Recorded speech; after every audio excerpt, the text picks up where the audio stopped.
Thank you. Thank you so much for watching. Thank you. Have you subscribed? Yes, you. Have you subscribed? You. Yeah, before you go, click. It's free. Click.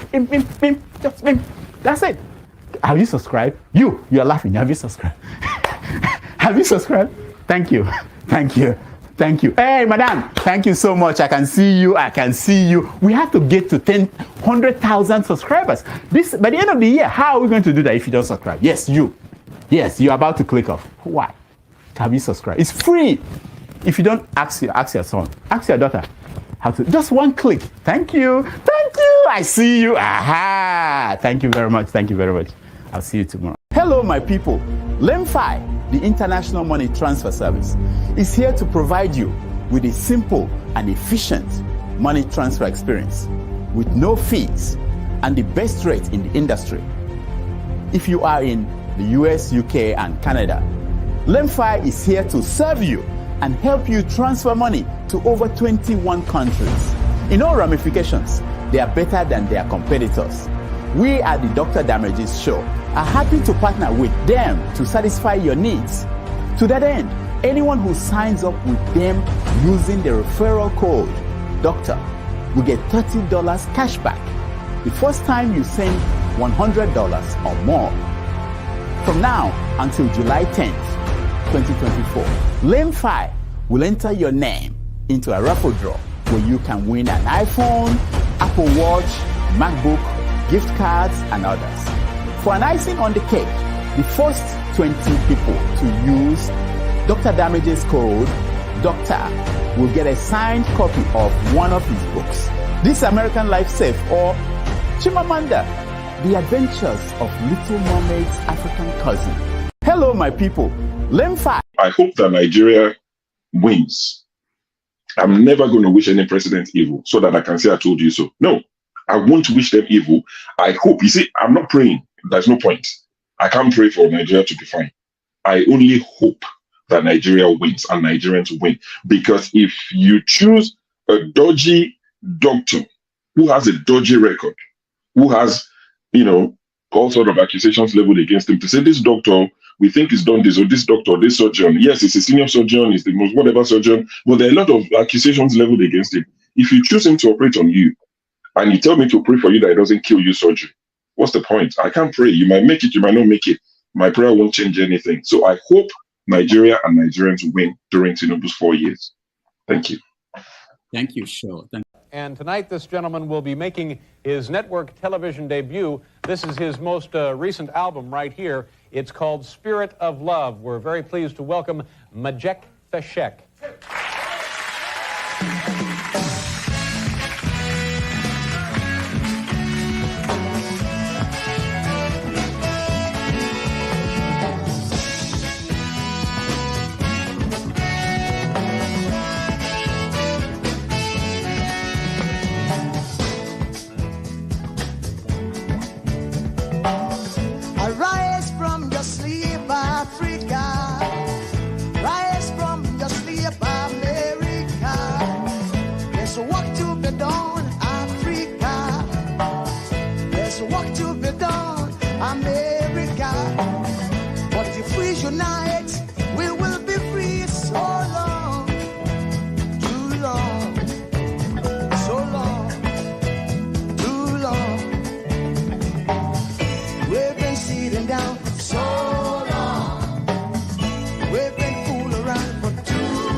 The pyramid of Egypt, when we used to live like prince and princess. Remember, Marcus Garvey, who are the dream for New America. Oh, remember, Martin Luther King, who are the dream for New America. you are black. They say you are brown. They say you are black. They say you are brown. Only the angels of Jah is white now. Only the angels of God is white. So long, too long, so long, too long. We've been sitting down so long. We've been a fool around for too long.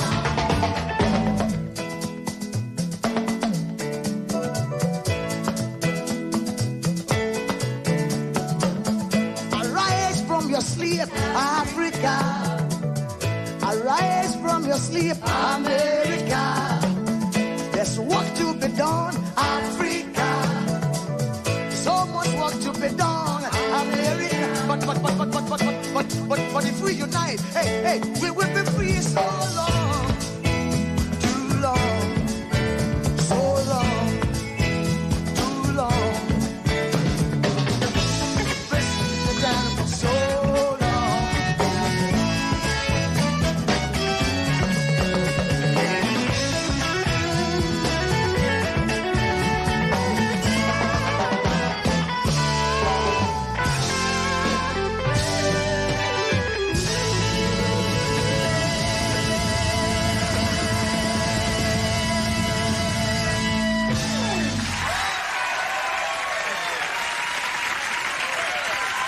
This message is for those celebrated IBB at 83 years old after listing the structures he built in Nigeria. You all forgot the ones he destroyed. Here are a few that I can recall off the top of my head. He killed Delegiwa. Excuse me, allegedly. If you like, just say that Delegiwa died under his watch. Nonsense. He stabbed the Naira and set it up for the slow death that it has been undergoing since then. He annulled the most credible election in Nigeria's history, the June 1993 election, and by doing so set the course of democracy back 100 years. He introduced the so-called Structural Adjustment Program and ruined education in Nigeria. We have not recovered since then. He opened the borrowing frenzy with IMF and World Bank loans that had not ended today. Tinubu only took it to the level unimaginable. He spent more money building Abuja than what United Arab Emirates leaders used to build Dubai. These two cities started at almost the same time. Now go and check them out and see the difference corruption and lack of vision make. He squandered the $12 billion Gulf War oil windfall that is worth over $200 billion today. He killed his friend, Mamman Vatsa, for planning a coup, something he had been involved in since the days of General Aguiye Ironsi. He added Nigeria as a member of the Organization of Islamic Countries and set the stage for the coming of Sharia law and Boko Haram. He was sent to the federal radio station in Lagos in 1976 to arrest his friend, Colonel Dimka, who planned and executed a coup, but he let Dimka escape, and some irrational people called him a hero. He set in motion the beginning of massive unemployment and falling wages in Nigeria due to his Western-backed economic policies that have continued till today. He supervised a massive explosion of clashes between Christians and Muslims in northern Nigeria that has metastasized today. He soiled the hands of activists like Tai Solarin, Beko Ransom Kuti, and Wole Soyinka, a template many leaders after him have copied and advanced. He used public intellectuals like Professor Omo Omoroye and made everyone look as corrupt as himself. That stigma stays on. When you hear people say that everyone has a price, it is thanks to Babangida. He wasted millions building useless SDP and NRC party offices across Nigeria in his nonsense, little to the left and little to the right. Social re-engineering. What are those buildings used for today? He led the coup that truncated the Second Republic and brought Buhari to power the first time. He is the grandfather of all the evil devastating Nigeria today. Only those too young to remember see any redeemable value in Ibrahim Badamasi Babangida, the evil incarnate who misdiagnosed himself as an evil genius. If Babangida had not intervened in Nigeria, the country would have been 10 times better than what it is today. This is Dr. Damages, and I approve this message.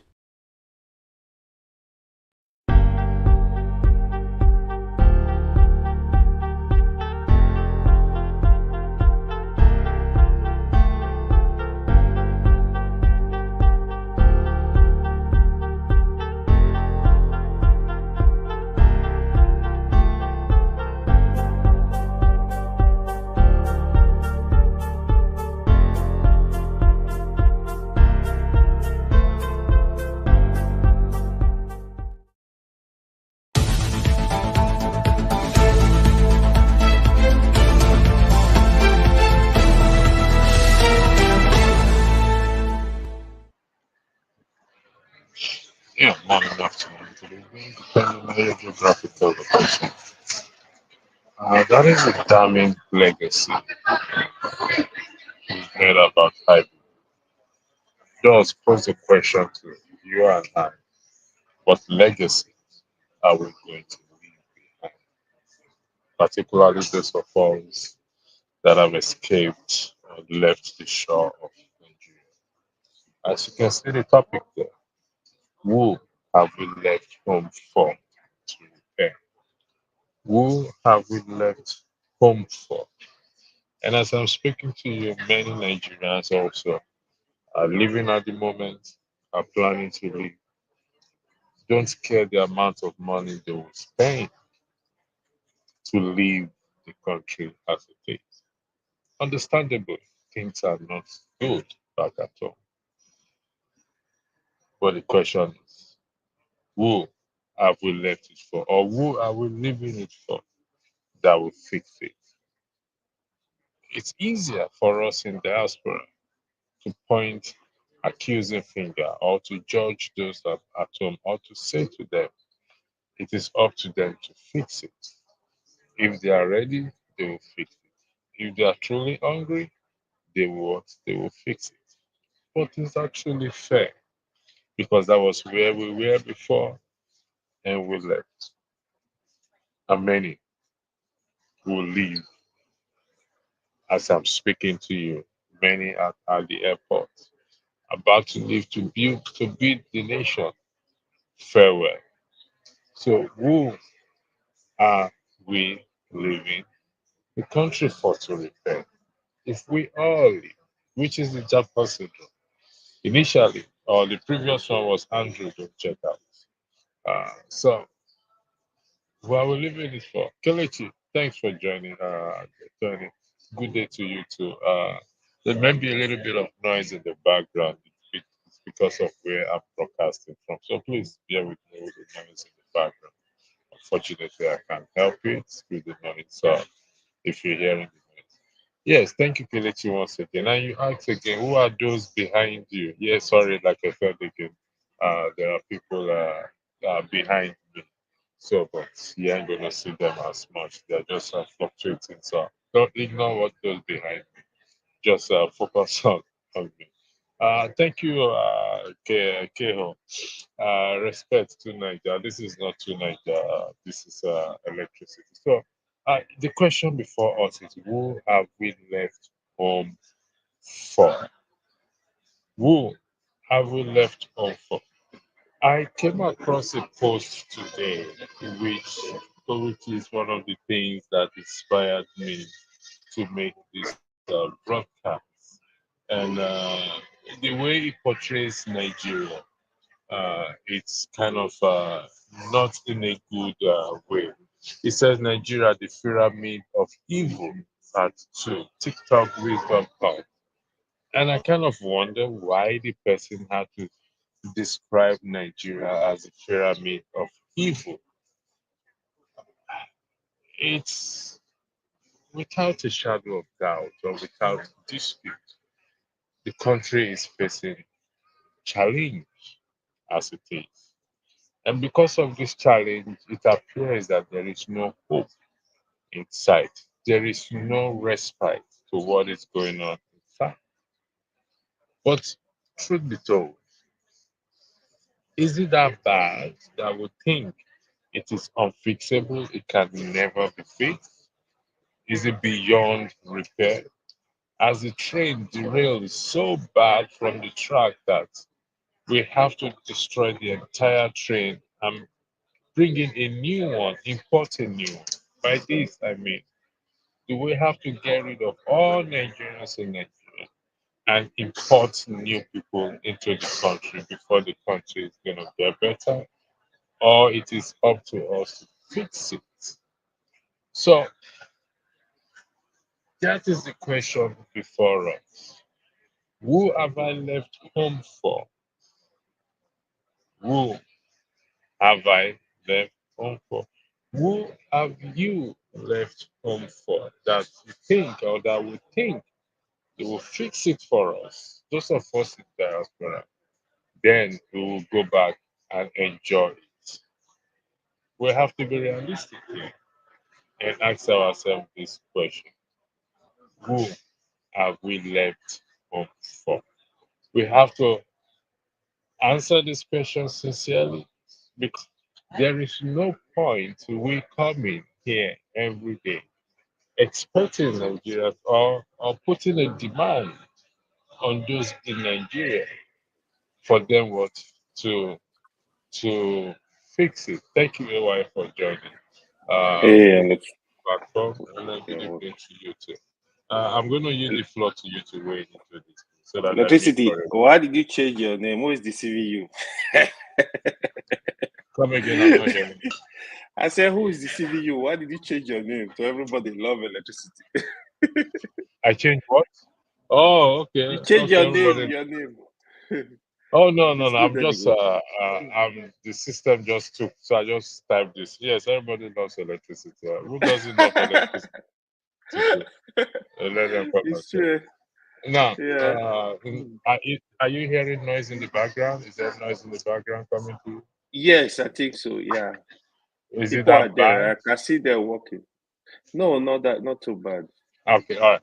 I'll yield the floor to you to weigh in into this Mm, topic. Who have we left here for? We come here every day, and I think, including mm, yourself and myself, we've said mhm. that until Nigerians at home are ready, they will fix Nigeria. Is that a fair demand we are placing on them? Yeah. Mm. It's I would say it's a very sad question, to be honest. Sad answer to sad to answer. I remember I had discussion. I was at the embassy last week somewhere in the state. I had discussion with one of the staff. We were discussing this kind of stuff. He gave me some meat. He said, "You know what? At some point, we have to all go back to the country and fix that country." I said, "Oh, I was talking about insecurity, kidnapping." He said, "That time we go reach. You go tell the kidnapper guy, hold on, please, don't do that." It was funny, but interesting discussion. Um, it is so so one thing I've discovered about Nigerians, right? The reason why you see Nigeria passionate about their country, if you pay attention, despite our division, you see Nigeria they are passionate about their country. Is the pain they are not able to settle back home. It's a form of, even if you live in the state, for example, you could say, okay, I have a house in Abuja, I have a house in Lagos, I spent 6 months in Lagos, I spent 3 months here. People love that flexibility. Apart from that, there are some elderly people I've seen, not even elderly like that. They really love the idea of even settling down in their villages. You see, like I remember when I was living in Nigeria, like I used to think like, oh, at some point, I want to move back home. I want to go do investment. I want to move completely back home. Even if I'm not moving 100%, especially now with the advent of remote work, meaning I can take my Elon Musk modem, go to Abuja, go to Lagos, live there and just make agreement with a company. Okay, I will be working remotely.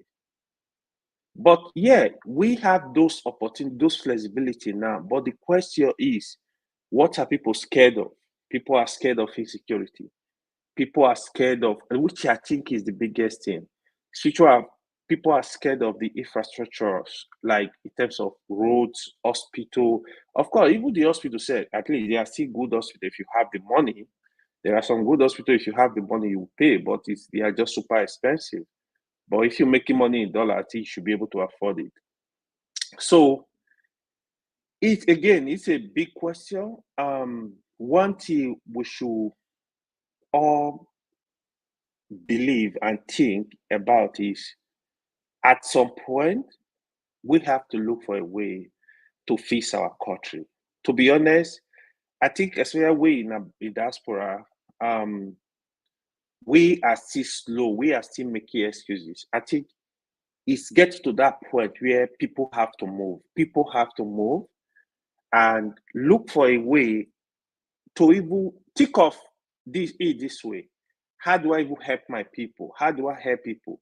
Is it in form of, even if it's a local government chairman, how can I contribute? I cannot, because a friend of mine said to me long ago, he said, go back home, go back. He's from Ivory Coast. He moved back home. Then we used to be in school. He said to me, he said, what are you doing here? Move back home. I'm like, oh, he like praising me. Then I'm like, in my mind, I'm like, you don't even understand what is going on back home right now. But Okay. again, those are all excuses. But at some point, we need to make that move.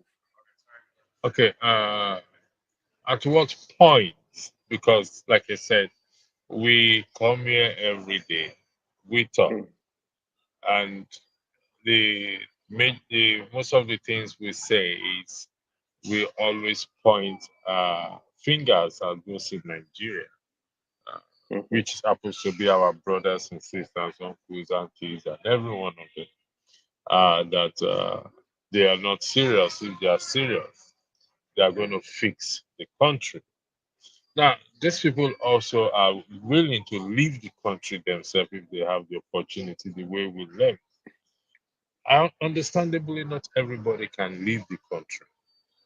And there is this feeling here of hopelessness in the country, helplessness, as if nothing can be done. So, those of us who have left, we left it for uh, people back at home. And more as we are speaking, more people are in the airports about to leave and more are queuing at the embassy. So how are we going to see? Because the more we leave, the more we leave it for those like people like Tinubu, people like Wike, people like Shetima, people, those who are there and they breed their own person. So does that mean that there is no fixing at sites if we all continue to follow this direction? Yeah, I completely agree with you, right? But you see, sometimes we don't come together and make a proper plan. Look at the future of the country. Some of the things I could have suggested is, I think the other time we were discussing about electoral processes and stuff like that. I still believe that electoral process is very, very important. It's something that all Nigeria need to work together to make sure it's fixed.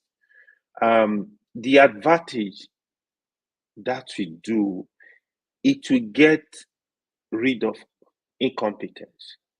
Um, there is this Serap, for example. To me, I think they do it a lot. I don't really know the full detail from the surface. Like they push the government, they sue the government for subsidies. I think diaspora can try to work with such organization to look for a way to fix stuff little by little, because whatever how you're gonna see it, right? Some things have been fixed, but we need to get the job complete. I think the starting point is the electoral system. Because without that electoral system, even if you live here and said, I want to go contest, what it means is you have to be loyal to the Godfather, you have to worship them. Probably before you get into power, you spend so amount of millions.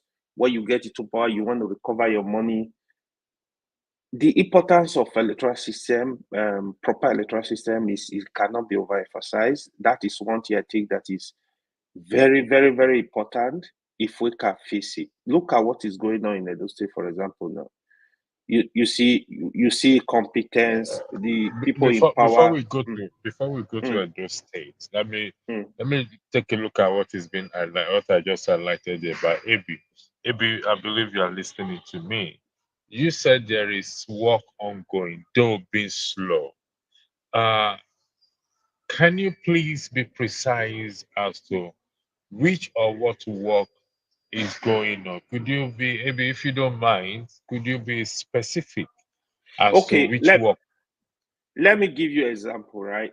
When the 2023 election was coming, I was having some level of hope, highest ever. I have followed elections in Nigeria since 1999. This was the election that the hope was so high. Especially listening to, there is this man, what's his name? He's from Cross River. He was one of the INEC commissioner. Is it Mike? I think Mike Igini, something like that. He's very good. I listened to his interview, promising how the change have come. We'll be looking for in terms of the electronic system of election processes. My hope was very high, right? So, for example, we used to use paper to go to police station and write numbers, right? Sorry, Ewa. Mm, mm, I think look at the question. Look at what AB. I know AB is the one that posted this. You may not know. I mm. hope he will come up. He will come up and tell me which one. AB said there is work Maybe. ongoing, though being slow. I need to know, or the audience, myself and the audience need to know. If you know, AB, you are hearing me. So if AB you can tell us what work is ongoing.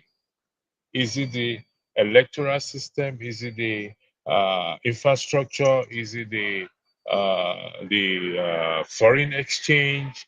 Or which work is ongoing that Nigerians can say this work is ongoing? And let's clap for the present administration. So, Ewa, if you know any work that is ongoing, can you be specific on this work?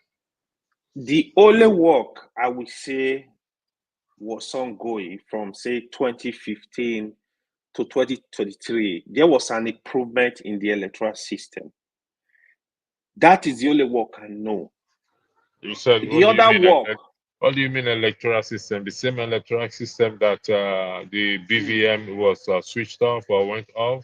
okay, let me explain what I'm Please saying, do. right? So during Good Luck, Good Luck kind of like open up the electoral system a little bit in terms of electing people like Jega. I tell you, Jega, I feel he did a good job. I feel he moved the organization. He gave it some level of credibility. Now, when Buhari was there, they fighting for electoral amendment, which some got approved. Then the issue of Beaver came in, which they spend a lot of money on. That is an improvement, but the only problem is the system was truncated again. So it's like we're going back to where we're coming from. That was my whole pain. I was very hopeful. So I was thinking in my own space, like, why are they doing this? So I was asking, I remember I asked question one day here is it that there is no system that will ever work in Nigeria? I don't feel that anything you bring it to Nigeria. So because of this election, I feel this way. I don't know, maybe I'm wrong. Even if you bring America's system, all the best electoral system to Nigeria today, politicians want to look for a way to crash it. This is my So, thinking. So that is so my what you fear say, now. what you're saying invariably is there is no Mm. work that is ongoing. Yeah, there is no work that is ongoing right Okay, now thank you, because Chief. I'll mm. come back to you, Chief. Welcome to the platform. I believe you've been listening from ongoing, so I'll yield the floor to you to weigh in on it. Thank you. Yeah, I wasn't listening. First of all, thank you, Andrew. Been a while. We saw. I wasn't listening from the beginning. I just, You've been hiding since only God knows. my dear, no be see person they You are hide you are now. more, you are busier than Trudeau Making money. I uh, wish. Anyway, so but I just started from where you guys started discussing. I saw the topic, and that's why I said, okay, let me. I'm still at work, but I'm about closing in the next 15, 20 minutes. So I'm on a downtime right now. I can do anything I want all to right, do. go ahead. So the 15 Yeah. minutes is yours. Who have we So left home for? I don't know who we've left it for. We've left it for the strongest. It's a survival of the fittest. So, and those of you who are not strong have run away. It's the weak ones that have run. So the strong ones are there to defend the home front. So, but on the issue of what progress has been made, or if there's progress ongoing, well, I don't know. I don't know. I honestly don't know. I'll be honest with you. It's because some of us, when we talk, they say we. Part of why I've stopped talking is this whole notion that some of us are complaining and some of us are, are against Nigeria. That's not true. This is the truth about the matter. Is a lot of people have sworn for Nigeria, defended Nigeria, and have been burnt. That's what people don't seem to understand. It's easy sometimes when we quote that JFK's think not what your country can do for you, but what you will do for your country. It's easy to quote that thing, but people seem to fail to realize that the man who was saying that comes from an environment where if one single person is endangered anywhere in the world, even if he's an enemy of the state, that same state will go wherever it is at all length to defend him. Is that what's happening back home in our country? We just saw recently that under this government, whose president, the head of this government, is one of the people who we swear that he's the biggest democratic advocate in the world. But we were here and we saw how he was arresting labor leaders. If you tell me it will happen under Chim, sorry, no, let me stop you there. I want to ask you a question. no, I let want me, to let me ask conclude. Let me just conclude you. and then you Okay, ask conclude. me, please. Okay, go Why, ahead. why I'm bringing that up is this is a man who ran away when his life was under threat, supposedly under threat in a military rule, but under a civilian rule has become intolerant. So, if the gains of democratic values, are we moving forward or are we rescinding those gains? That's actually where I'm going in relation to the question on if there is work being done. There is work being done, but it's a negative work. The work being done is to turn Nigeria into a one state where Nigeria has never had a Kamuzu Banda or a clear cut Yoweri Museveni. The closest we came was Abacha. Even Babangida was not as bold as this guy who's in office with the kind of things he's doing. Trust me. So go ahead and ask your question. I'm not defending the president. No, no, no. I It's know. not I'm in not my saying you're place defending the to. president. Mhm. But do we really think it is the one behind the arrest of wanting? Because we have to be. Yes, its administration is shredded in a lot of controversy. But I am asking, do we really think it is the one that is carrying this, or some individual are carrying it out in his name, knowing fully well that at this very moment he is a weak person? Let me give you an example. There was a time David was weak. He went to war, and his people Mm. told him, "You can't go to war, or else you're going to break."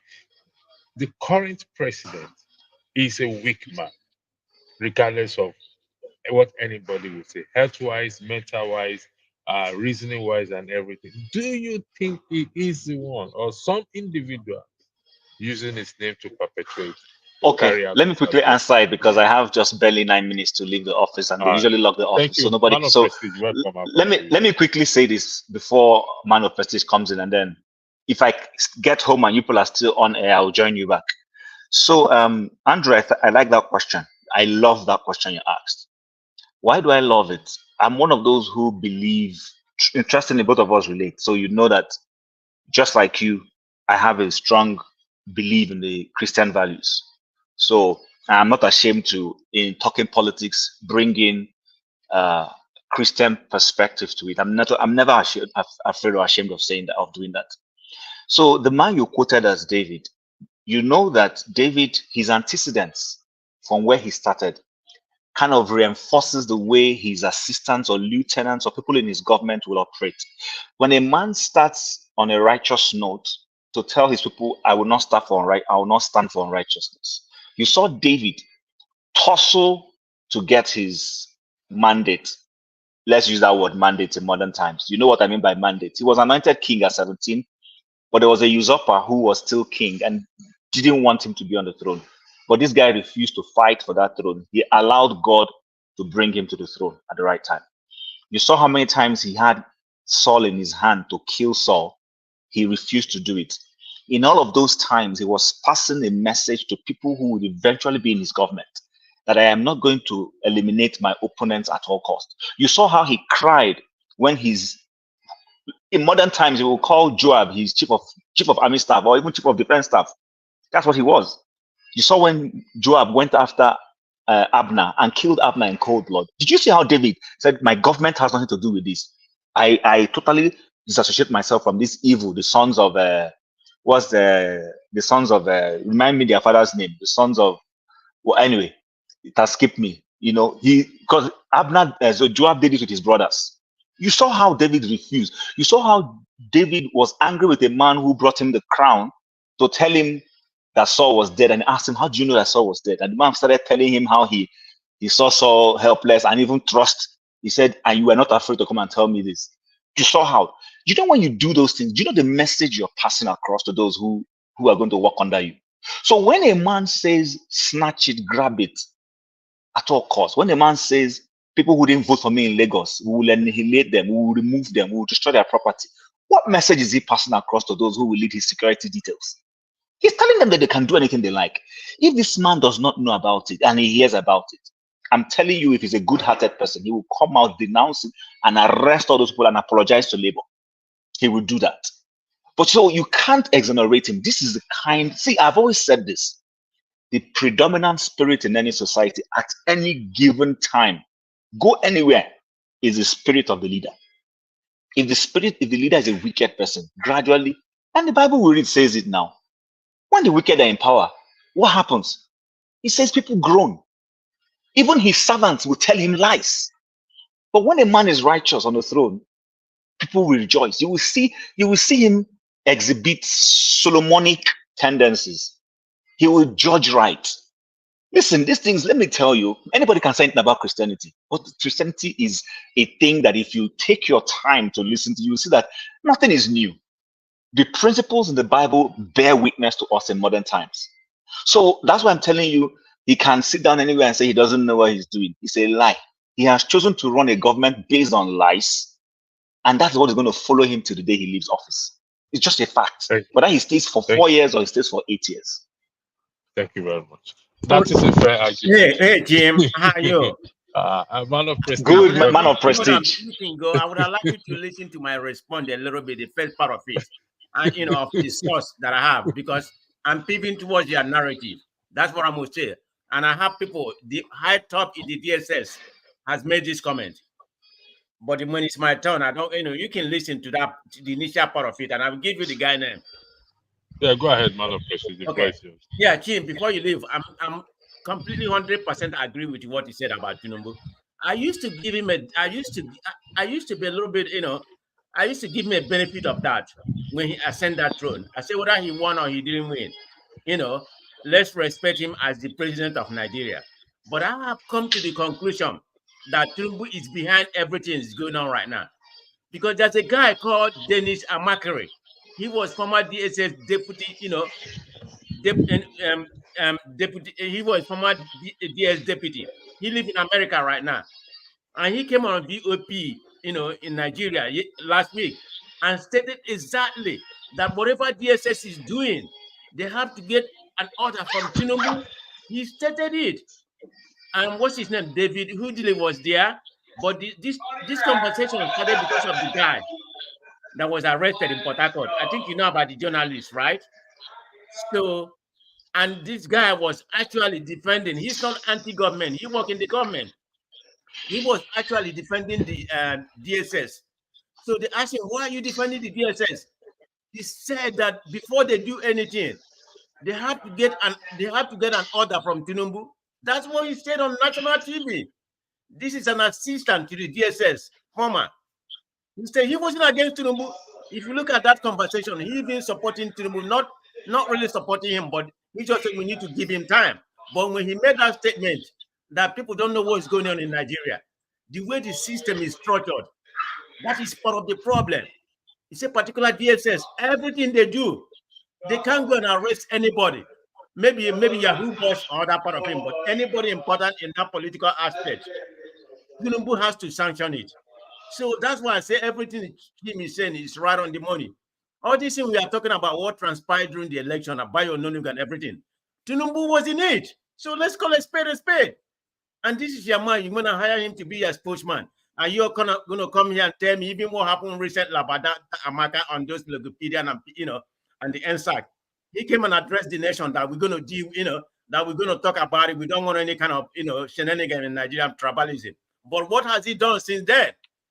And Bayo Ononuga is his spokesman. So anything that come out of Bayo Ononuga is Tinubu mouth. So that's what it is. I mean, that system is so corrupt. I'm just saying about what's going on in Nigeria. So don't make an excuse. When you hear from the high authority, people who really supported Tinubu, who are Tinubu men, but they are not in office right now. That's why they're speaking up about how the system, and not only it's only Tinubu, even Buhari time, this is the system we have. The president is so powerful. I don't know why. Is that sycophancy or just they can't debate away from whatever the president said. He has authority over the judiciary. I mean, it's supposed to be three equal branch of government. Akpabio can't do anything right now without Tinubu approval. No, he can't do anything. People are gonna say, yeah, the Congress, they can pass a law or whatever. No, the whole APC. Look at the people that spoke out against, that guy from Kaduna or whatever, what did they do? They sanctioned him. So that's the system we find ourselves. And I don't see it going anywhere. Let's go back to the main topic here. Who have we left home for? We come here every day. Some of us says when Nigerians are ready, when they are hungry, they are no longer hungry. Who have we left home for to fix? That's what the topic is. Okay, I've not been listening. Yeah, who have we left home for to fix? Do we have any moral ground to stand and tell those in Nigeria it's up to you to fix it? But what can we do? Yes, it's up to them to fix. There's nothing we can do. Tell me what there's nothing we can do. Sorry, Andrew, can I just quickly ask? So this question, are you saying that because when you ask this question, it's loaded and it has many, it's like an octopus, it has many legs. If we say who have we left Nigeria to fix, then the question will be when Tinubu goes abroad to receive treatment, who does he want to fix the Nigerian hospitals? When Buhari was going abroad to receive treatment, who does he want the Nigerian to go to the Nigerian hospitals? This guy, our leadership can't eat their cake and have it. You can't tell Nigerians stay home and do Andrew of 1980. But when you have small cough, you are in London already. Today he was caught in that hospital in the UK, hiding. Unfortunately for him, say Intel they fly about anywhere. Hold on, Jim. Can you say that again, please? I'm trying to get an update. So my Tinubu was in London today receiving treatment, and they were sneaking him, and people caught him on camera. They caught him on camera. He's been all over the internet. So the question back to Andrew's question, if you're asking Nigerians why are they leaving, so ask our leaders and our political officers, why do they keep going abroad for treatment? Who do they want to fix Nigeria's hospital? So No, I mean, is that a fair question? It Is is that a a fair fair question? question. It is a. It is. Oh no, sorry, there's a announcement in my background. It is a fair question too. Why do I say it's a fair question? Because why? At the end of the day, we left. People before us left with the mindset that Nigeria will get better. When it gets better, we will return back to Nigeria. Guys, I'm gone. I'll if I catch you at All home, right, I'll join back. All right, no Tim, problem. take care. Long time. Thanks for joining. So we left, and with the hope that Nigerians will fix it, then we will go back and enjoy it or whatever it is. But that has not been the case. I've always argued that to change Nigeria is in the hands of the people, not in the hands of this president or in fact, the lawmakers are the most threat to our democracy. And people are living every day. So who's gonna fix it? Because the more you and I live and others live, we are living it for them, and they get stronger every day. Their hold becomes stronger every day because the good ones who are supposed to fight, who are supposed to push this challenge, we've already left. So if Tinubu is not there for 8 years, he has somebody already is preparing that will take over from him. And people are leaving now because they say the government is bad, we are japaring, we are going away, we are this and that. So who is going to fix it? Back to you, gentlemen. The floor is yours. I start with AY, then I go to Chief. Man of Prestige. Yeah, I think I've actually answered that question, right? That question is gonna be for Prestige, but here I'm gonna say one quick thing. I observe what is frustrating me in Nigeria system, right? Prestige rightly said. Actually, I thought Tinubu would do better, but the direction is going. Obviously, we heading nowhere. I would But really hold on, love. LY, before you proceed. Does he care? Does he have the empathy? Let's start with that. It's From your own opinion. it's not. Let me hold on. I Let was me tell about to you. challenge AY. Yeah, What is the hold on. Let basis? me Hold say. on. Let me ask you. Mm. What is your basis or the foundation or the ground that you think it will do better? Can you just highlight two for us? What did you hold on to that you say it will do better or you think it will do better? Two things. Let me give you an example, right? Okay, for example, when Tinubu was in Lagos, you could see some decision he made that I was okay with, even nobody will agree with that. For example, he created more local government in his aspiration to make the state better.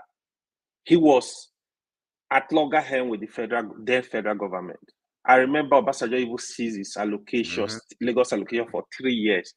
Tinubu created local government. It was 4 days. That was in Lagos. Okay, in terms of the tribe, for example, Tinubu had commissioners that were not even Yoruba. Some Igbo, some Delta, some they do some Hausa. Okay, now when you see the government is running, it's just steady towards if you are not from Lagos, you are not Yoruba, I don't need you here. Look at Igilale, they just push him out. They are telling you, oh, I read one article that is not competent enough. Somebody that was working with the former president for a number of years, you say he does not have the experience, the requirement. So if you want to work, that is why you see I always go agree this our Yeye tribe. Look, if you, no matter who you are as a president, you want to work, you will know a president that want to work in terms of how he's getting these people to come into his administration. Obasanjo was not looking at your face. Can you get it done? Oh yeah, let's go. You need this kind of mindset. Okay, for example, if it was your company, will I say, if you are not from my village, I'm not gonna say come and work in my company? Like if you can't do it, you are out. I'm not gonna I'll be thinking of the progress of my company.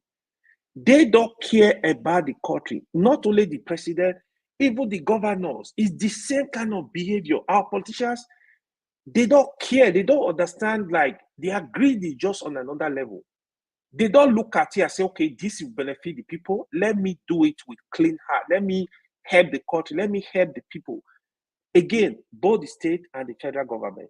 So until, in my own assessment, we have that person that will come and rebuild. If you need to rebuild Nigeria, a lot of things will go. The cabal going on in the oil, that is, you see what Dangote refinery is passing through. That is Nigeria. I used to tell my people that care, like, even the Port Harcourt, the refinery we have, it was deliberate for them not to work. With this Dangote refinery, you will know it was deliberate, not that they can't feed them. So what that means is the people that are doing that because of their personal gain, they are not thinking of the country. Okay, how will the country survive in 10 years, in 20 years? So it's deliberate. That is what Dangote is passing through today. You have a refinery that can produce a PMS for the nation. You want to hold the man hostage, like, oh, you must subscribe to what you want. A lot of things. So sometimes you gotta, if you want to build a nation, to be honest, you gotta look at it. It doesn't matter.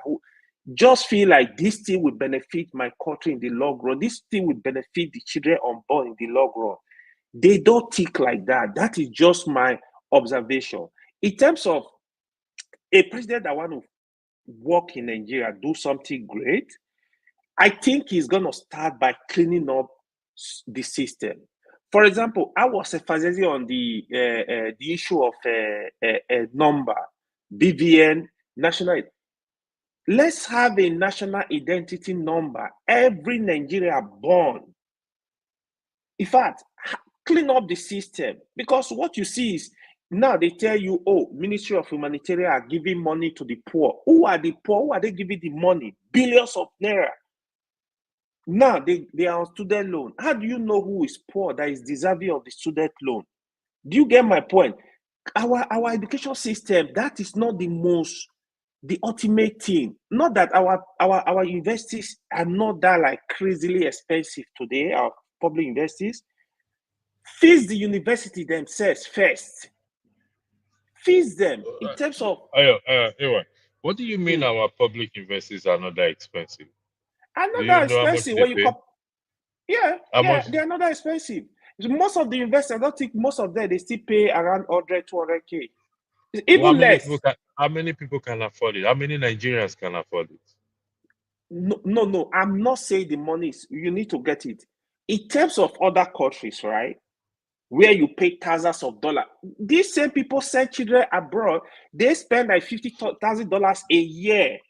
Because they steal the money. It's not their money. Yeah, exactly. So these are the issues. So why don't you make our universities better, standardize them, build laboratory, build the infrastructure, employ better teachers? Even the teacher, the lecturer they are employed, some of them just nepotists, they don't know what they are doing. Professor are just manipulating. We have issues. They are just too much. I'm gonna throw a shovel into the wheel now. Man of prestige. The way things are going in the country, for me personally, I don't see us electing a good leader through the voting system. Peter Obi has been the one that we thought would take us to the promised land, but unfortunately, the day he ate kunu with he drank kunu with Atiku, he left that that train. In your considered opinion, do you think revolution or coup d'etat is what we need in that country at this very moment to save that country from going down the drain completely? Okay, thank you. That's gonna I'm gonna answer that. But before I answer that, I'm gonna start where AY left, because that's something that I started earlier, about Tinubu. So let me start from that, then I'll answer your question. If I don't remember, you give me the question again. So AY, what you just said, I mean, I align with some of the things that you said, some of the things that you just said. Because you asked me why did I think that Tinubu will do okay? That I said I'm going to give him a benefit of that after he has sent it through. That's what I said. Okay, because we were sold on this illusion that Tinubu build Lagos, and I'll be very, I'll be very emphatic and very transparent. I left Nigeria a long time ago when I was a teenager. So that was Tinubu. Tinubu came into power in 1999 to 2007, right? I've already left Nigeria, but by that time I was already in USA going to school. But I do frequent in Nigeria, quite often. I do come to Nigeria sometimes 3 times a year. But at least twice a year, I was enjoying my parents' money. So let me just say it. I was, living under my parents' money. I can come vacation anytime I want. My parents they spoil us. So let me call it what it is. I can't afford to do that right now. But because I was living on somebody else's money, I was able to fly in. So I know some of the things that Tinubu did during those 8 years because I was coming to the country quite often. So yeah, he did certain things. So when he came to this power at this particular time, it's not that he built Lagos. He helped accelerate Lagos, to a certain standard. He did something, but it wasn't something phenomenal that we're gonna come here and say this is the architect of Lagos. No, you can't give him all that credit. So, but having said that, so that's why I said, okay, because and what he did against Obasanjo, I said, man, this man, he may say a local, our local, maybe he can stand, other people, and you won't buy to the, you won't catch it to whatever, you won't subscribe to the Kaba, he can stand against them. And that Lero he did in Lagos, maybe he can come back and bring it to this country. I mean, that was the only way I said, okay, we're going to give him that benefit of, that. But up to right now, he has not shown me anything inclination to that. And one more thing AY said, because when we come here, we say something about somebody being a bigot, a tribalism. I'm not in Tinubu mind. I'm just going to go by the narrative that he presented.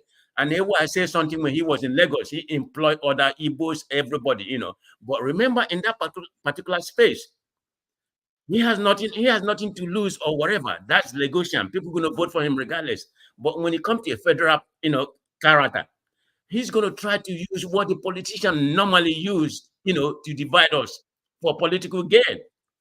So everything in terms of what just transpired recently or still transpired in terms of division of the country, bigoted, he is aware of it. But is he a tribalistic? No, I don't know. I'm not in his mind. But he's going to use it for political gain. He's not the only one that do it. All politician does it. So that's where that particular space come in. I just want to, give my opinion in that angle. I mean, that's how I see the whole thing. But up to right now, I've not seen the trajectory that we are heading to the right place. So coming back to the question you asked me, can you tell me back again? I lost my thought. So I can, pose the question again.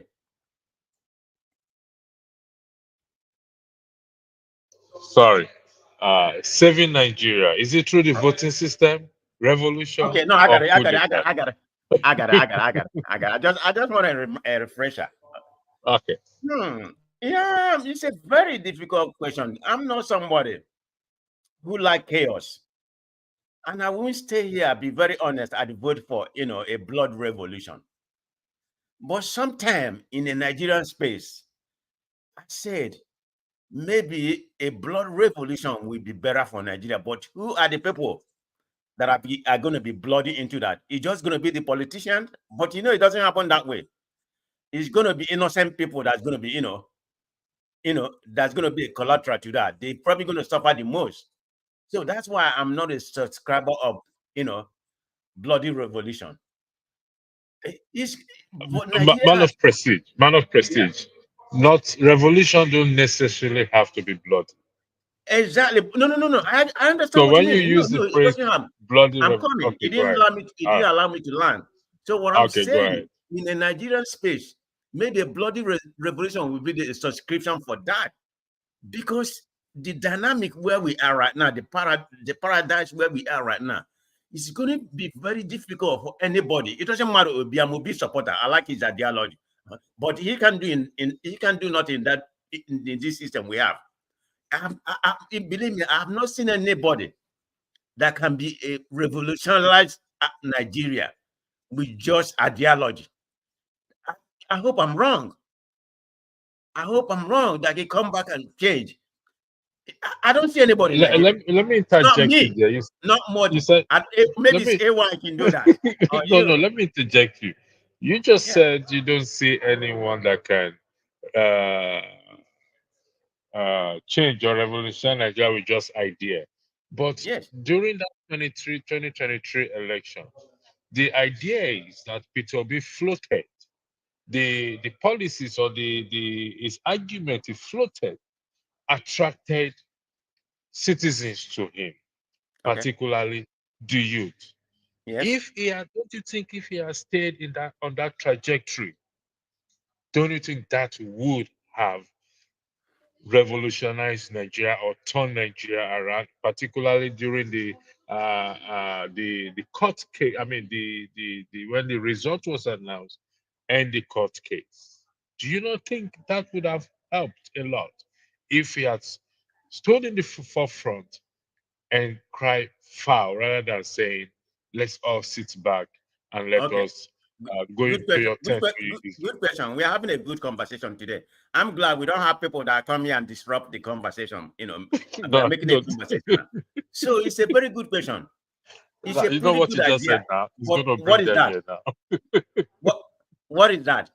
The What you just ideology just proposed is it not a paper tiger? It's what some people call a paper tiger. That a paper tiger does just something you write in the paper. It has not actually been implemented. You can propose all kind of policy or how kind of ideology, but can you be able to implement it and let it work?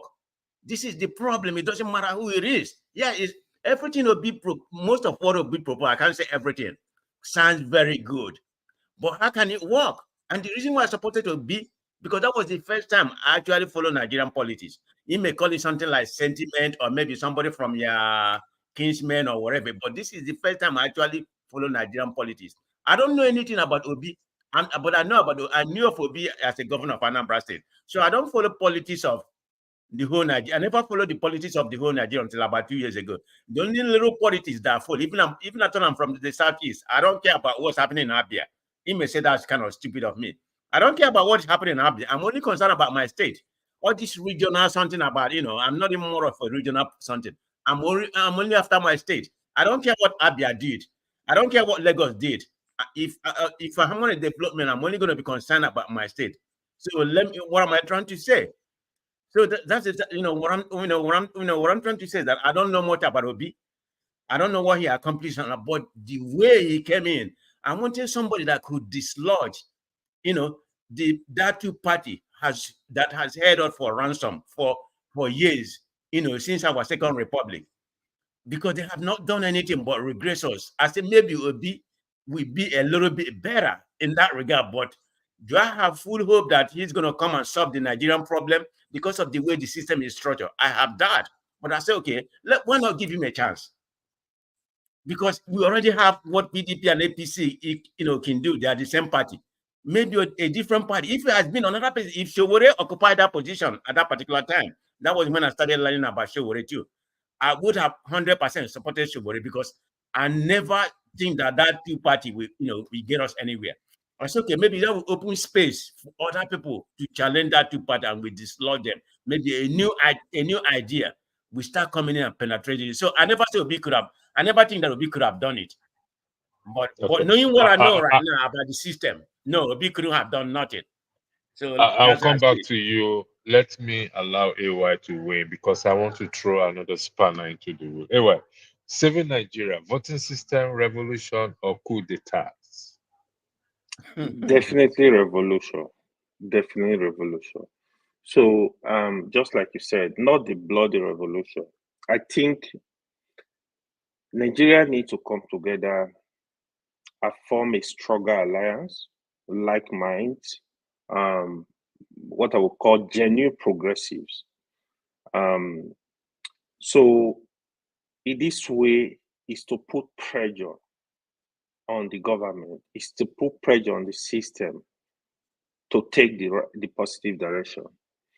Whatever, okay, when you see APC in 2015, 2014, before they came into power, the criminals were able to come together as a group. If you see how they were able to push good luck out, right? Look at the caliber of people. They came together for common goal. They marked pressure on PDP. They fought PDP stand still. If Lai Mohammed is, if he's in Kaduna, is granted press conference. If he's in Lagos, it's granted press conference. This is so here they use it negatively, but you need those like mind that will come together across the country. This we have to save this country. They need to mount that pressure. In fact, working with the religious leaders as well, working with all the positive thinkers that want the good for the country. So that revolution needs to happen. This pressure is a form of, like I rightly said, pushing the INEC to do the right thing, pushing the Senate, the rep, the electoral reforms needs to be complete, pushing the reform of the police, pushing the reform of the military, pushing in all aspects. People are there discussing education, pushing for the reformation of the education system, pushing for the reformation of the health sector. People need to come together that we have that mind to say, this is the direction we are going, because it's not helping us. What these people don't know, you steal billions. You don't need the money. For God's sake, you don't need it. I know one of these guys that died. Somebody was telling me, very reliable source, billions of naira that was found in his account. I don't want to even mention his name. Close to 50 billion naira. You died. What are you going to do with the money? You know, if you leave them with little kids, they're going to rubbish it. So they need to think, right? Look at the white people that most of them don't even believe in God. We are shouting, God, God, God. We believe in God. If you are in Nigeria, in majority of Nigeria, if you are not a Muslim, you are a Christian. But what are we doing? The white people that don't believe in God, they work for their money. They will take their money out of their pocket. I use it to help the system. I use it to help the university. Use it to help the health sector. Use it to. This is what a country is supposed to do. The greed of our politicians is on another level.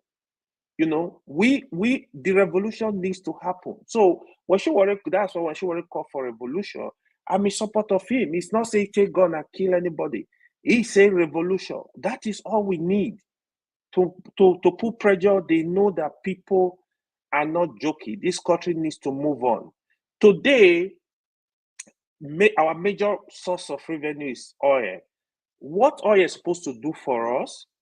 Oil is supposed to. We don't have much oil. We don't make a lot of money when you consider with the population of the country. Saudi Arabia make around $350 billion a year. So meaning each of their citizens is getting like $10,000. We don't have that. Saudi Arabia, with 35 million people, produce 10 million barrels of oil a day. We literally produce less than 2 million. Now, distilling, what the oil is supposed to do for us, like 30 years ago, is to use it to develop other sector, agriculture, develop our infrastructure, develop our education. This is what this money is supposed to do for us. But what you get, nothing. The rail system is not there. The roads are not there. Everything is messed up. Because the country was not built. How do you think Boko Haram are recruiting people? Why you were able to recruit? If you have given these people education and do have the proper infrastructure system to give them education, Boko Haram will not learn them with 2,000 naira and be killing people. So these are this kind of stuff people don't understand. Nation building, we have to be positive. But what you see today is little Idi Amin everywhere. The governors, they do what they like. They don't care. They suppress the local government. I was even happy when the local government autonomy was approved, but that is not sufficient. We need to move from there. Remove the election from the hands of the governors. Look for a system how the local government chairman can be accountable to the people. So we need to have a discussion around this area. And the ultimate one, here, the urgency of our need today, the urgency of the development, the urgency of the security, the urgency of everything in Nigeria. I don't think the central government will survive in doing it. Cut out this country into regions. Let each regions, probably we can develop it in that way. Let there be competition. Let there be resource control. Federal government should take percentage of the regions that are rich, use it in the next 10 years, develop other regions so that they are self-sufficient. They should stop going to Abuja to share money every month. It does not work. It's not sustainable. Thank you. Thank you, Ewa.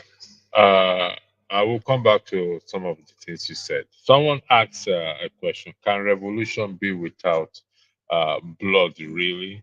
Then he went further, saying that people should look up. No, somebody else said people should look up what revolution is. Revolution is defined as follows: a forcible overthrow of a government or social order in favor of a new system. From the space I operate, revolution can be without bloodshed. If we go by what I've always upheld, what I've always preached, which is the section 68, 69, and 110 of the Constitution, that is a revolution on its own. Revolution don't necessarily have to go by bloodshed. So Can now, I quickly say something? 2 seconds. go What ahead. You happened have 2 in seconds. Senegal? What happened to Senegal recently? That's a revolution. There was nobody that was killed. They removed the cabal. They removed it from the system. That is a change of government. You don't need to take gun to get rid of the government. That is what a revolution. That is a revolution. Thank you. Thank you. Just give me 1 second. The Sorry about this. I just want to throw. I don't know if I'm correct with this spelling. I'm going somewhere. Yeah, go Okay. ahead. I need to tell why something. Go ahead and be No, doing go what you're ahead. doing. Go ahead. Go ahead. Go Why? ahead. Go ahead. Go ahead. Have Go you ahead. read Go the ahead. latest news about what NNPC has requested from Dangote? It's as of today. I saw it. 10. They say they want to have 10 staff members working in Dangote factory, and that I will saw that's it. part of the deal. That's what I'm Okay. saying. NFPC by now, they're supposed to be ashamed of themselves. You know how Nigeria will say, they are ashamed, they shame me, sir. They're supposed to be ashamed, hide their head, ashamed of themselves. This is people that have done nothing for the country. No, in fact, it's on when you hear what they are saying. All they are doing, they don't want Nigeria people to know what is going on in the system. They want us to still live in the dark. Okay, AY, manage it. Okay, let this make sense to me. How can you have a government apparatus working in a private company, dictating what? So that we don't have any private company then, because they said this is part of the agreement. Then we're in trouble. That's what they said. It's going to happen. So when they said they want 10 staff of them working inside Dangote, have office created inside Dangote. So All right. I mean, Pastor, Gentlemen, tell me how that's going to work. the Biafra Revolution. Now, Why are we don't going run away there? with it. Wait. No. Don't run away with it. Do not run away with it until you hear me out. It's not Biafra. It's not anything. Uh, we all want the country to be better. And some have come here to argue we have nations in Nigeria, nations of nations in Nigeria.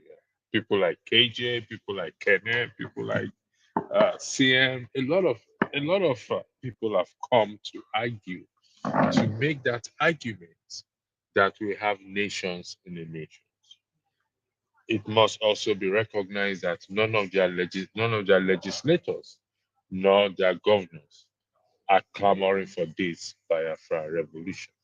But I've also argued in the sense that for any entity in that country that really wants to break away, there's a simple way. The most simplest way to do it is to what? For example, we have 5 eastern states or 6 eastern states. If I am correct, yeah, correct me, man Five, of five, prestige. five, We have five. 5 eastern states. So, for argument's sake, these 5 are the ones that claim to be what? The Biafra nation. And the current country, Nigeria, is not allowing them to live. Here is my proposal. Tell me if I am wrong. The 5 states comes together, start to print their currency, develop their own area, recruit their own army and declare that this is our own nation because we are tired of the country. Our people are not living well. The welfare system is bad. Do you not think that will be a better way to go about it? That's why I said don't No, run away with it until. no, Okay, Let me it's an close argument. I've already started shaking my head before you finish. so here is the problem. Go ahead, AY. Here is the problem, right? So that is the struggle. Again, that is what Nigerians, people that are into this tribal need to understand. The people benefiting in that region, they don't even want the country, the state Biafra. You think what's his name? That one that was threatening Abia State Governor, the deputy speaker of House of Rep. You think right now he want to belong to Biafra? No, he's benefiting from the system. You think Ekwere Badu that was deputy president of Senate for many years want to belong to? No, they don't. You think the governor want to leave Nigeria now belong to? No, they don't. That is the issue. They are benefiting. So what you find is not stay at all agitating like Nnamdi Kanu. They are not they are not recognized by the constitution. What's it called? Shouting for this separation, you know. But by the time, just like you said, if the Igbos, for example, really want to break out from Nigeria, all the governors, all the senators, all the rep members, all the elected people and the leaders in Southeast come together and said, this is what we need. If you are not giving up to us, we are breaking out of this country. Trust me, the government will sit up. But they will not, because they are part of the corruption. It's the common man that is suffering, not these people. They also belong to they are the cabal. Sorry, AY. So you're agreeing with me that if they come together and say this and that, the Nigerian government will sit up? 100%. I agree with you 100%. I'm not the only one in the boat. We will come to you, Madam President. Madam President, the floor is yours. Okay, thank you very much. Before I proceed, and I'm going to answer the question before I give my narrative, I will second with what AY said, 100%. But we know that's not doable. So let me start from where AY started about the politician. I'm not going to repeat what AY said because I agree with what AY said 100%. So in order for me not to mention this governor, the politician, AY perfectly narrated 100%. But I even give you more. It's just more than the politician. Are you going to tell me people like Obi Kubana that is benefiting from Nigeria? You want him to go to a small market of just Igbo, whatever Igbo is, 60 million or whatever. Are you telling me how it's going to prosper compared to 230 million, where you have an enormous market? Are you going to tell me people that, what's his name, that guy had that oil block from Anambra? I'm just mentioning a few. Or let me give you even a smaller degree. Somebody like Flavor. You know, I know it's an Igbo culture, but all that tribe like his music. Are you going to tell me he want Nigeria to break up? No. Hairpiece. Yeah. Oh no. Okay. To even make it more hairpiece, his hairpiece going to go back to Biafra on Igbo land and just only that 60 million flying his plane instead of 230. I'm not saying 230 flying. So that's what it is. The elite, the bourgeoisie or whatever you call it, they're not going to do. The only way it's going to they can even come closer to realizing that is when everybody gather together. But that's not possible. And I can bet my money until I die. That's not possible. No, let's call it what it is, because that's not going to happen. I'm a proponent of one Nigeria, but if let's say people from the Southeast decided to go, and we have the referendum and they are giving it to them, I will probably go to Southeast. I know we can do okay, but that's not going to happen. Sometimes we just get here, living in a fantasy island, dreaming what is not possible. No, that's not going to be possible. So I mean, am I okay with what's going on in Nigeria? Or let's say when I go to Owerri, what I expected Owerri to be, or how Owerri started, all that Mbadiwe and everything, what Owerri could have been, supposed to be, it's supposed to be a very peaceful, capital and something like what happened. But the way has deteriorated under Hope Uzodinjo. I don't call him Hope. Do you know what do you know what Uzodinma mean? Uzodinma means good road, but right now we call him bad road. No, so no, so I don't see that why I don't see that happening. Why? And electricity. That's just my submission. That's not going to happen. Yeah, thank you very much. The final topic, hopefully, if I don't try anything, I received a message today that of I'm going to read it out. Sorry, I would have a letter of resignation from one Sheikh Ibrahim Abdulmad Labaka in Kwara State. In Quara. Yeah, he resigned. I'm going to read it out. I'm writing this letter with all sense of humility and gratitude for giving me the opportunity to serve as a special assistant artist in your cabinet. Having served in this capacity for a period of 1 year and 7 months, I wish to respectfully tender my resignation. Your Excellency, as you may recall, I was offered an appointment to serve as your special assistant artist on 6 January 2023. I accepted the offer because I saw it as what? As being able, a call to service, an opportunity to showcase my talent. Regrettably, I have not been able to achieve any of these things. Aside from the fact that I don't have a specific, this is the most important part. Aside from the fact that I don't have a specific schedule of the day, circumstances have not availed me the opportunity to perform my responsibility maximally.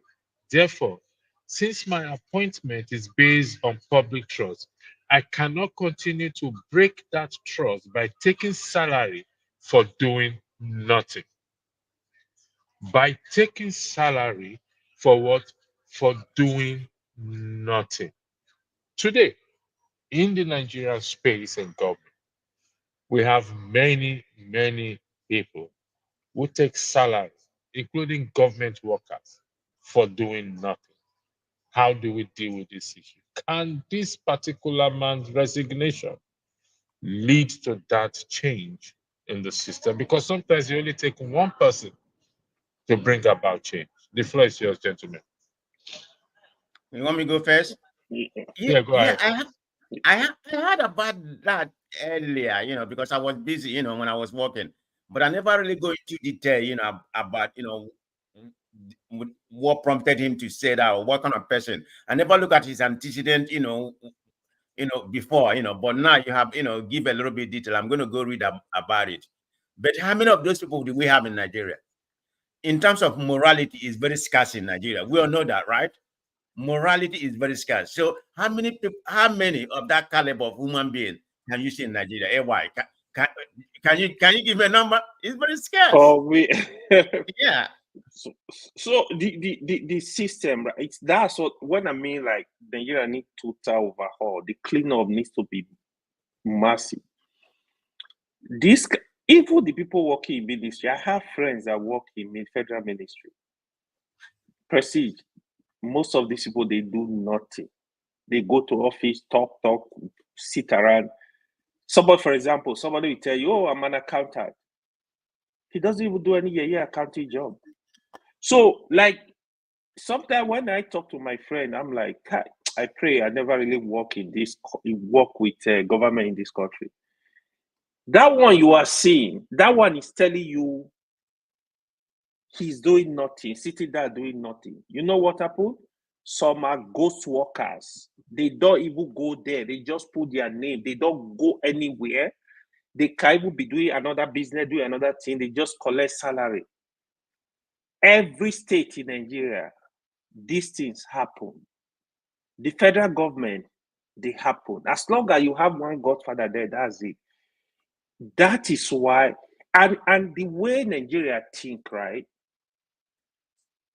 They don't know they do some high level of corruption. It's just like the 200 naira you give to people. You go to office, they want to do something for you. Oh, you must drop something. You drop 1,000. You must drop something. These are bribery, but we don't even know. When you come to the West, for example, somebody will do something for you and they oh, thank you. Oh, why are you thanking me? Oh, it's my job. Talk less of say, I want to give you $5. You know, they will see it's an offense. So we are used to this corruption. We don't even know. We collect gifts in the name of corruption. Oh, he just gave me a gift. It's corruption. It's bribe. But we don't even know. That is how we live in the life. That is why I said, if we have a president that is ready, he needs to break down the system. There are a lot of things that will go down. And he's going to start this guy, you know what? We got to start fixing this. Probably when Nigeria go into smaller units, it's a form of regions, probably we can achieve better results. But the problem, even the president said go tired. I remember Obasanjo, I think there was a statement he made about the civil service. He said, man, that place is hell. So you to flood that system, there is nothing more apart from bringing technology, you know, to really, really clean up the system. Hopefully we achieve some level of result. You know, but I mean, people coming to war, not doing nothing. But I can't even survive like that. I'm gonna be frustrated. Like, but what am I doing? I'm just come to the office. I don't have work to do. You know, what am I gonna be doing? Like, for God's sake, I can't function in such environment. Thank you. Kenneth, welcome to the platform. Thank you, Pastor Electricity. Why are you here? Man of prestige. No, He I had Biafra called now. him to support you. I Okay. called He him had to support Biafra. you. Are you here to talk about the No, topic I heard itself my or to younger talk about the brother, Biafra but revolution? I don't know if I'm happy to see No, you. To talk about the topic, you know. Okay, good. Thank God. Thank you, Jesus. Kenneth wants to talk about the topic. Amen. For a change. Amen. The Lord is good. There's You nothing see? what God cannot do just now is Kenneth, focus on the topic. That is what you said. Don't Yes, deviate. exactly. Okay. You know, I overheard my brother talking about the revolution. And that's my junior brother. Then my older brother was talking about that is not possible for the Southeast to be able to, to be successful if they happens to have Biafra. That triggered me. I was like, what? No. Ekene, hold on. But Kenneth, that's not Hold the on. topic. Don't misquote me. That's not what I said. What So I what did said. you say? I didn't say. What did you I say? told you that is why he's coming. I didn't say we're not going to be successful. And I What give did you my say? reason. Did you listen? The Yeah, people you that said that how could one expect somebody like Obi Kubana to move his business to Southeast, right? yes, I Now, say he's yeah, one of those people that won't allow okay. allow us to Obi separate. Kubana is not relevant when talking about how to fix our nation. People like Obi Kubana are not even on the 1 million list of relevant people. Is not relevant, you know. No, I'm just giving you. Last time our brother here, Pansat, reminded us of the efulefus that we have in the Southeast. And not only in the Southeast, there are efulefus everywhere. There are efulefus in the North, in the West, and East. You know, although those are people that they've gone, you know. But this is it. Talking about revolution, I know that you can actually be able to have your revolution through peaceful means. But the problem is we fail to ask ourselves very important question. Of all the people that have been trying to fix that country, with or without guns, even before we were born until today, how successful has any of them been with that movement? We've had the military era where the young military guys are stroke trying to fix that country. What happened? It was turned to Igbo coup.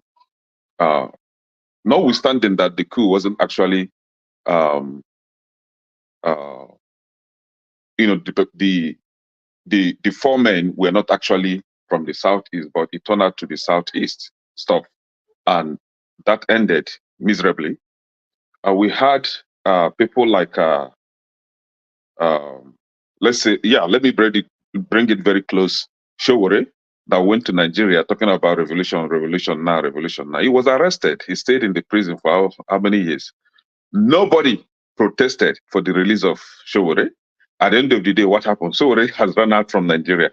He's now in the US. In short, there is, I don't know if you guys have heard about the latest news or rumor that the DSS has released warrants of arrest on Showore, waiting for him. Whenever he steps his foot in Nigeria, he'll be arrested. Yeah. So I ask, okay, even before Showore, we had the NSAS. The NSAS movement was to campaign for a good governance. What happened? Most of the protesters were killed, businesses destroyed.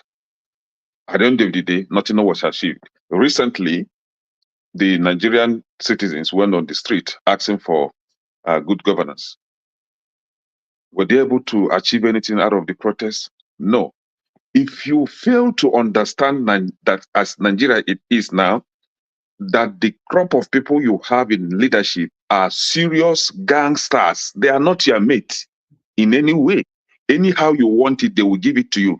That these people are hardened criminals, that there is nothing you can do to get them out from that office. The only thing. Can I let me interject you and quickly make an announcement. Okay. In case there's any moderator that wants to come and take over from me for this show to continue, that would be nice, because in the next 15 minutes, 60 minutes, I will have to go because of where I'm broadcasting from. All right, back to you. So that you will not be able to get them out of the office. That the only thing that you could actually put in place to make them begin to think is when you forget about hatred against a particular region or ethnicity. When you forget about tribalism, come together and say, you know what? Let's dissolve this country. Be you Hausa, Yoruba, Igbo. Let's divide this country. This is the only language that jitters them, the only language that threatens them. Other than that, nothing, because they know if that country is dissolved, oil, where the money is coming from, they will no longer have upper hands on the resources. Gold, which they've converted to their private business now, they will lose all these things. People like the governor of Imo State will be nowhere close to the leadership. People like what is his name? The former governor of Abia State, Ojus Dokalo, will be nowhere close to leadership. So they are afraid of this language. This is the only language they are afraid of. But here you are, you don't want somebody to proclaim or to call for secession, and then you are calling for revolution. Good luck with that. Then, talking about if Obi Kubana takes his business down to Southeast, that he's not going to be successful and all that, is not true. People from Nigeria travel all the way to China to go and buy goods. People from Nigeria go to Turkey to buy goods. People from Cameroon come to Aba, Onisha, Lagos to buy goods. People from all other African countries come to Nigeria to buy goods. People from Nigeria go to some African countries to buy goods. So if you have a better quality product that people will buy and make money from, wherever you are, they will go and get you there. They will go and get your product there. So regardless of where you are, if you have a good business, people will look for you. In the Southeast today, Anambra, for example, they have shoe market in Anambra. They have shoe market in Aba. If you come to Anambra or Aba, you will see people from various African countries coming there to buy shoes. So Obi Kubana runs, is it not a club? It's club now. Is club a good business in the first place? He run club and yo-yo bitter and this bitter drink that kill their organ. So we won't even allow such nonsense to be happening in our place, because if you want to run a business that gives life, not a business that will stand as a poison poisonous products to our people, clean the organs of our people. What is bitter? Okay. Kai Kai and Ogogoro mixed together. Ogogoro and herbs mixed together. That's the only thing they sell. Nothing else. Can I come in before you finish? No, before you speak, man of prestige. Chim, are you joining in as a moderator? Can you join in because I want to leave, so not to end the show? You're muted, please. No, Andrew, I'm not joining as a moderator. I promise you once I get home, I'll join back. You whenever you want to shut down. Don't worry. All right. I think Chim is scared of Ekene. I thought Adama was coming in. Which Ekene? Why would he be scared of me? Because you bully moderators. No, I'm not a bully. I don't know. No, where seriously, I would have stepped in, but I'm heading somewhere else shortly, so it won't make sense. Instigator. You just want to instigate problem for nothing. You see, I thought by now you would have repented with all this behavior. Adama said she's coming in. Yeah, she's welcome. Adama is coming. So what I'm saying in essence is, it is okay for us to have different opinions, but sit down, just sit down on your alone time to think about all these things and what is going on in Nigeria. Tell yourself the truth. Is there any way out of this trouble in Nigeria? Then you arrive at the answer. The only way out, as I insisted, and I'm still insisting on it, is call for division of that country. Let the masses from north, south, east, and west come together and say, we want to divide this country. That's the only language that these people understand. Other than that, if you still go by hatred and tribalism, how many places are we going to divide it? Can I have my interjection, I'm proposing hold on, Ekene. Let me tell you the reason why I made that comment, and I will restate it again here. I'm an indigenous of Biafra, okay? But what I said, I'm not a proponent of separation. I mean, you may have a different ideology, and I respect it, okay? But I said, if there's a referendum, my people, we are honored to go. I'll be gladly join them, and we make our nation. Hold on. You are a bad elder. You are a bad elder that will not participate in the work, but he can only participate in the enjoyment. That's the bad elder. Don't I have an opinion? No, it's opinion, no. But how can you be doing that? When it comes to work, you exempt yourself. But when it comes to enjoyment, you come and enjoy. Who is fooling who? Well, I will be very honest. You want me to be transparent? If there's a referendum that was proposed to me right now, if Nigeria is working, I will. So what work? Don't be offended, man of prestige. Can Ekene explain further which work exactly are you working and which chopping is the person not agreeing to the process chopping? Very simple. The work is joining hands to call for separation. That is the work. He said that he will not be part of those that will call for secession, but he will be part of those that will enjoy the dividend of the secession. Okay, if I may explain it, if I'm a man of prestige, don't be offended. If I may explain it differently, I don't agree with you. Okay, you see, the mindset, we need to move away from this mindset. Now, I've always said this, when we go into brainstorming or discussing, there will be divergent views. People will say, oh, I want us to take the company to the moon. Some will say, no. Let's not spend money and go to the moon. Let's just stay on this our earth and make sure we improve travel from Kaura Namonda to Kutuwenji and all that. We'll go for them back, and eventually a decision will be taken. Maybe the decision will be taken that, okay, let us go to that moon. A good team player will say, okay, I propose my view on not going to the moon. But now, since the majority says it is the moon, I will support the moon. That is what man of prestige, that's how societies are run. Because you see, this mindset, we will carry it and go to the next level and be fighting. There will always be people who have good reasons why they don't want Biafra. If those reasons are good, in the face of everything happening, there are some people who say, let's not go Biafra. It doesn't make them any less evil. But if eventually the majority says, let's head to Biafra, and they say, okay, our people have spoken, I'm with my people. It doesn't mean that they listen, we might even head to that Biafra, reach there, and suddenly realize that, oh, one Nigeria is better. Germany split into two. The East Germans were happy to be East Germans, while the West Germans were happy to be West Germans. But how many years after, they all saw reason to become one Germany, and they came back. And today, majority of the resources used in building and bringing East Germany up to speed was from West Germany. But today they are unified Germany and they are happy. So let's stop seeing this that when somebody says I don't support breaking Nigeria, it means the person. No. There are plausibilities in breaking up Nigeria, and there are plausibilities in staying as one nation. The problem we have is that people are not sitting down to see how do we make the necessary compromises to make Nigeria work. That's where I stand. Yeah, let me interject for a second, right? It is okay not to support secession. It is okay with that. I'm okay with that. But where I find it very ridiculous is you said you are not going to support, but you are going to join them when they're able to achieve it. However, you are now going ahead. Hold on. You are now going ahead. Hold on. You are now going.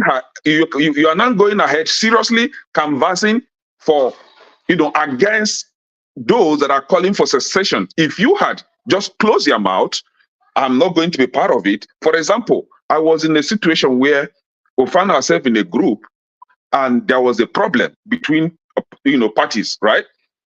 Instead of coming together to resolve the issue, some decided to join the other party to kick the other person out of the group. I was like, no. And they were now calling me to join in a vote that will kick the other person out.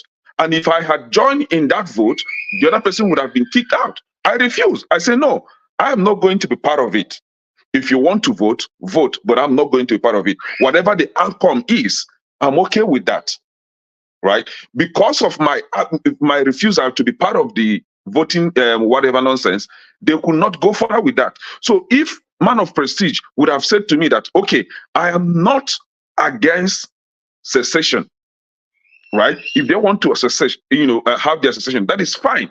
If they have it, I'm okay. If they don't have it, I'm still okay. I would have been okay with Man of Prestige. But my problem is, Man of Prestige is finding every reason to criticize the call for secession, and at the end of it, he's not saying that if secession happens to come, he's going to be part of it. No, it doesn't make sense. It doesn't make sense at all. The best deal is, it is okay if you are calling for secession, that is fine. I'm not in for secession, but I will not go against. Also, my brother, you understand? It is a live and let live world. Exactly. People are entitled to stand on any side of the divide. Listen, if you say because someone did not, do you know that Nnamdi Azikiwe did not support Biafra originally when Ojukwu was declaring it? He didn't support it. But when they saw how far within Nnamdi Azikiwe? I see, brotherly, listen, when we are born in this world, the beauty of the God we serve is the beauty of diversity, especially the positive diversity. Don't carry my diversity into the other rubbish. Leave those ones out. The diversity I mean is diversity of thought, diversity of thinking, diversity of goals. It is that diversity that makes this world a rich place, where somebody will say, you know what, okay, I don't seem to agree with this. This is the direction I want. But what I'm saying, a good team player is when eventually majority say this is where we want to head. You coalesce with that team as, okay, I didn't necessarily support this, but I will give my 110 support now that majority has said this is where we want to go, and you give it your 110 support and move it forward. That is a good person. That is a good Democrat. What I don't like is people who will say because Man of Prestige refused, then tomorrow when democracy, the Biafra comes, you go and kill him. You now start chasing him. You say because he didn't. No, we are not going to kill him. We will not give him visa. Oh, but now that you are doing this, what it means is that you make his life uncomfortable. You know? Can I confirm with you before you leave? Greetings, everyone. You're welcome. Greetings. Electricity, I just want to confirm. Greetings, Adam. Yes, and there was. Chief, it's been a while. You know, ask after me now. Now, only when you see me here, you ask. I did. I have. I asked Uncle KJ. He said that. Ego kinapa. Okay, all help what I get, but no problem. We'll go talk. Go ahead. Electricity. So I'm here to take over, and I'm trying to log into my main laptop so that way I can bring people in and everything. So I'm just letting you know what's going on. Okay, Thank you. Hello. Thank you. Thank you for coming into hold us on here. Adama, have you logged Yes. in as a moderator? Yes, I'm almost. Yeah, I'm logging in right now. My laptop is dead, so it's going to be logged in. Yes. Is my adversary, young brother. Yeah, you So I like can. that Don't leave log with me a completely. lot. Just stay back to bring in anyone while I log in. Then I can bring in anyone. You see me. Okay, I'm going to be Quick one. backstage, so just give me a shout Yes. as soon as you log in. Then Okay, no problem. Okay. All right, thank you. Thank you, gentlemen, for coming in. Emmy, you have to turn on your camera, please, if I'm going Thank you, Pastor. if you're going to be on the platform. All right. Yeah, he had his camera turned on. Thank you, Electricity. All right, no problem. So let me quickly say this, right? So before I'm listening. I'm just trying to work with my laptop. Okay. So go ahead anyway. Before I can join this program, we were having very good discussion with minus procedure electricity. What Chim is saying, to be honest, that's the right way. I mean, I don't really believe everything is gonna be like fight. We don't have to even the same family, as a matter of fact, children from the same mother, they don't have to agree on everything. Like, you can have a diverse view, but you just, because the majority of people, this is what they are saying, okay, I will work with you people. That is just the way the work's supposed to work, right? So I completely agree with what Chip is saying. Why me? I don't believe in the gender division. Obviously, you know that, but I believe in regionalism, but I don't believe in division. Regionalize the country, do a resource control, let everybody wake up, and see how we can move forward. I don't really believe there is any region that cannot care for themselves. The only what is going on is, it's just like, as human, if you giving me $5,000 free money every month, you think I'm gonna go to work? I'm like, hell no, I have money to do whatever I want to do. I'm not gonna waste my time. I'm not gonna go to work. So that's just what is going on right now. By the time these regions, they know nobody is giving them free money, or state, they know nobody is giving them free money, they will look for the money. They will work hard and look for how to generate revenue to people. Let me, maybe, I don't know why it's difficult for you guys to understand my position on this. But let me start an example with one church. I don't want to call their name. I don't know about censorship here. But JW Church, Jehovah El Shaddai Church, you understand what I mean? So that church, they don't participate. Yeah, they don't participate. No, let me. I just want to use it to set an instance, right? They don't participate in an election. They don't stop anybody from participating in an election. They don't criticize election. They don't campaign against voting. They don't participate in voting, but they don't campaign against voting. So with their own style, I don't have problem with them. I can vote. So whatever decision that we the voters arrive at, they are good with it. But comparing it with what Man of Prestige is doing here is that Man of Prestige say that I don't want to be part of the vote, but I'm now campaigning against those that want to vote. They don't have to vote. They should not vote. You see the problem now. You see the difference. So it is okay not to agree with the voting, but respect your peace. Don't go against those that want to vote. Let me ask you one question. So when President Buhari resumed office, he made a statement that actually divided the country. He said that some region, they refused to vote for him, but these people that voted for him is going to focus on. Are you okay with that statement? Are you okay with it? No, Buhari is the president of a nation.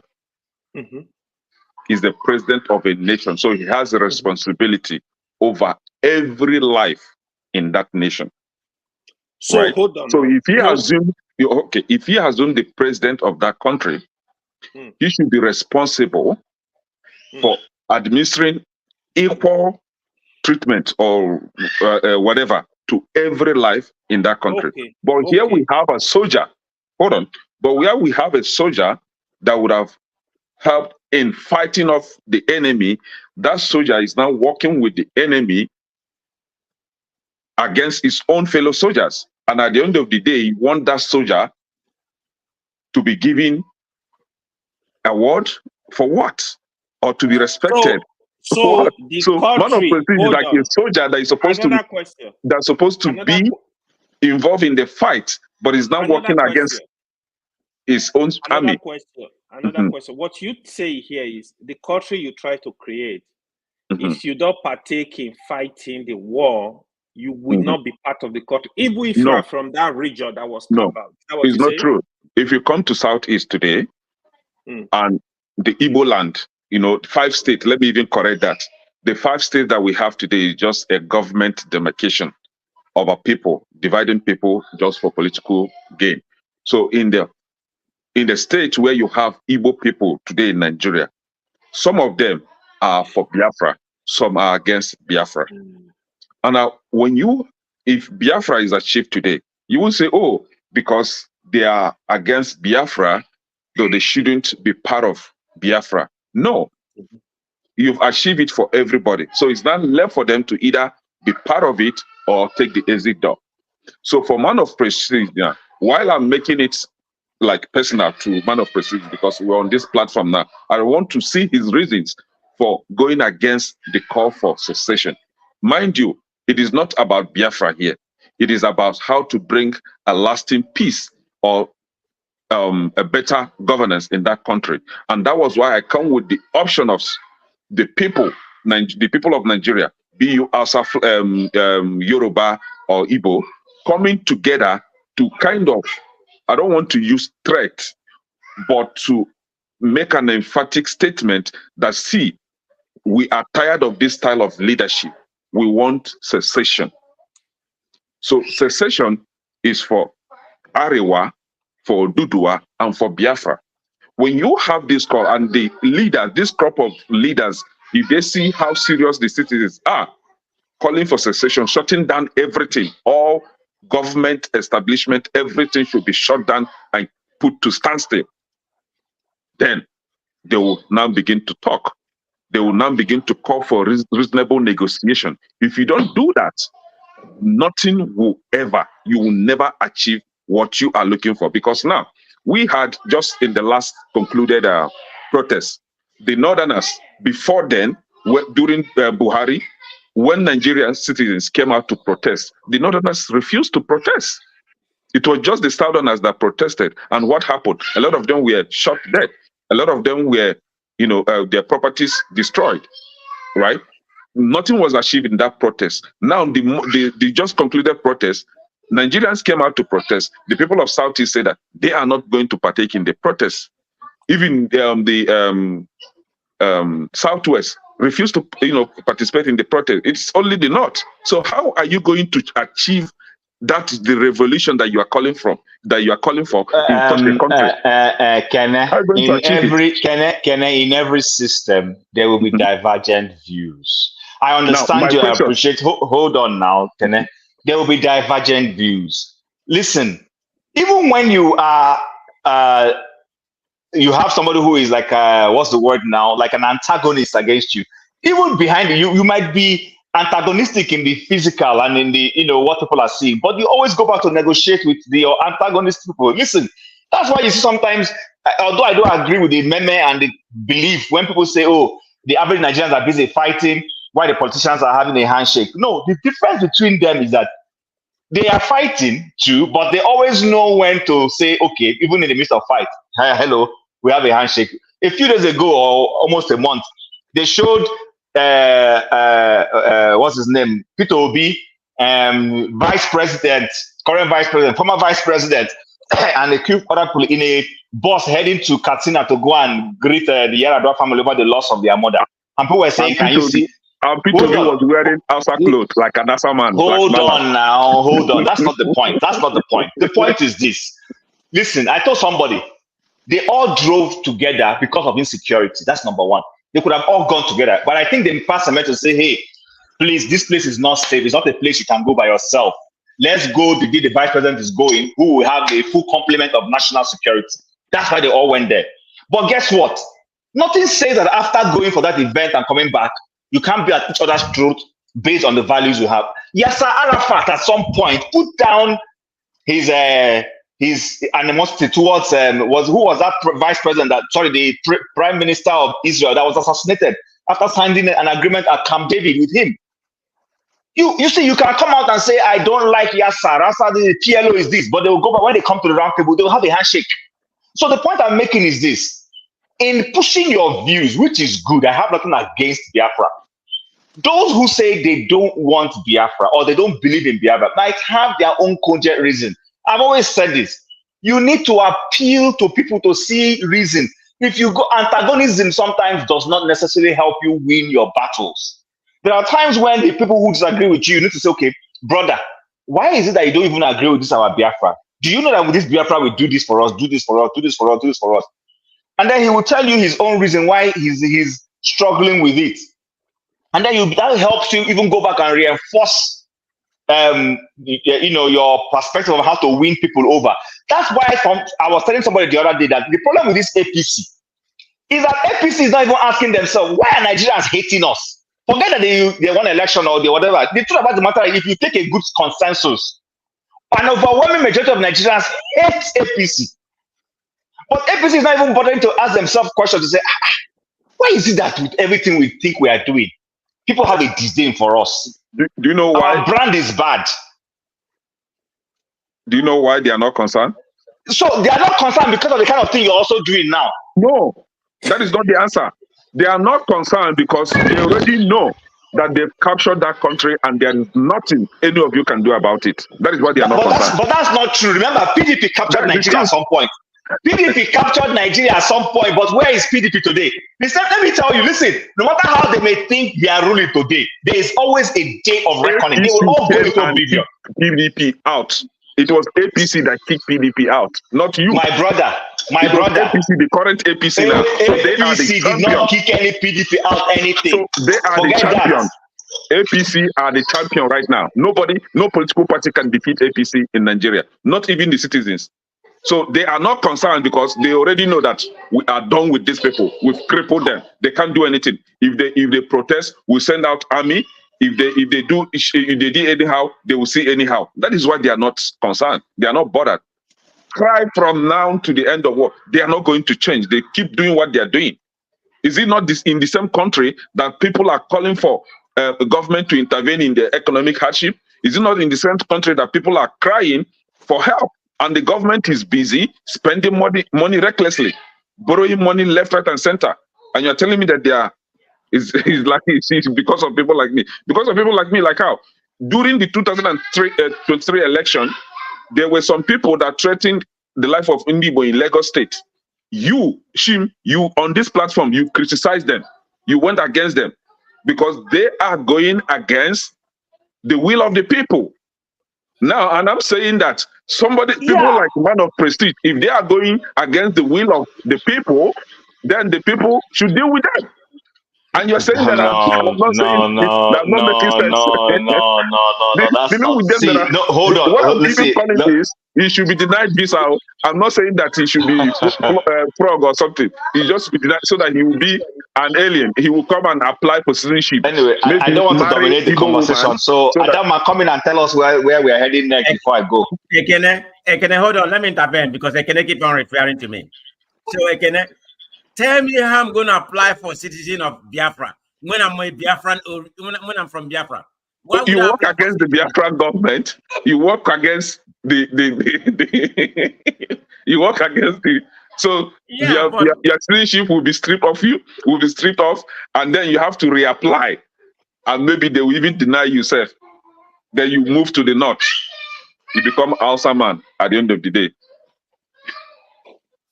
I raise my head, brother. Thank you. You go and join what's his name? AY in Arewa. You become Arewa brother. I will apply for this one now. AY is not from Arewa. What are you talking about? Don't mind It's him. from Arewa. Okay. AY is in between. He doesn't belong anywhere. Ignore him. He's confused. You see the Biafra you are planning? I'm sorry for you. Let me say, one of the issues I think is that the reason why someone like Ekene is still talking about Biafra is because Nigeria has failed. I mean, and Biafra is just the only one that maybe is the one that is in the public. The truth is that there are many secessionist movements in Nigeria. Even the Ogonis want to have their own country. In case we don't know, if you stay in Port Harcourt, you realize that the Ogonis feel that they have been deprived of having their own state. And it's all because Nigeria has failed. Nigeria has failed its citizens. And let us, this ideology of trying to say, oh no, the people can't go, is part of what is also making us stay backward. Because when somebody tells you, I don't want to be part of something, if you don't respect that person's opinion and try to say, oh, why do you want to go? And how can we change it? Then you're not ready to make progress. You will continue living in anarchy. During Buhari's time, Buhari keep on saying, "Oh, Nigeria is one indivisible entity." No, but Dexter, that's not the point. See, everybody agrees that Nigeria has failed. Majority of listen, I'm even laughing at people who are talking. Many of them don't even know where I stand when it comes to Biafra. I'm not against Biafra, but the point is, in our bid to push our point. What I'm saying is, we Chip, must can push you it wait in for a a minute? rational. Can you wait for a minute? Some people are trying to come in, and I'm trying to bring them in. So if you're trying to come in, please have your camera turned on. I'm trying to get my computer together so I can come in as a moderator. But while I'm doing that, I see people on the backstage. But in order for me to bring you in, your camera has to be on. Thank you. All right, So thanks. they can see my camera is on. Thank you, sir.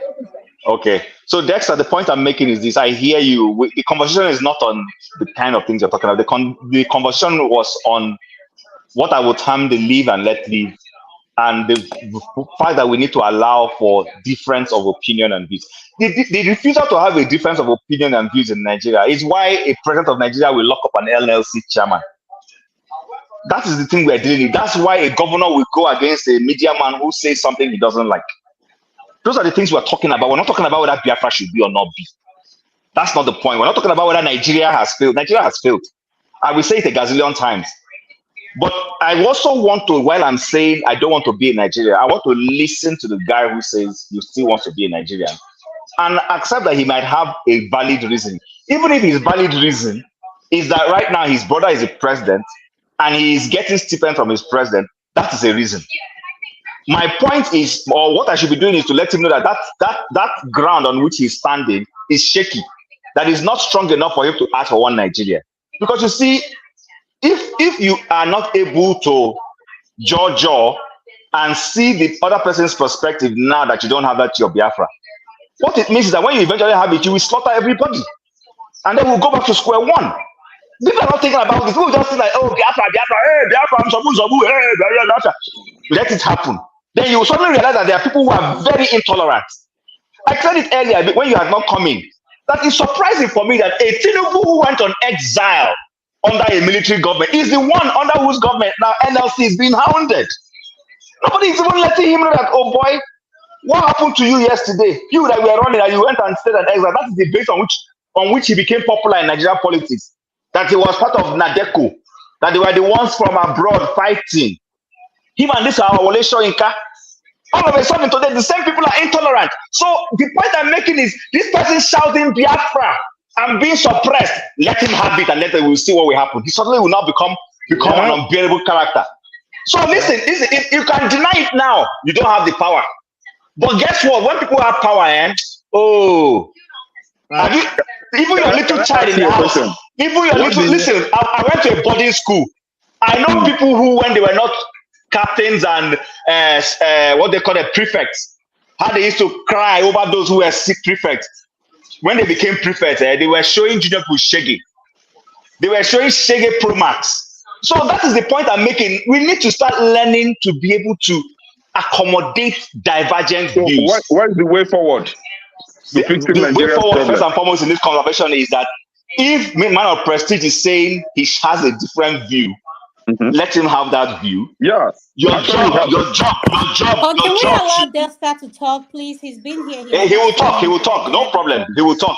Your job should be to say, man of prestige, what can I do to win you over, to see reason why this Biafra should be a thing? Your view should not be saying you are disappointed in him. No, we don't have time to babysit. We've passed that level of babysitting. We don't have, at this age, if man of prestige doesn't know what is happening in Nigeria and especially Southeast, we don't have time to babysit anybody. We've passed that level, right? So if you want to stay behind, stay behind. We're moving forward. So what we are saying in essence is not about, I don't know why this conversation is going towards Biafra. You now, but now you bring Biafra now. Yeah, No, you bring Ekene, could you Biafra. please round it up? Let Desta say something, please. Thank you. Okay, go ahead. Okay, Desta, thank you. yeah, thank you. Well, I just think that, I feel pain when I see people as young as Ekene, fighting for Biafra. I can understand the idea of the fight, but it just shows you how the system has completely failed. And one of the reasons why the system has failed is because, first of all, the Nigerian government denied and continue to deny the genocide they committed during the Civil War. And second thing is that they didn't do anything. That's why I hear blacks saying they want reparation. I mean, I find it very, very insulting that anybody will be asking for reparation in the West. Nigerian government needs to pay reparation to the in quotes, the people from Biafra, because it was a great injustice that was done to them. Because till today, nobody can really answer the question why there was a civil war. Why, if the people say they wanted to go and you forced them back inside, and then after you forced them back inside, you didn't do anything for them. Even after the Second World War, America invested in Germany, invested so much in Germany.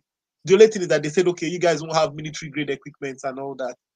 So I can understand the Kenneth's point, and it just shows how bad the system is. But my question is, the truth is this: I know many of us here are in the Western world, but I was talking with a colleague today at work, and he asked me. He says, "How can I become a Nigerian citizen?"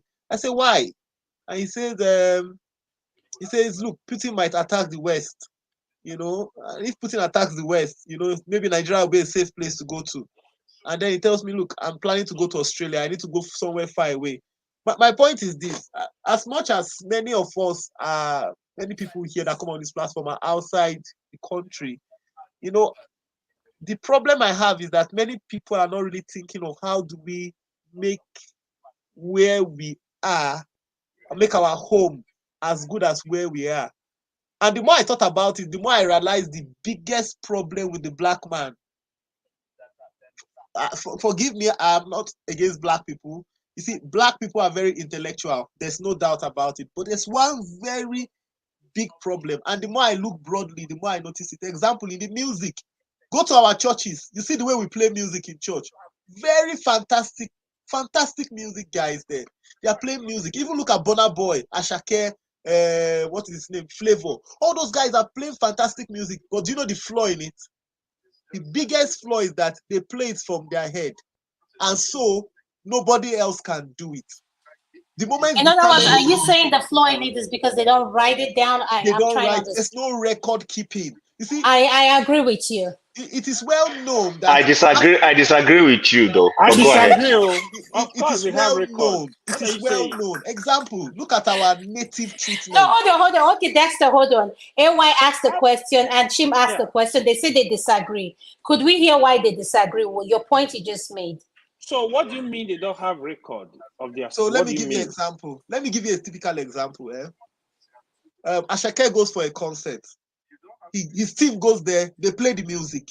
The truth about it is that they can't produce that exact music again, and nobody can produce it again because they just play on instincts.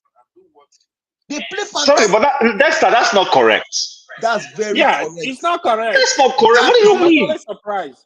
Calm down. Now, let me tell you the difference. If you look at the white we're all here to learn. Let's learn from Desta. Okay, Desta, since you're a music producer, I want to hear from you.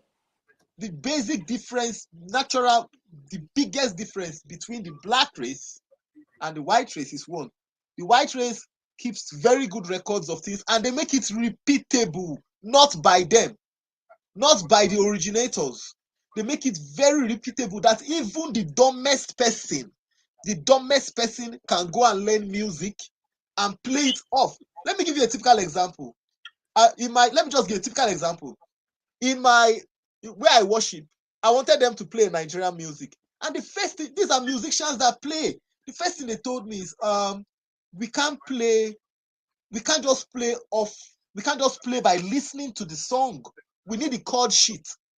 I was like, oh, I don't have the chord sheet. They say, okay, maybe one of us that studied music can listen to the music. Adama, sorry, can I quickly step? No, before he goes too you're far. talking about repeatable. Do you mean to replicate something? The reason why you're doing this is you already have, you're already in it. He said, somebody has to write out the chord sheet.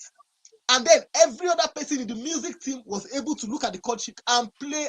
It might be boring, but the point is this: they were all able to play the music. If it was in an African setting, you will listen to the music, you listen to it, and then you now play based on what you listened to.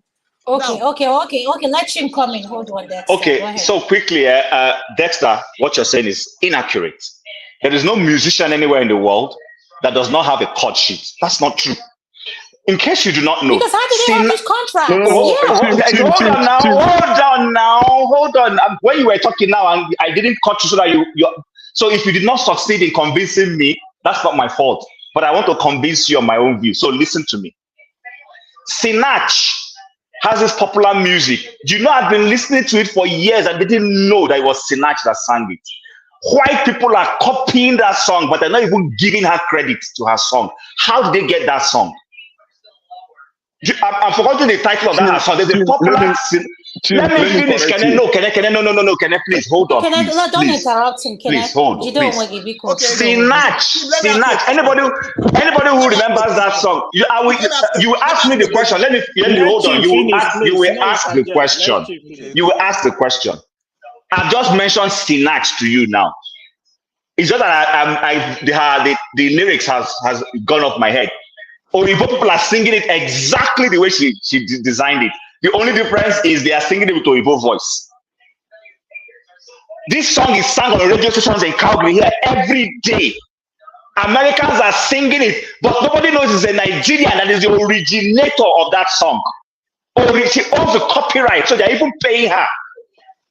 She's the owner of the song, but the whole Christian world is singing it. That song was not written out of her head, but it was written from her head into a chord. That's why they can all sing it. Listen, the average white man, listen. Before you say, let me round up here. The average white man has a bias. I live in the Western world. They have a big bias, and that bias is when they don't know something, rather than admit they don't know it, they will look for a way to put it down and tell you it's not singable. It's like your name that they will never learn to pronounce. They can pronounce a Polish name, pronounce a Russian name that are very difficult, but they will not be able to pronounce Olumide. They will murder it. Even Adama, as straightforward as it is, they will look for a way to murder it. They're only comfortable with you when you can bring your name to a nickname for them to have. It's a bias. Don't buy into that bias. Yes, thank you, Jimmy. Hold on, please. Can I hold on? Let's AY. AY was the one to talk then. You didn't understand my point, and you have just. I understand your point. So, like I said, you are the one who couldn't convince me. Jim, wait now. You didn't understand my point, and what you have just done, you've expressed your bias already. Okay. Dexter, wait. Right, hold on. So that you gather all the questions together. AY wanted to say into what's said. Then I can never comment. Then you can take it all in at once. I think Jim has done justice to the question on us. Let's move. Okay, can I you next? Yeah, thank you, Shim. I will agree with the last part of your speech. I can't be in a place where they will murder my name in this country. They don't burn that person well. I will correct that person. Hey, pronounce it the right way. Or you say after me. Kenechuku. They will repeat. Or you say after me. That is the correct way to pronounce it. I don't care if you are the CEO of that establishment. You have to pronounce my name well. Now. You muted yourself. We can't hear you. Oh, sorry. Talking about if Africans write their music or not. Just yesterday. Their lyrics. Yeah, the lyrics. Just yesterday, there is one Frank Edward.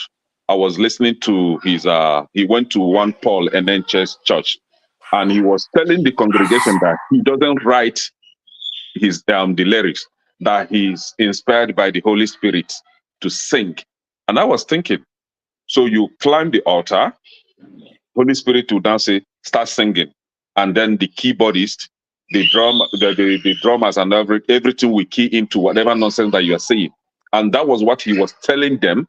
And the pastor, one Dr. Paul Enenche, was actually, nodding his head at, oh, Holy Spirit is at work.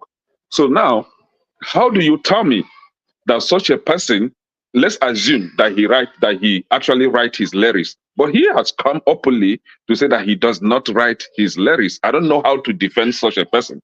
And again, coming by African music, I think the sound, I'm not into musical. I don't care. I just love sound. If you give me good sound, I will use it. I use it to sleep, use it to drive, use it to, enjoy myself. For example, how do you write, how do you call it? There's this music, not gogogongo. At least you can get the spelling of gogogongo. But there are some lyrics that you will be like, how do they actually write this nonsense? And they are singing it, and it's making sense to them, right? My take is, whether you write lyrics or you don't write, just give us good music, nice music. I think I'm okay with that. Adam, sorry, quickly, there's a misconception that we need to correct, so we don't go too far away. Every music emanates from the realm of your head. From the realm of your head. That's true. And then it gets put down. The musician might not have the capacity and intellect to write. Someone else will write it, and that music will now become in a book. Please, no music in the world. He doesn't write. He does not write it down. No. Understand something. That he does not write it down himself does not mean that music will not eventually be written down. It will be written down. If it's not written down, how come? What you said. How come? Sorry, let me end here. How come? Do you know that the Western world are looking for collaboration with Nigerian musicians? Why are they suddenly seeking it? How can you be seeking to do something collaboration with people that you don't believe in? How are they not being able to replicate their music then? How are they finding it difficult to replicate their music? Okay, we had all the concern. Let's give Desta the opportunity to explain this idea, his narrative. Then Amy will come in and say something to that. Desta, over to you. Thank you. Yeah, thank you. First of all, Chim, you've just expressed a very bad bias, which I'll point it out to you. A Hausa man, typical Hausa man, cannot pronounce a Kalabari name properly. That is the truth. So this idea of let's try and desensitize ourselves of this racing white and black. Please, that ideology of the white man can't pronounce my name. Let's look. That's not a good argument. Number two, you didn't understand the concept of what I told you. You just took it. If you talked about writing music, Brother, help me understand now. Let me help you. I was giving you an example. Okay, please do a good job. Do a good job of it, please. Okay, good. Africans don't take records. Africans don't write. Africans don't keep. Example. Let me give you a typical example. You have bone setters. African had African medicine. Bone setters. It only runs in the family. It only runs in the family because the only people that learn it are the people that see the person that is doing it. It's never recorded of this is what we do. Nobody sat down and said, okay, this person does like this. You write it down, they take record, and that somebody independent of them can come and learn it, can look at it and learn it. That way you don't transfer knowledge. It is on record that if Africa colonized Europe, blacks colonized Europe, but how come we lost how come we do something and then we lose it completely? Because you don't keep the proper records of things. One of the reasons why the Western world goes the way they go is because they have repeatability. Anything that is not repeatable does not last. If you don't keep a record of how people can repeat whatever you have done, 100 years after, it dies with you. So if you look at many African countries, in many African civilizations, after one good person, in quote, everything just disappears gradually. We don't have that culture of we are doing something, we are keeping record of it. Okay, let me give you an example. How many of you Let me ask you a quick question. Let me ask you a quick question. Just let me ask you a question. What's the question? Let him land. So let him land so that he doesn't lose his train of thought. I want to really give him a chance to do justice because I accused him of not being able to explain properly. Let him explain. Dexter, please, I want you to be realistic with the point you're making so that it can make sense to every one of us. A lot of our artists have contract with Sony Records. And these are records who have, hold on, Dexter. These are record labels that, Sony Record is not from Africa. So in order for you to have a contract with this record label, you have to, those music can be attainable. There's a lyrics behind it. There's a vote. There's a way these things work. So I'm trying to help you. I want to understand when you say we don't keep record in terms of words, the lyrics. I want to understand the part you're coming from. Let me ask the question since you've asked a question. So you just said for Africa, we don't keep record of anything, that the thing will just die with you. Okay. When you look at our music industry, for example, how come Fela music did not die with him? And a lot of people have, that was a platform for a lot of people to grow. Oye Kanwenu, how come her music did not die with her? A lot of ladies have looked up to her for music to grow. Tiwa Savage, Two-Face. What Two-Face? We thought Two-Face was the ultimate. Wizkid came out, Davido, Flavor. How come the music? Your point does not really I don't get it. Can you expatiate on it? Let me expatiate. Dexter, you're talking about. You people are to replicate something. Replicability is what he's talking about. What do you guys mean by replicability? He has just told you that Afro Juju that used to be Afrobeat, that used to be the preserve of Fela, has been replicated. Okay. Over and over. But hold on, brother. Chim, replicated by who? Chim, let me ask you a question. Chim. Hold on, Dexter. Replicated by who, though? Chim, how many people have sang Fela's song? Not the same way we sing. It's Fela sang it. That's a good point. Adama, can I answer that question, please? Yes. In fact, I was going there, but he has helped me go there quickly. Dexter, I mean well. I'm not insulting you. You see, but do not allow academic intellectuality make you suddenly lose understanding of certain things. Music is cultural. Music stems from a people's culture, whether it is a positive one or a negative one. Just the same way for years, I used to be guilty of saying American movies. Listen, Americans do movies from a superhero perspective. Their culture is there's one superhero. Africans don't dwell on a superhero. We tell stories from our daily lives. It could be a witch mother-in-law, which we all criticize for a while, but that's a reality. It could be from the perspective of a bad politician or whatever.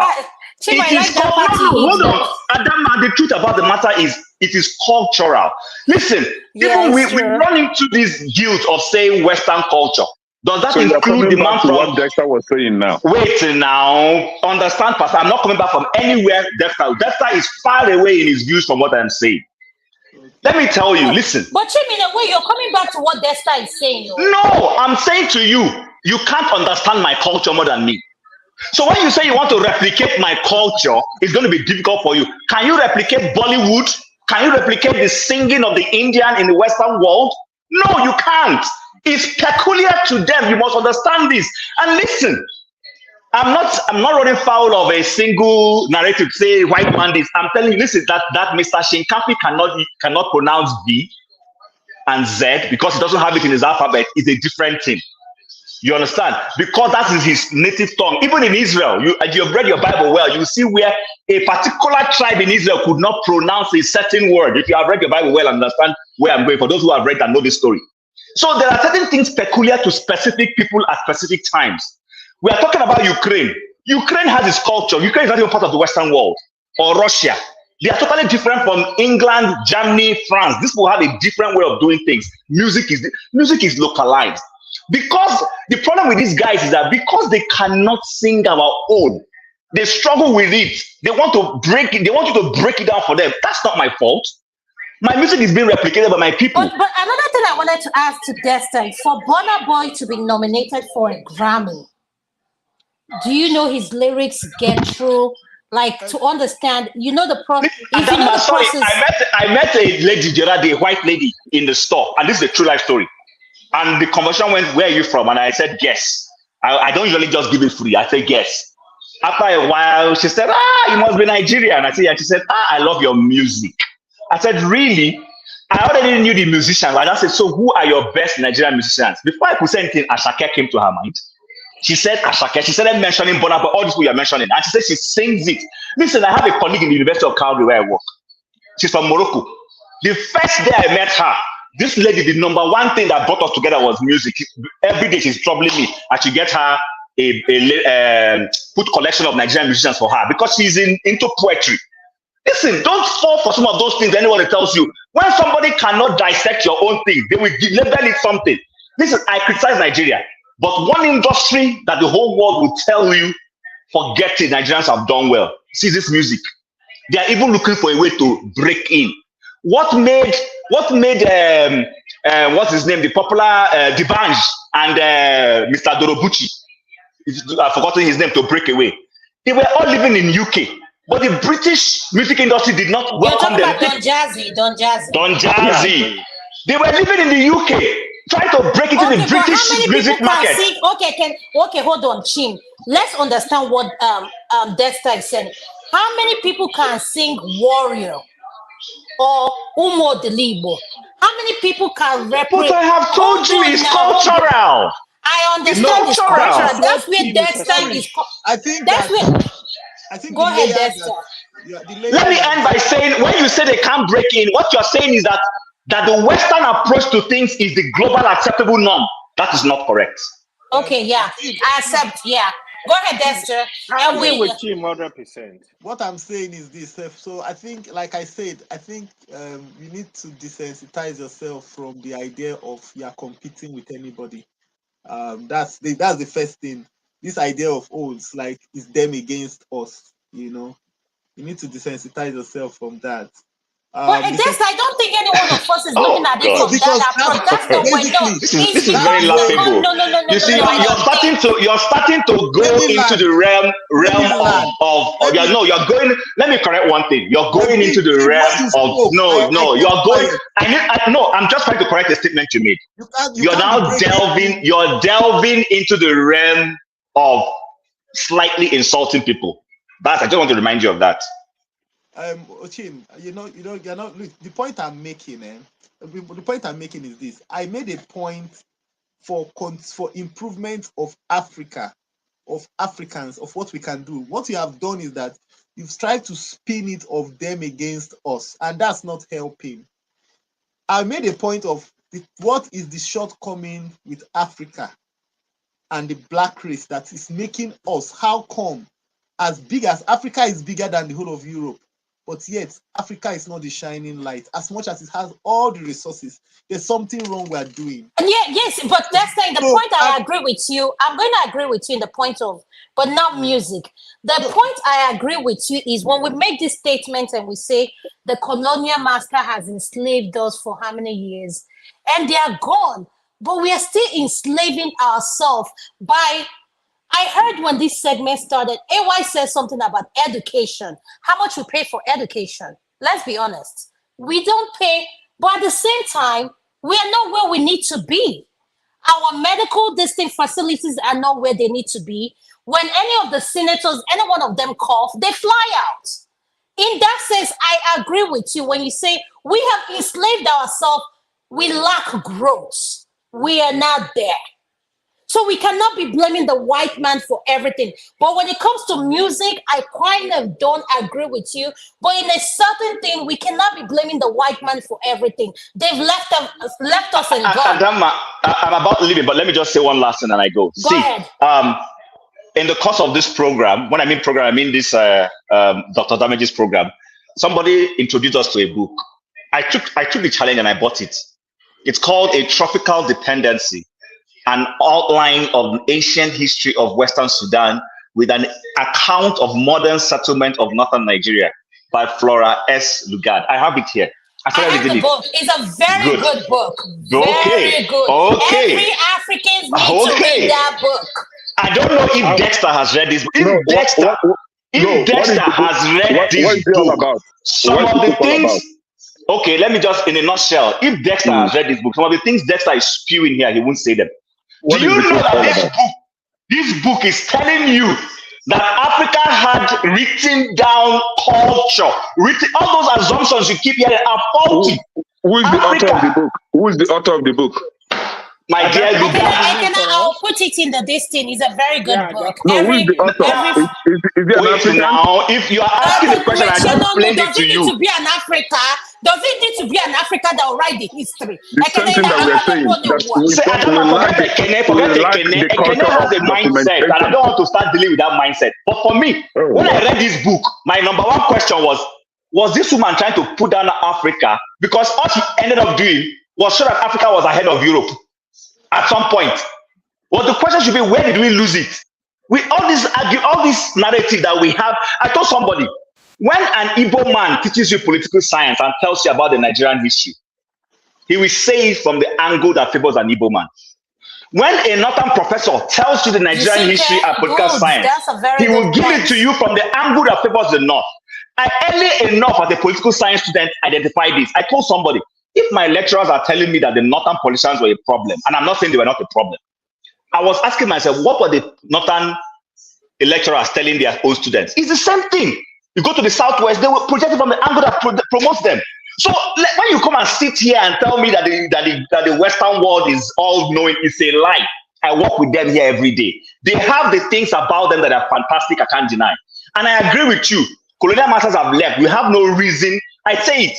If somebody says comes and stirs a quarrel between me and my wife, if the honor is between me and my wife to refuse to be allowed. I have a simple question for you that will end this argument. Just simple question. Okay, go ahead. We had our traditional way of worship. Yes. Before the Western missionaries came to Africa, right? Yes. They came with documented instructions or manual book that portrays their religion, which is Christianity. Do we have such in Africa? Kene, you're slightly being ignorant. Who's going to write the book on our? Hold on. Thank you. That is that documentation that we don't have. Adama, can we accept the fact that we don't have a culture of documentation? Chief, unfortunately, what you have done, I'll be honest with you, is that you have your view. Unfortunately, what you have done is that you've made claims that I did not make. I didn't start by saying the white way is the universal way of things. But ultimately, that is what your argument is about. Ultimately. But no, Chief, he said in terms of, he made an argument. Hold on, Dexter. He made an argument in terms of trying to make a reference when it came to music. He said we are not good at keeping records. It's good to listen and understand before we jump in. Yes, it's true. But what Dexter said is true. We don't keep records first. But Adama, that's not correct. That's the thing I'm fighting. I'm trying to tell you it's not correct. Okay, Chief, please tell us how we keep records. Sorry. Listen, guys, I don't know the level of history any of you has done. I'm a historian. Africans were documenting. It's not true, Jim. But before you yourself stated that we colonize the Western people, right? Hold on now. I won't allow you to land. Because I'm not going to allow you to do what you're doing. Because you want to go. Go ahead. You came here and you said somebody does not listen. Did you listen? Have I finished what I'm saying before you jumped? So you can't see that you have not listened because you've heard nothing. I listen, just like you're not making sense, and I'm trying to help you make sense. I don't want you to help me make sense. Africans, that narrative that Africans do not document is a wrong. Listen, people have been brainwashed. The number one thing anybody who conquers you does is to change your history, is to change, the way you pass that history down. They steal things away from you. If you have followed history all the line, let's not forget about Nigeria. Anytime anybody is conquering you, when the Babylonians conquered Israel, they took their brightest, took their literature, they tried to change it. That's always the intention. And those who colonized the blacks and Africans did that successfully to the extent that what was now passed down to people like you and me is that we don't document, is that we don't write. That is not true. What has happened is that over time, because we have bought into that narrative, and because of the way our history has been shifted, we are starting to make credence to that thing to say, yes, that's who we are. But that's not correct. That's the point I'm trying to make. Before you come and make any assertion, make sure you have your point well. Dexter, you are trying to influence us and explain things to us. You didn't succeed in doing it. That's not my fault. Thank you, Chim. Thank you so much. I really Tim, appreciate you. Hold I on. asked a question. Hold on. Here. Let man of Okay, Prestige them may come in. Unfortunately, yes, please. Can I wait, please? Ekene, you're not the Emma, only please person go here. Keep ahead. quiet. Emma, please. I'm sorry. I really apologize. I'm sorry. I know you were talking about a little bit of everything. So please, could you come in? And thank you for being patient. In fact, I'm confused. I don't even know where to No, come. that's okay. Please, can everybody mute if you're not talking? And we're going to do this in a civilized way. Please, can I hold yourself? If you're asked to speak, if MS says something you don't agree with, let him land. Then when it's your turn to speak, you can challenge what MS says. Can we have an agreement on that, At least please? somebody that keep interrupting is gone, so we can have a calm conversation now. Okay, all right, no problem. I agree with you. Good. Go ahead, Emma. Thank you. Please, I just need to attend to something now, please. Just continue with the conversation. Okay, I'll go to Man of Prestige.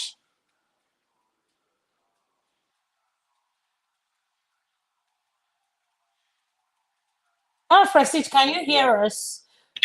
Yeah, I can hear. Sorry, Okay. I got myself muted. Yeah, greetings everybody. You heard what Dexter said, and I said to Chim that I feel like we keep blaming the slave, the Caucasian, the slave master has left us. And I hear people say these comments every day, but I feel like we're enslaved mentally. And Dexter said something about we not keeping record. To a part, I agree with him because we don't. Because I feel, one, we don't have a form of identifying a human being. In this country called America, there's something called Social Security. Nigeria, how do we identify people? We don't have that system. So that's the conversation we're having, sir. Okay, thank you very much. I've been listening, I guess I have my attention divided on what some other things. But having said that, I'm not going to flog what Dexter said, the narrative. He makes sense, but when he comes to the musical point of view, when he narrated it, giving an example as part of his narrative, they don't keep record. I beg to disagree with that from Dexter. But other narrative with the foundation he was laying, it's not only about music. He just used music as an epitome of what he wants to narrate. In that regard, I completely agree with him. We don't keep record, so I'm not gonna bring the musical narrative to this conversation. And I'm just gonna say how I feel. I'll be very transparent. Whether you like it or not. I mean, it's my opinion, and I'm gonna stick with my opinion. I think I'm just kind of tired with this African plantation. That we keep on blaming the white people. For how many years have we liberated from these white people? Why do we still have that plantation mentality embedded in us? That everything we blame the white people. We blame with everything has to be the white people. It's just like when Obama was the president here. I voted for Obama. I still like him. The black people here, I mean, they are selfishly, Obama wasn't the president of, I'm just using this as an analogy, okay? I didn't mean to pivot. Obama wasn't the president of black people. Obama was the president of, all America. So it has to do what favor Americans, not just black people. And you have some Nigerians here, and a.k.a. my brother there is one of them. If I'm wrong, you let me know. They blame everything on the Democrat or Obama to be specifically, that he didn't do nothing for Africa. Obama is not an African president. Obama is an American president. So don't expect him to come here and do anything, change American policy. American foreign policy is American foreign policy. It doesn't matter who's in charge. Go back to the day of Reagan. I wasn't in this country by that time, but I read about his policy. And tell me who favor Africa. So when you come here and spoon nonsense, you need to go back and read and get the data and fact check. And if you don't know the website to fact check something, and I give you the website, everything is not about Google. Google is just copy and paste. You need to go to the right. Google is Africa's best. Yeah, that's not the only thing they know. Google is everything. Right. It's not what I can. I know Ekene is going to interject me because I mentioned him. Go ahead, Ekene. No, are you done? We're having a peaceful conversation here. No, Ekene, you can't come in there. He's not done. You can't talk yet. Emeka, mute him. I'm talking about is about where we find ourselves in Africa. The blame. The white man doesn't own on anything. Yes, they came to colonize us, up to today. We don't have any record. Who to blame? These white people has left more than 60, 60 something years ago. Is it not time we start, building our bridge, taking the blame, taking responsibility? That's just the way I see it. We're not the only we're not the only country that was colonized. Maybe people gonna come here and say most of the Asian countries, like Singapore, they wasn't colonized, but to the extent they was colonized. But they have moved on and people themselves to become, a first world or second world country. But we are still in a third world country. Even the third world country, this category we are finding ourselves. I don't even think if you ask me, are we a third world country? No, I say no. We are below a third world country because I don't see the trajectory whereby we are moving. We keep on blaming game. It's not about time. We remove our dependency on this for the MIS borrowing money. The foreign people borrowing money. We have to do what they say. That's exactly what's happening. We're still in that slave mentality, and we're going to continue to be, into that slave mentality until we find our root. Nothing is going to happen. Let's just call a spade is spade. Tinubu that is there is, somebody coming, Obi is my guy. If Obi is my guy, it's not going to make any difference. Maybe you make a very different, intangible difference. That African plantation that has been sold or not, that was so much embedded in us, we need to get that out of, I don't want to use the word F-head, but, you know what I mean. It's weekend is allowed. In order for us to progress. And I'm just tired of Nigerian stuff. I mean, I love my country, but the conversation, that's why most of the time I pivot to a different, I don't want to be depressed every time coming here talking about Nigeria. It's the same old thing every day. We have complained, we have everything degenerating in that country. I mean, this presidency is the worst president in my lifetime since I've been, well, I've not followed Nigerian policy, but I can read, I can do my research. That's the worst president I've ever seen. They don't care about you. Tinubu went to China, How can you go to China? You're a convicted debtor, and you go there, asking your lender to forgive you, and you want an investment. Yeah, we are convicted debtor. I mean, it's so ironic. And where are you right now? A president who is not answerable to his people. You don't even tell us where you're going. Is he not in London? Where is he right now? Nobody knows where he is. I'm a private citizen. I don't have to tell anybody, but you are serving us. Okay, we appoint you to serve us. You need to let us know where you're going. You need to know where you are. Where you are. It's a common. It's a right. It's our right. No, you're right. It's just the situation of Nigeria right now is very deplorable. Let's call a spade a spade. I mean, we are doing okay. A lot of us here, I can tell everybody here is doing okay, regardless of their status in the diaspora. We are doing okay. I mean, let's assume I don't have any education. I can go and work in McDonald's. I don't know, depend on the state where you are. Where I'm, in California, they pay $20 an hour, in McDonald's. I know states are very expensive. Some other place, I don't know, maybe $15 in Florida, where I frequent. They, their minimum wage is $15. I mean, $11. But you can use that money to sustain your life and have a car, own a house. But that's not applicable in Nigeria. And okay, look at the politician. How much did they pay the physicians? People who went to school for 8 years, 12 years in Nigeria. How much did they pay them? What is their salary? What is their salary from a month? Is it not roughly about 200 naira to 400 naira? That money for their lifetime, a politician can make it a year for what they make in their lifetime. So you want, you want somebody to be a doctor? Do you want that much to go to Nigeria, and bring his experience, his innovation, in order to help the country that he's so, that she's so much dearly loved? No, Adama is not going to do that. I can't speak for him, but I can't even. I can't. Going back to Nigeria in order to prove Nigerian healthcare system, because she's going to be at loss. She's not going to be able to, apart from other impediment that is going to be served just for the economical aspect of it. She's not going to do that. And you want me to go and to my own business experience, my project experience? I can't do that. I'm not going to do that. Believe me, you can call me a selfish you want. I'm not going to Nigeria, and I don't want to live in Nigeria. Okay, until something improves. I mean, why am I not doing it? Because if I go there, they won't give me. I won't get the opportunity. If I decided to go against them, they neither kill you or do whatever. I mean, they are savage. The politicians. They have pretty much captured our country. So I don't know where we go from here. I mean, we complain, but we have to find a solution. But how is the solution going to, work? I don't know. But maybe we need to go to United Nations. Showore has organized something. He's going to be at the United Nations when what's his name? Was it on the 28th or whatever? At the United Nations. He's going to be there. If I have the opportunity, I'm going to go. I'm just telling you. If I have the opportunity, it depends on my job, and the business, I would like to go and support him.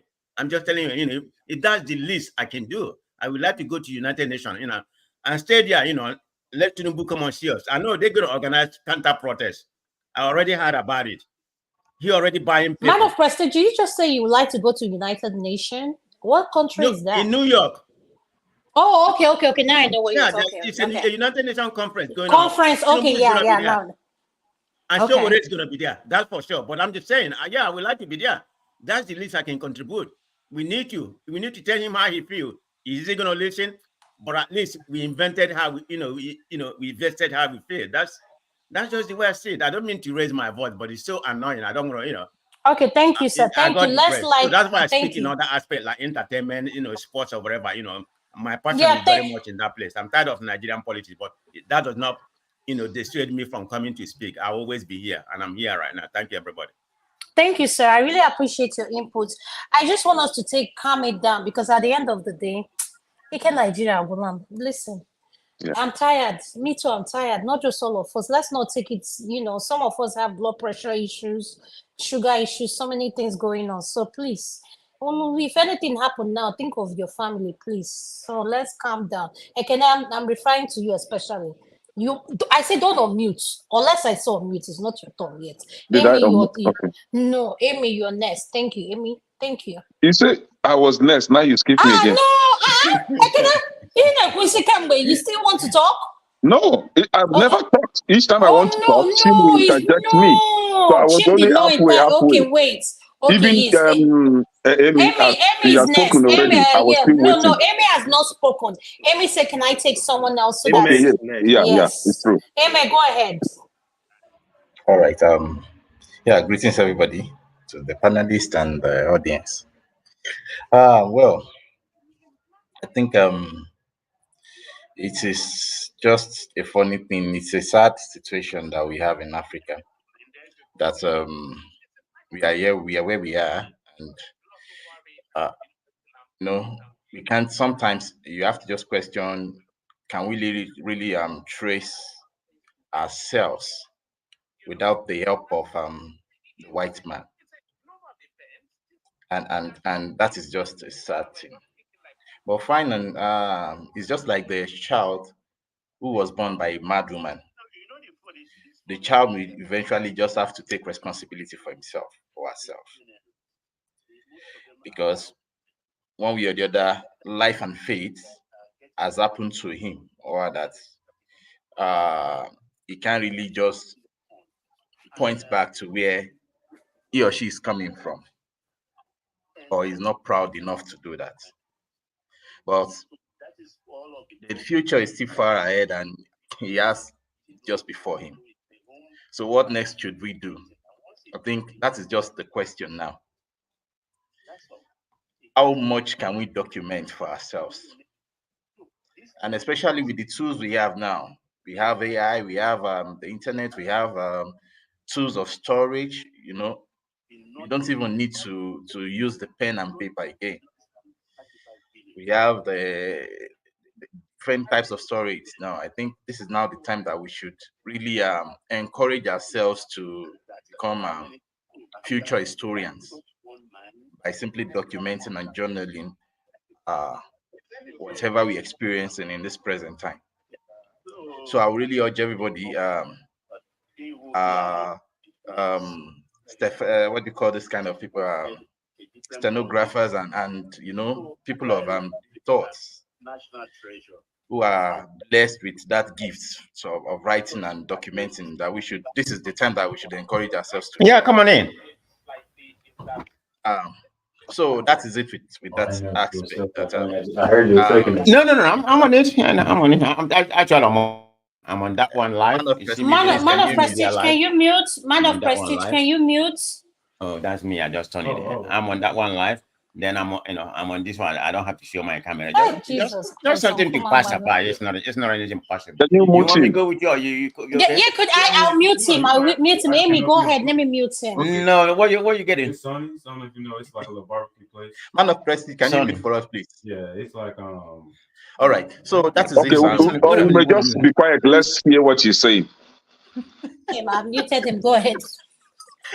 He wants to set more. Ekene. All right. So, well, that is it with that. Now, coming to the issue of that really bothers me a lot is the issue of Nigeria as one, because I've listened to a lot of conversations, a lot of submissions to that. Yeah, of the truth, at least we have been won to this point. But are we really won? And the answer is that on the superficial level, yes, we are one. Wherever it matters, we are one. But how does that oneness govern our leadership? Does it help us to make decisions as that one entity? That is when we always see the divisions, and plausibly, so it is plausible to see that, in my opinion, because I think we have to come to that point where we shouldn't be afraid to really discuss those divisions and tell ourselves the truth that it is there. And yes, it is rightly there. It should be there, because so far we've not trusted ourselves, and trust is not something you are bestowed upon. It is something that you should earn. And as a society, we've not really trusted ourselves to that regard to say, yes, we are one. No. Because I think when it gets to the closets, when it gets to the secret places, these divisions are what we use to make our division. These divisions are what we use to make our decisions and enforce it. So I think we should first of all face that fact, or at least right now, and even respect it. We shouldn't be afraid to discuss that division. We are, and we should respect that, and even now, make ways to which it can be better. Because I've heard the argument where some says that other nations are even trying to come together. For example, I heard of Mr. Chim that said he made reference to Germany, that they were divided at some point and eventually they had to come together. But that is true, and that is reasonable, because fine, it has even, we can see the progress that Germany is having. But the thing that he omitted there is that the division helped them to respect themselves. And with that division, they were able to come to the table and then lay down their terms of agreement properly. And it was respected. There's a contract there. And that contract is what is fanning that unity now, because on that contract, everybody simply believes this is what I am going to be by this contract. And this is always going to be respected. And also, there is now there is quality of leadership there to make sure that whatever is written down, agreed upon, must be respected, must be followed, must be, that is it. And when those things are there, you realize that those kind of system, they always grow, because there is equilibrium and there is also certainty. People understand, if I do this, I'm going to get this. That is a system, at least largely so. It might not be 100% correct, but largely it will be correct. And that gives everybody the reason to want to even make sure that they deposit into such a system. And that is how you see people of intellect, they go there, they develop, they continue to pour in. They don't even care if they should keep their monies to themselves, because they know that there's no need for that. When the average lifestyle there is the lifestyle of sustainability. Let me put it that way. I won't say it is lifestyle of a wealthy person, but for an average man who is not greedy in life, you'll be fine with the way you live over there. So, but that is not what we have in our society. And because of this loophole that we have so far, it is even now worse, because our best can't come up from that system to rule us or to lead again.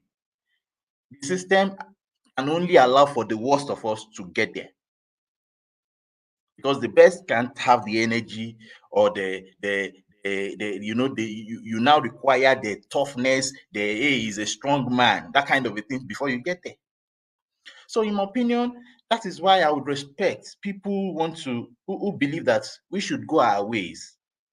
That is the reason, because I believe if we can appreciate that level of division, it makes us to come together whenever we now want to come back together to really tender our terms of agreement. That fine, when we want to come together, these are the terms that we must come with.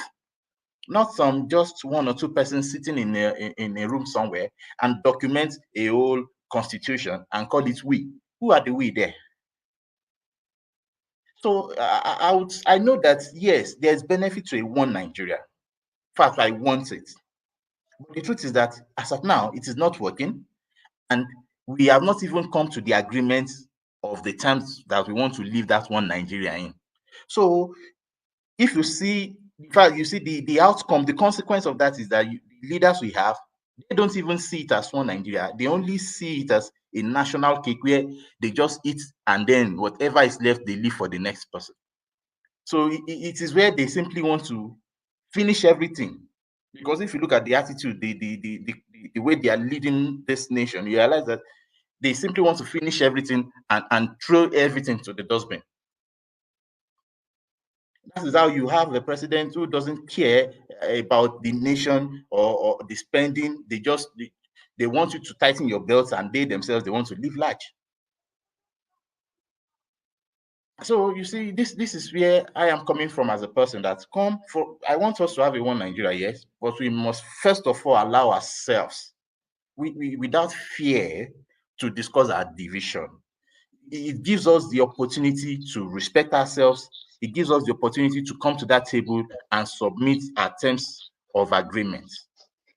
Sorry, Adam, can I say something when you finish before? So I know it's Kenneth's turn. It's Kenneth's turn for each person to talk. More than 20 minutes. Please, yes, it was Kenneth's turn, please. Yeah, so can you make it brief? Let me make sure. Let me have you finished. Yeah, I finished. Thank you. All right, thank you, sir. Go ahead.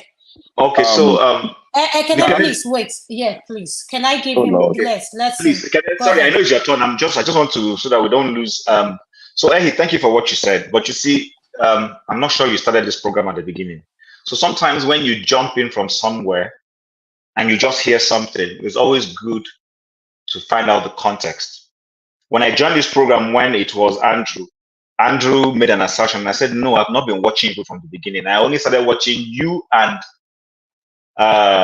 what's his name, and AY at the point where you said so and so, and I started from there. When I spoke about Germany, I didn't speak about Germany in the context of pushing for a one Nigeria. I'm not pushing for a one Nigeria.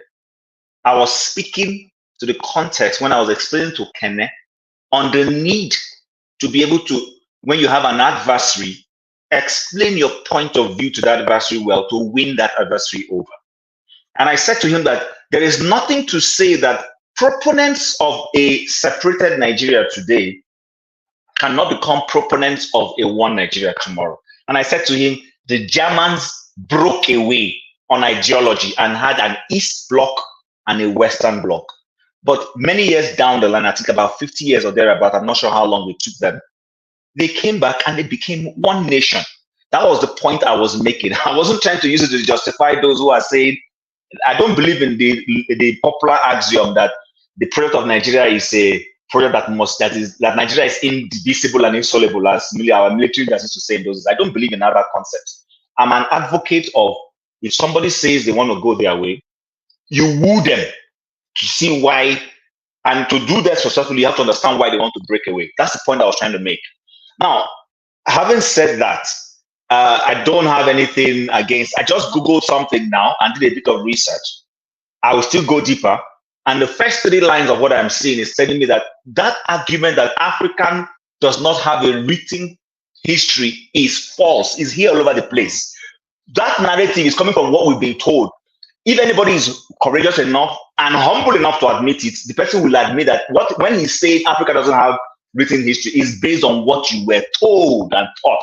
It's not based on what you have done a research for yourself on. So I think we should, in trying to be smart people, let's be honest. Don't try to, you know, I'm not saying Africa is perfect. I'm not even defending. I know Africa, we've messed up.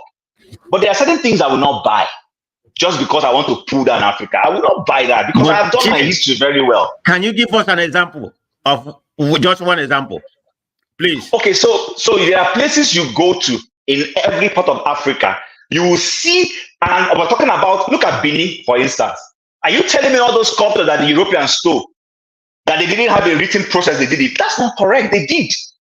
As a matter of fact, you're talking about the artifacts? Is that what you're talking about? The artifacts, if you've read history very well, you will see where honest Europeans will tell you that when they came to Africa and came to Benin in particular, not to mention of others, that they saw a civilized people and that were more civilized than what they were having in Europe. This book I'm talking about that was written by Flora Shaw, who is supposed to be our enemy because her husband was our supposed yes. You know what I said when I wrote the book? I started reading the book from a bias that she was going to speak evil of Africa. But when I wrote it, I asked somebody, was this woman trying to belittle Africa or project Africa? Because everything I see there is projecting Africa. Africans even at some point colonized Spain. That is here. But don't you think that bias come because of who her husband is? I'm not biased. I'm not saying, you have my point. I'm saying when I was forever now. Sorry, please, can I apologize? I apologize. The point I'm making is that when I started reading the book, I was reading it from a bias against her initially. But the things I saw inside the book were quite eye-opening. I never knew that there were times when some part of Africa was dominating even this Europe we're talking about. But Europeans will not tell you that. I've said it here that this Christianity we keep screaming that the Igbo people brought to us is not correct. Christianity was already in Africa before Europeans touched it. The problem is that we didn't do anything with it. And that's why when they brought it back the second time, it looked like a domination against us. Go and read history very well. Stop just collecting what some colonial people or whatever has taught you. I mean, it's like what they teach us, A+1 and all that. So that's the point I'm trying to make. My pushback against Dexter is that he hasn't done his research very well. I'm sorry to say that. If he does research very well, some of the views he's pushing will not be, he won't say it. Okay, can I please respond? I think Dexter and Dexter AY will be next. Yes, Ekene. You're not speaking for 20 minutes. You're speaking for 5 minutes. No, these two speakers, they spoke for up to 20 minutes. But please, I'm getting what? Please give him 1 hour. Give him 1 hour. Let's have this. Yes, thank you. God bless you. So the thing is, I love the way Shin will kind of claim that Africans keep records. At the end of the day, he will still mention the name of the authors for those bookkeeping or record keeping. And none of them is African. They are all Western people. Flora Shaw, being the one to keep records for Africa, I don't know if that tells you that Africans are actually keeping record or the Westerners being the ones to keep record for us. And that was why somebody came from nowhere and said that he discovered River Niger and gave dates when he discovered River Niger. So in his own thought, River Niger started existing on that day he discovered it. Our forefathers were not able to keep such a record. That is a fact that all of us need to accept. And again, you live in a country, I mean Nigeria, where history is not even taught in school. If history is not taught in school, how much more do you expect history to be recorded in a country that don't have regards over history? Now, we have, for example, I was trying to write my name in a language, in our ancestral way of writing, which is in Sebedi or Akago, right? I was unable. I searched everywhere to put it together. I was unable. The funny thing is, most of the records that I found online were documented by the Westerners, not even our own people. I tried for months until I was able to gather things out, up, and I was able to fix my name. But if it is English name, for example, if it is Peter, I will simply grab a dictionary, open Peter, and I will find Peter and the meaning of Peter and explanation. Everything will be there. Now, you stated, which I agree with you anyway, that our people colonize the Westerners. Where is the record? Can I lay my hands on the record to see that? But I was told orally. So we keep oral record, not written records. Now, somebody was telling me about, or I read about how our people in the early 5th century, that our people in the southeast and part of the Ibibio or Enoch region were dealing in iron smelting. But there was no record of that. And if you go online today, you will see that the records you can find online were kept by the white Westerners. So our people were just living a life without keeping record for their descendants. And that was why today, if you're looking for iron, smelting iron in Leja or Opi, they are all written by the white people. And we are not just having this conversation because we like argument. We like to have this conversation to go into your heart and begin to ask you some questions. What are you leaving for your generations yet unborn? What history are you leaving for them? Me personally, I've started developing what they call family tree. And I know on this platform, this panel now, nobody among you will be able to tell us, give an account of your 4-generation family history back. I don't think you will be able to tell us who is your great grandfather. You will not be able to list their names. And then we are living a life like that. And then tomorrow, we'll now begin to say, oh, white people did us this. I'm not a party to blaming anybody for my misfortune. If white people did not hold gun on my head to force me to behave like a stupid person, I should take responsibility of for my stupidity. We have a country where we don't even have a record of what has transpired just 50 years ago or 40 years ago. Clean record. It is all about oral record. This person will lie, the other person will lie, the other person will lie. You made mention of Edo, Bini. Who among you here can give the actual record of what happened in Bini Kingdom? How Bini Kingdom was actively involved in enslaving its own proximate neighbors. How the Portuguese founded the Bini Kingdom so that they will be able to go and kidnap people around them and give them out for slavery. This is what Bini Kingdom was used to do in Nigeria. But today, nobody will hear about that. The only thing you'll be hearing about is how great the Bini Kingdom was. But nobody is talking about how evil it was used to perpetrate, to perpetrate some business. We, whether you like it or not, Africans, we don't keep written records. And what we are trying to do is, moving forward from this generation, can we begin? Hold on. Can you hold on? Okay, Sir, could you please mute yourself, Ogwa? And could you turn your camera on, please? But nobody is talking about how evil it was. Sir, could you mute yourself? Go ahead, I can unmute him. Go ahead. Yeah. So we don't keep record, and this is a fact that we need to. I think somebody has his device on, so it's kind of echoing. I muted him. And in your place, in your locality, can you give an action? Can you pick up a book written by your own person, by somebody from your own village, giving a detailed account of how your community was founded? You can't find that anywhere in Nigeria. It's all about oral, and that is why we kept conflicting ourselves with non-factual histories, fighting ourselves for no just cause. Okay, don't assume, don't generalize. You might No, for your place. I'm being honest. But if you can counter me, you are free to. Okay, so right? can you round up so that I can have as common as land ownership. It's about, I share border with Mazi Okafor or Malang Useni. We don't even have a clean record of our properties, and we are here defending a country, a continent that should be waking up and doing the right thing. If we keep defending it, This is how we leave a generation that will not know anything about us at the end of the day. Okay, thank you, Kenny. Could you mute? Dexter, could you unmute your nest? Thank you. Welcome, Mama Hacho, to the show. Thank you. Yeah.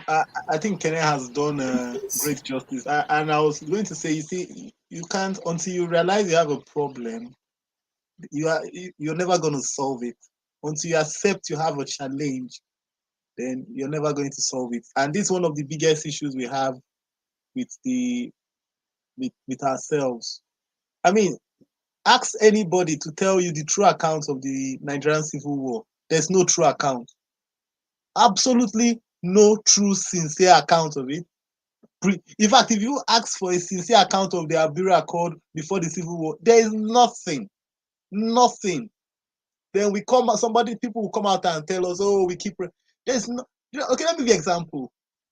We have the way the Yorubas make their is it adire? Is that what they call it? The Yoruba what do you call it? Ashoke. You know, they still make it the ancient way. It has not been modernized. It has not. If I can assure you, if that was something that was being done in the West, it would have been mechanized by now. It would be done by machines. To think that many of us here buy iPhones. iPhones are made by nanochips.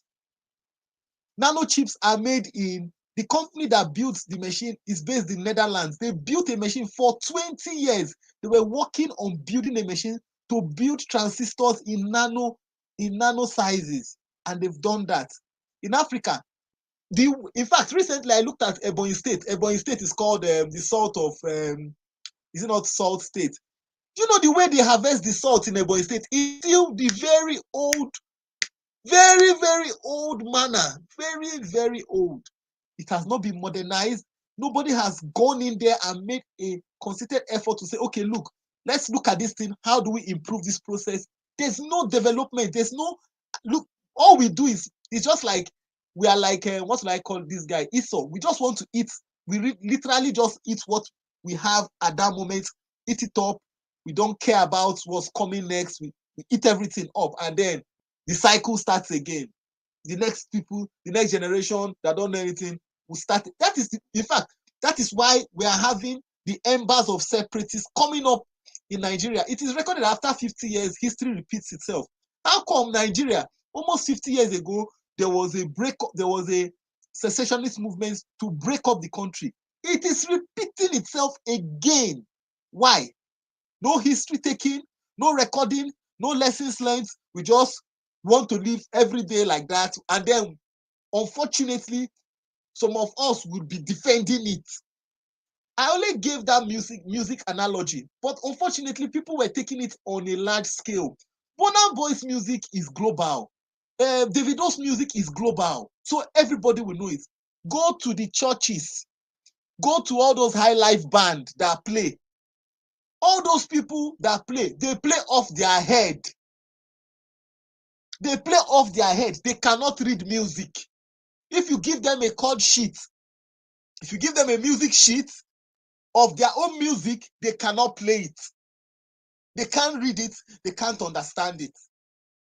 So the difference is that in the Western world, the foundation blocks for people are better. The people start from a foundation that they can read it, they can understand it anywhere they go, they can reproduce it. But our own is the music bands, all those local high life bands, they just play from what they hear, they just play it. But if you tell them, okay, you see this thing, can you write it for somebody else so that when the person sees it, the person can play it? Absolutely zero. Absolutely zero. They can't do that at all. And it is a culture thing. In fact, okay, let me give you an example. I was listening to an American news recently, and somebody said that the moment Joe Biden leaves the White House, that somebody is going to write a book about what happened. That somebody that was in the White House there will write a book about the account of what happened. They've started writing the book already. Sorry that I interject. Yeah, no problem. Thank you. Can it happen in Nigeria? Buhari left office. Nobody has written the record of when Buhari was out of office for close to 90 days. Nothing. They did. Why? They did. Which book? Yeah, Oh, by Femi. come Femi, on, the don't give spokesman. me that bullshit. Femi wrote encomiums about Buhari. You are talking. These are the problems Okay, we are can we having. not use code? Can we not use code Sorry, word? The word sorry. bullshit, please. Yes, We sorry. can't. My point is, these are the problems we are having. Femi was writing encomiums about Buhari. He didn't write the truth. Can you tell us why Buhari was outside the country? Can you tell? The problem is that we like to be pleasing. You know this lying down for the leader, lying down. No, right? Look, when Donald Trump was still in office, somebody wrote a book and casted him and wrote everything, all the records that happened. Look, even the Lord Lugard, we still use Lord Lugard's diary till today. Lord Lugard's diary to get accounts of what happened. But our own, we can't write our own. We can't. Look at what is happening in Tinubu. Nobody's right. What people will be writing is how Tinubu was the best, and that's all they will write. Nobody, and the truth is that we cannot. Don't we realize something? Are we making progress? I mean, many of us are leaving Nigeria, moving to the Western world, want to get Western citizenship. Doesn't it tell you something? It means that you're not doing something correctly. And if we keep on, it's just like I see somebody was saying something that Nigerians are so biased. When they go to America, when they want to go to America, they are demanding for free and fair election in America, demanding for the right thing to be done. But you come to Nigeria, you can't demand for it. It's completely different. The game changes. And it just tells us that there's something wrong with our culture. If we don't change, if we can't see ourselves and say, look, we are doing something wrong. For the past 60 years, we have been doing something wrong and we need to change it. We need to stop. Unfortunately, there's no hope. We'll just keep going down, down, down, down. Thank you, Dustin. Thank you. Writing a record of what the truth is, we don't do that. We lie about it, we pad it, we destroy the evidence, destroy all. Look at if it was America, all these elections. Okay, look at the last election. People would have written the account, accurate account, undisputable. But we don't do that. Thank you, Dexter. Thank you. Hey, while you're next, could you please unmute? If you're not speaking, please, could you have your mic muted, please? And only unmute when I ask you to, please. Thank you. Hey, why? Thank you. So, go ahead. First of all, I don't even know how we got here, right? The question is, do Africans keep records? I know. To be fair to Africa, I think we keep record. The only problem anybody is gonna say is the record are inadequate or the completeness of the record. I mean, if we don't keep record, somebody Gen Z like Keneha is gonna know some things, So the thing is, it's not that it's not that we don't keep record. it's not that we don't keep record. For example, like people we are talking about Biafra war, if we have the record, we have the record. We have a lot of books. The problem I see with okay, AY, this is one thing I want, please. I'm not to interrupt you. If you're quoting that, for our viewers watching, please tell them where they can go look up this record. That's all I asked for. Okay, hold on. Okay. So we have a lot of historians. Even in my high school, in government class, I was taught what the Biafra war, my government teacher, what led to Biafra war, what happened. We have the record. The problem is who is writing the book. For example, if you see like Aniboma write book about Biafra war, he's gonna look at it from the Biafra angle. If you see a Yoruba man writing, he's gonna be looking at it from another angle. If you see an Hausa man writing, he's looking at it from another angle. This is the only problem I see with this record. But trust me, we have record. If you go to Benin, go to the Oba Palace, they are gonna give you record of what's it called? Is it the Benin War? How this stuff here built, the artifact. They have record of all this stuff.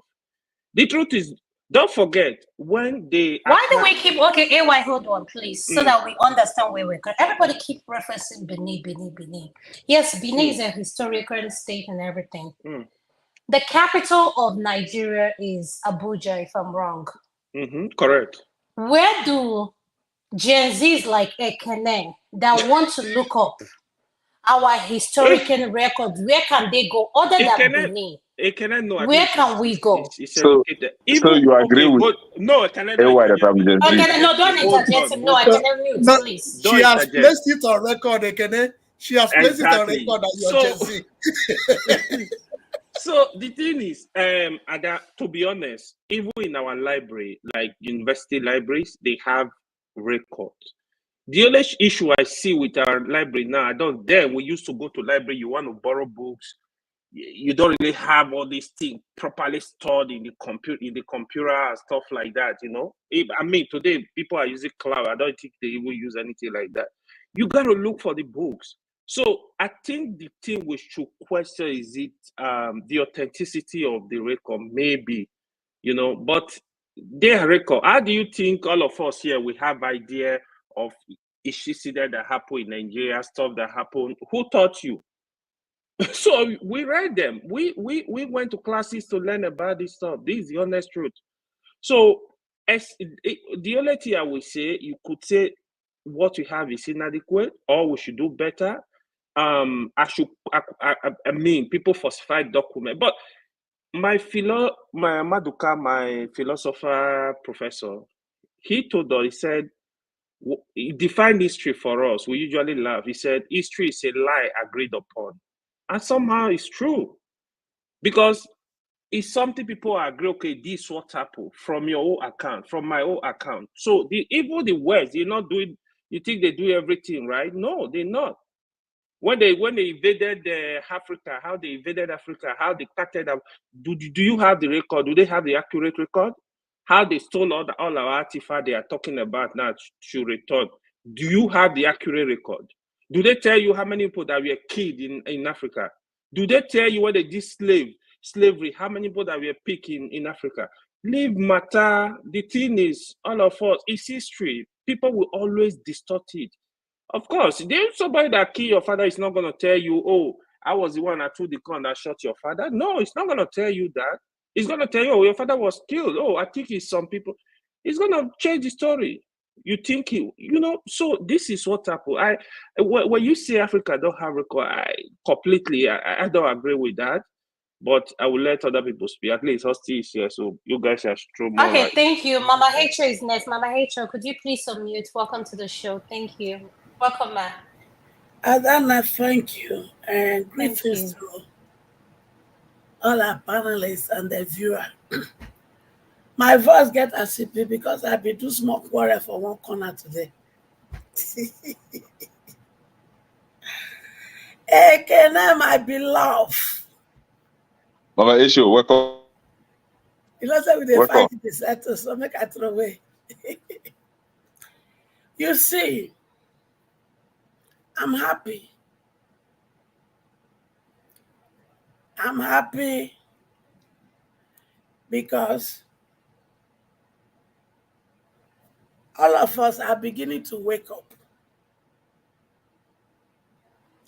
and discuss solution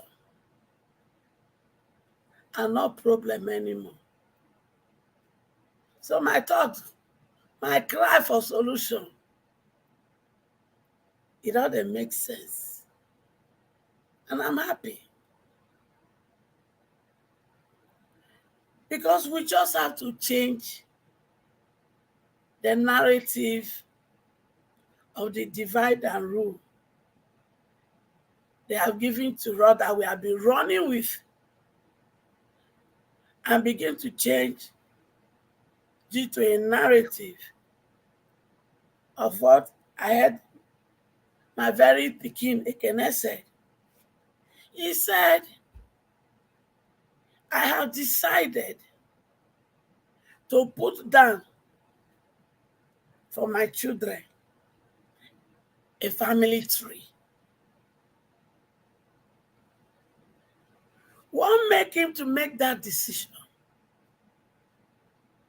And I think all of us here will take leave from that. Go and put down a family tree. Those of you that have observed me very well, you know that I talk and all of a sudden you see me twist. And I come with this warrior-like voice.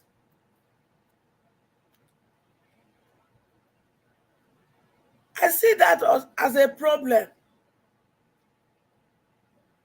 because I always ask myself when I do that, when the show is done, or whoever I was dealing with is done, I go back and I ask myself, what is that thing that always makes you to switch?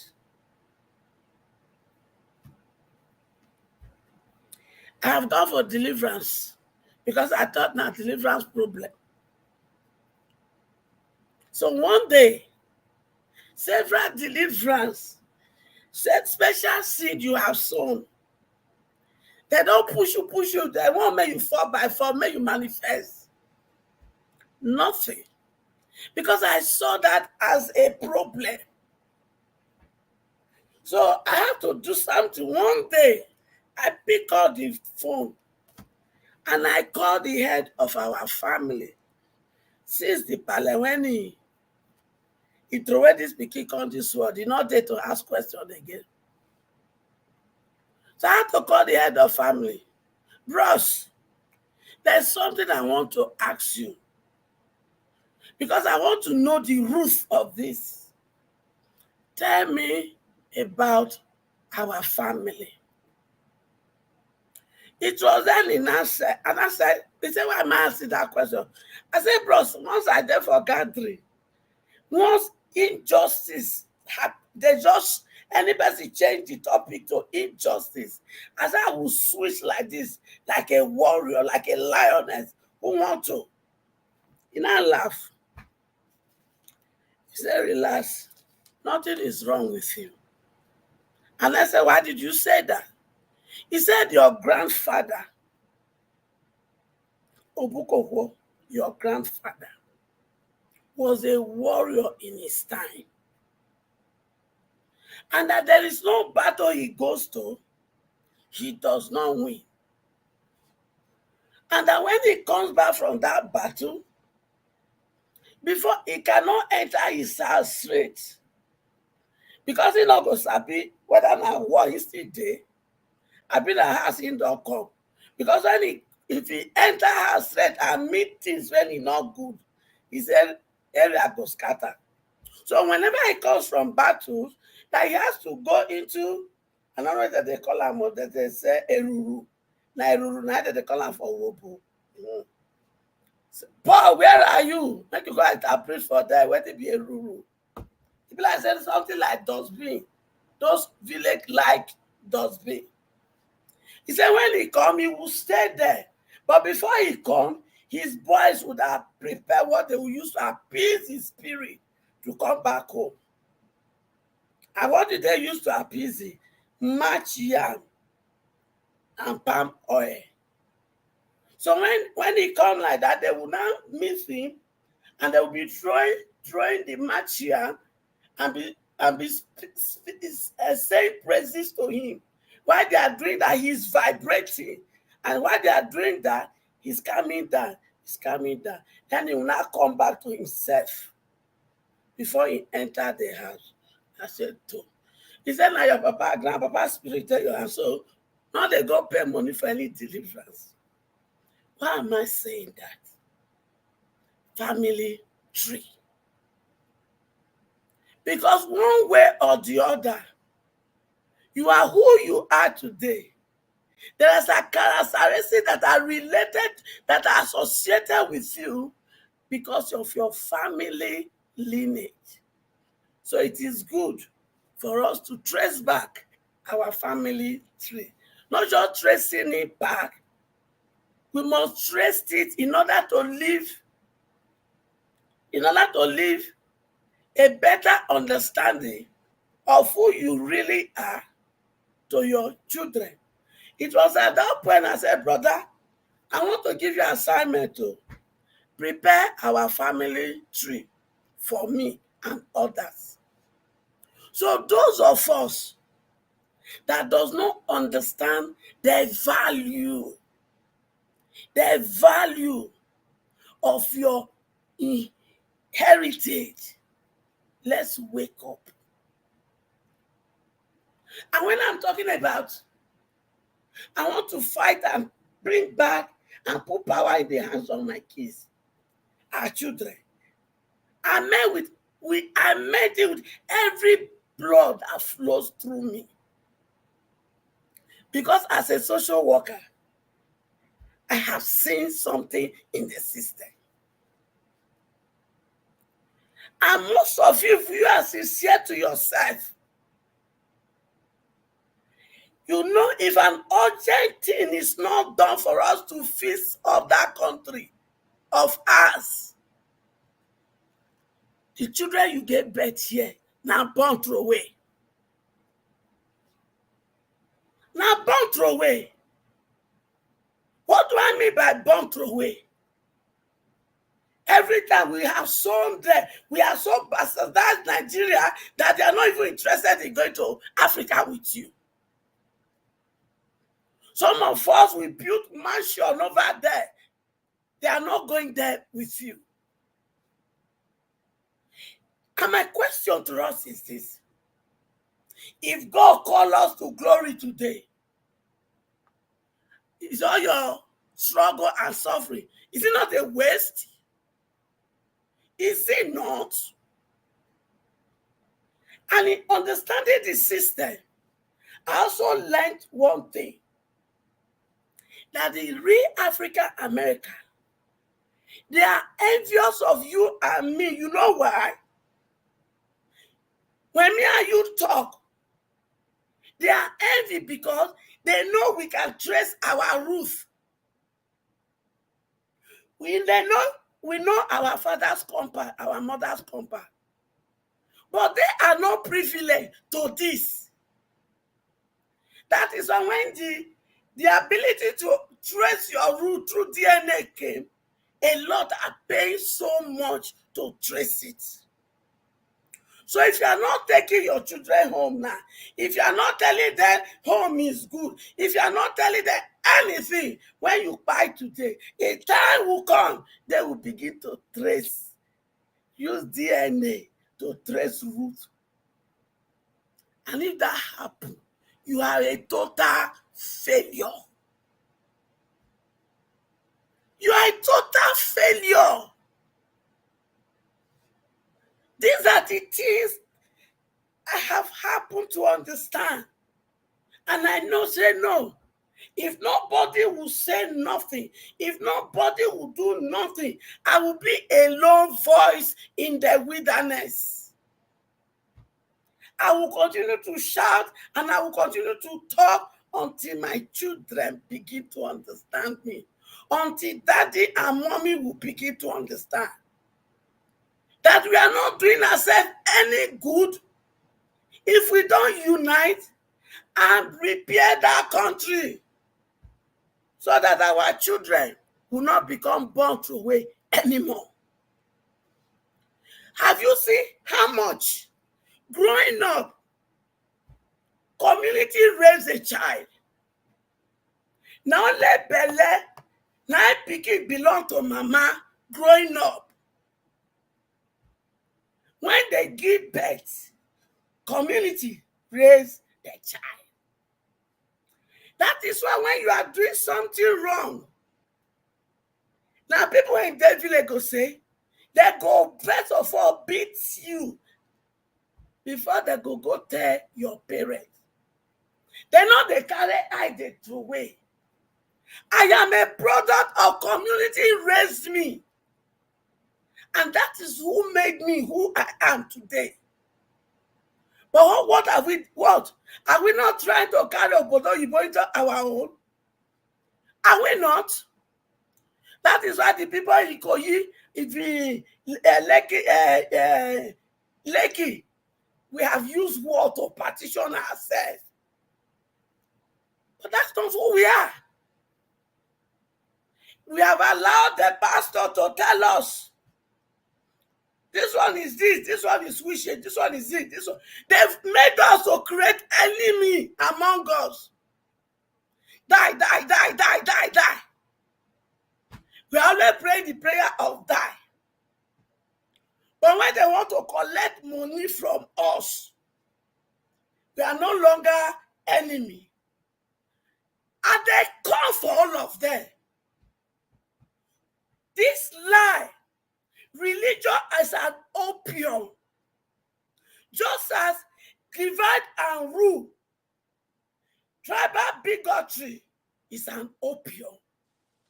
Yes, ma'am. Both of them are opium just to destroy my children. But I say to them today, enough of this their lie. Mama is coming to take her children from your grip. Yes, ma'am. Because my voice will be louder than yours. And thank God, they are the Gen Z generation. Yeah. Internet, smartphone, tablet. Now they are walking, talking with that. So if una teach son, I don't capture my children and my grandchildren, una come teach son, I don't capture them. Gone are the days where there's no one to fight for them. But I want to speak to you, women. Women, wake up. Remember the pain that goes through you the day you were giving birth to these children. Remember that pain. Women, those of us in diaspora, you mock your sisters. You mock your sister just because the system is taking over. You are now a mockery. Is that our value system? Is that? No, ma'am. Can you round up, Is that ma'am? our value system? No, no, it's not.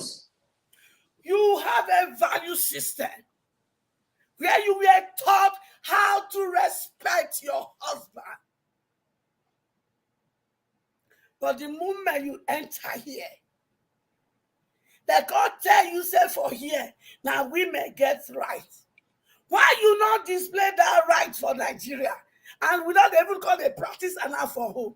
Borrow. Made in abroad, made in Oyibo. We don't collect made in Oyibo. So that we can't lose our cultural value. We can't carry made in Oyibo into marriage, both home and abroad. Baby mama, congratulations. Shame on you. You are who you are today. Because your mother and my mother has to put you first in all things. But that does not make me to excuse you men, no. Especially those one who has learned the barbaric way of treating a woman. Can you round up, ma, please? Must you beat a woman? If you want flex your power, why you not look for another man like you? Make you say, oh, yeah, to them, make we blow. Now my daughter's body, now your power, now they reign. And they call for all of now. Because now make my children when they obodo, when I come they turn that to burn away. I said no, I am taking all my children back home. So this is now nonsense behavior. It has to stop. Period.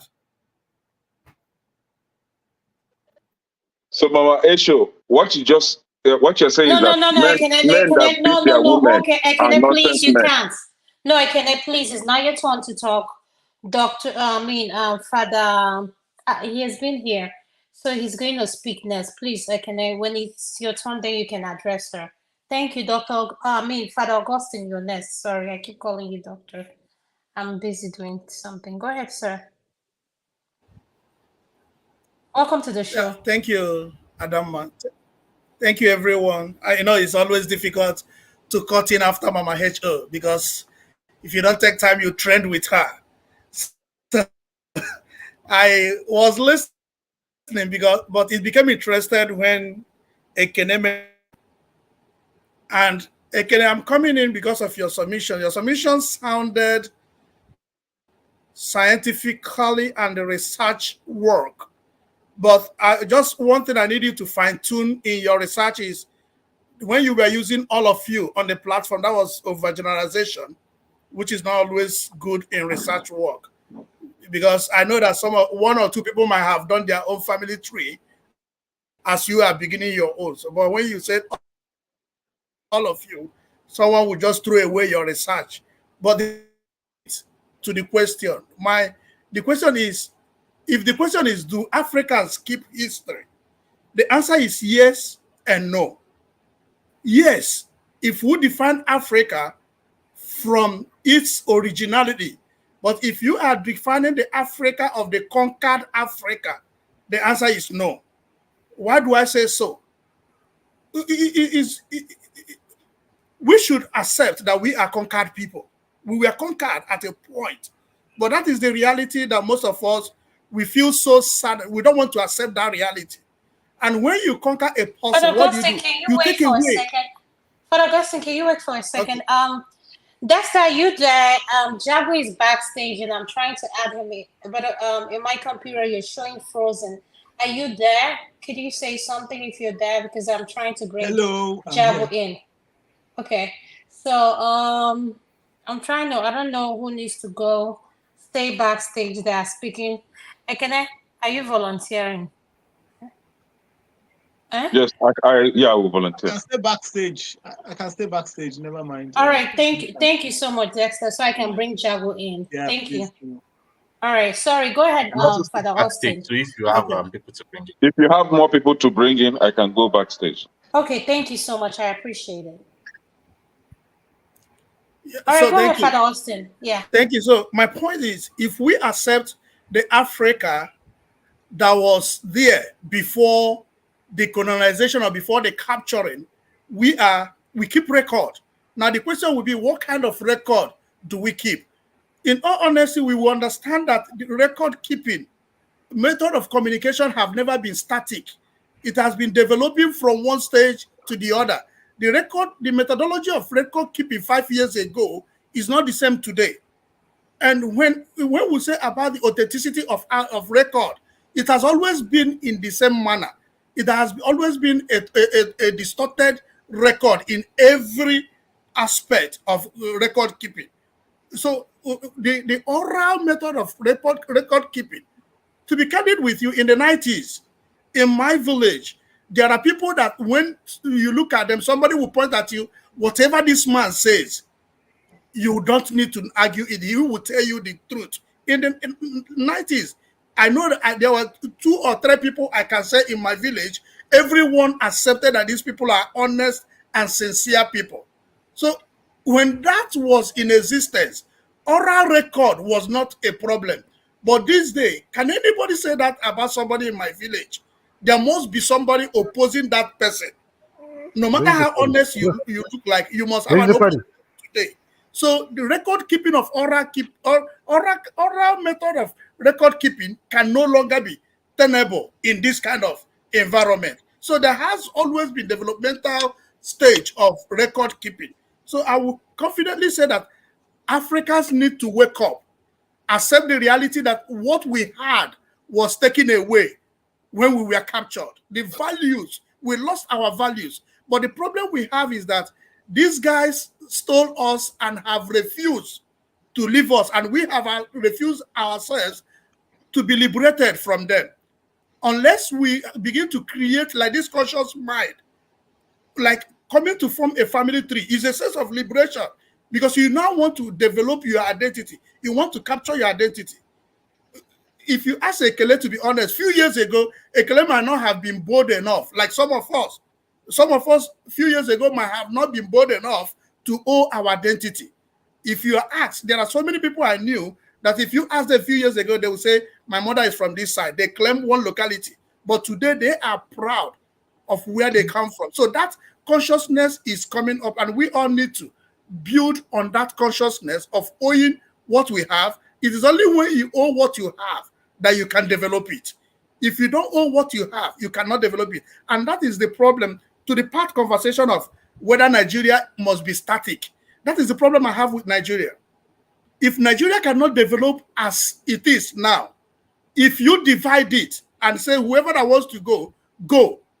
Believe you me, if we go back individually and develop ourselves and realize that the bigger we become, the easier for us to do the transaction, you will see that it will be possible to come back and have a better Nigeria.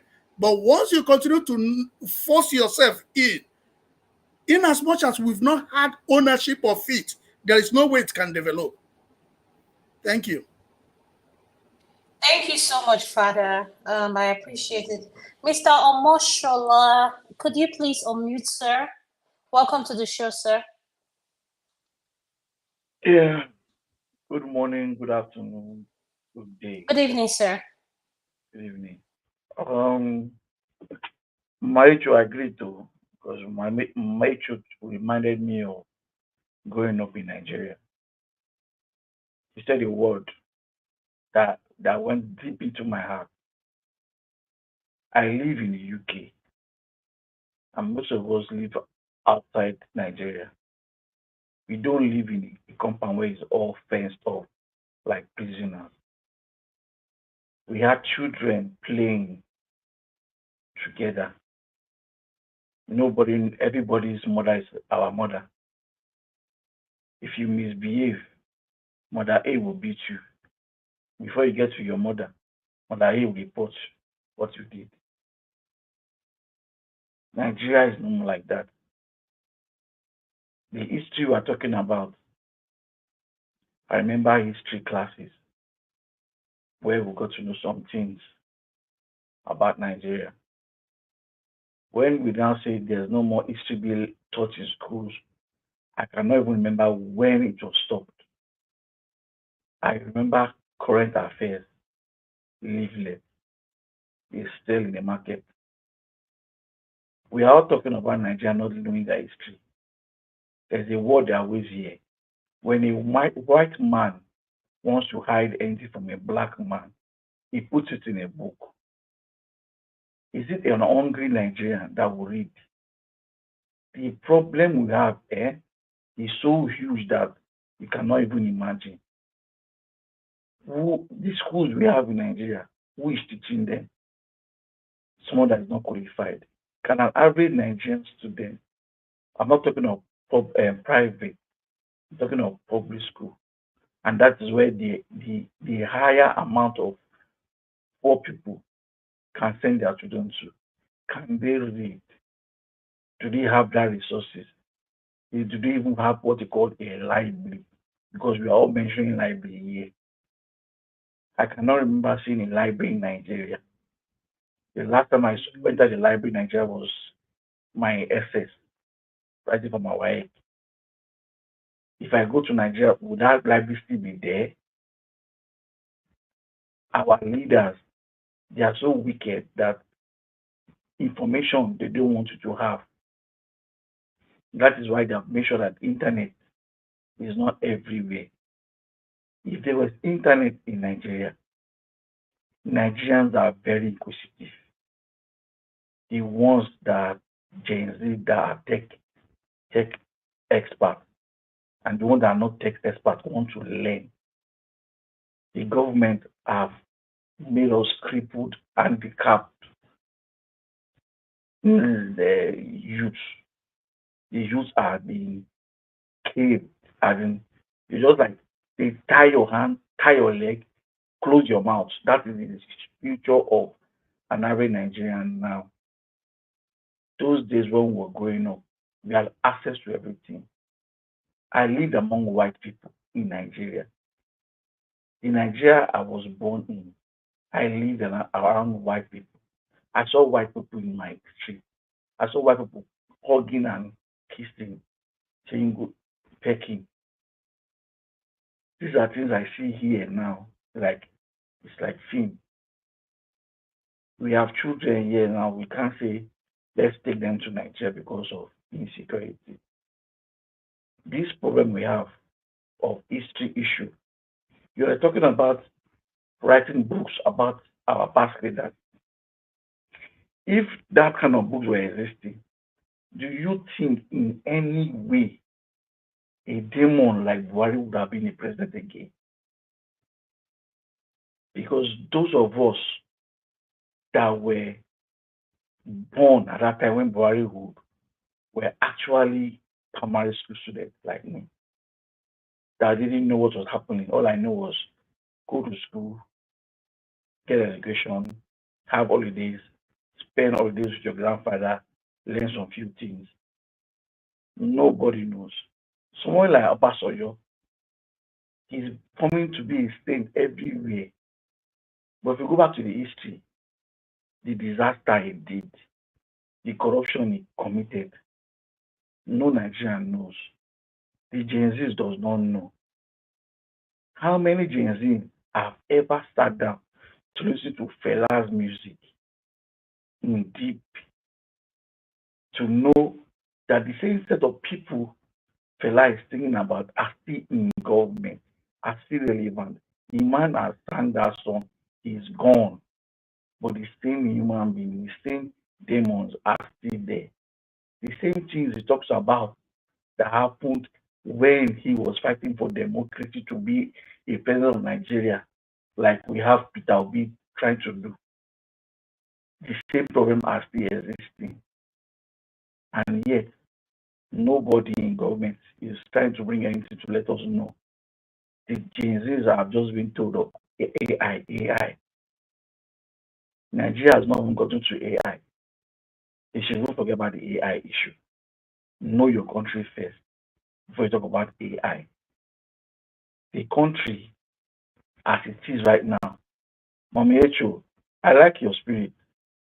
You just make me, each time I see you, I'm trying to watch, you just give me that spirit that it's still possible. There is hope. But without you coming here, an average Nigeria does not have any hope in that country again. Country is gone. Country is gone. They don't care about us. I saw a video today. Your existing president, Chief Tinubu, is in the hospital. The guy is sick, just like Buhari. And the country is in a mess. Is there a crime that a Nigerian president cannot say, I am not feeling too good, I want to resign? Is it a crime or is it a cause for African presidents to resign? I'm putting this question because if anybody can have the answer, it would be nice. Because the suffering in Nigeria is terrible. And I can't imagine myself. I come to a country, I'm just going to 3 years in the UK. Things I would do in Nigeria that I would spend money on. I don't think I can't remember myself coming back home or thinking of, is there light? I have not bought my 4F4 generator. These people come this way. Is it that they don't see things this that work here? Some days ago I said there's light. Light is always here. I have not used my eye to see transformer until I was watching one video one day. They stole transformer in a village that the villagers contributed to buy transformer. The same NEPA people stole the transformer. I have not seen transformer being in this country. I have not even seen electrical wire. Not talk of gutter. Our people really knows. Is it that when you come here, they blindfold your eyes? Or is it a cause that we are Nigerians?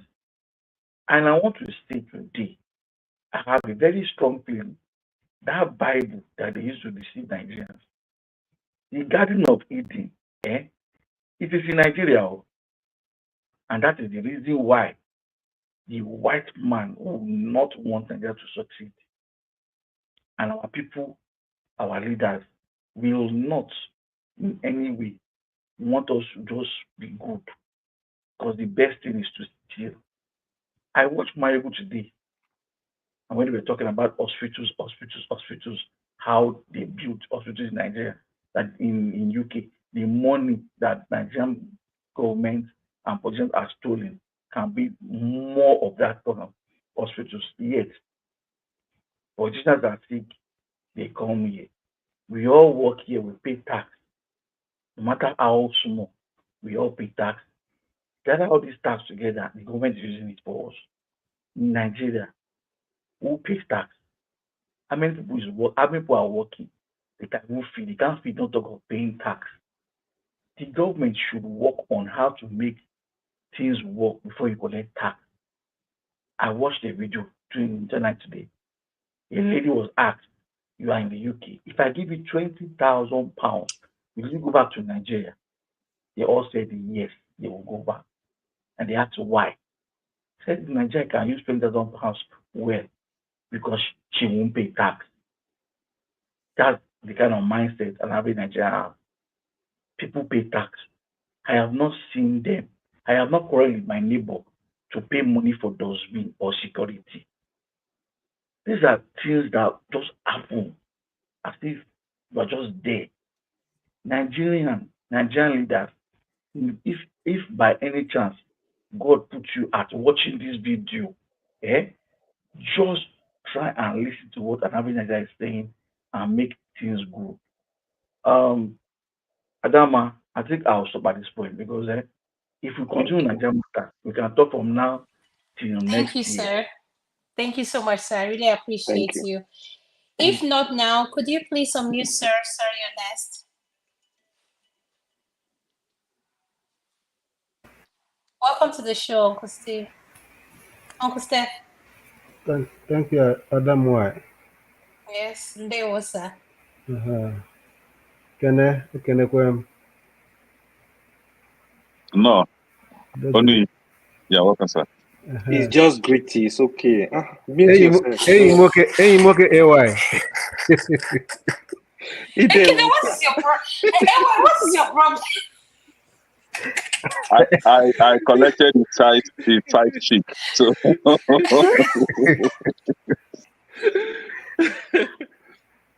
Adam, actually, I don't understand the topic you guys are discussing. We are discussing, do we keep records? And how do we assess those records? How do our kids go and assess those records? So that's what we're talking about. In Nigeria, do we keep records? Yes, like historical records, like everybody has been referring to Bini, like what happened to us, the war. Like I said something, I suggested, like, how do we identify people back home in Nigeria? Like if something happened to someone now, we don't have a means of identifying people. That's just my opinion. I'm speaking from a medical point of view. Here we have something called Social Security.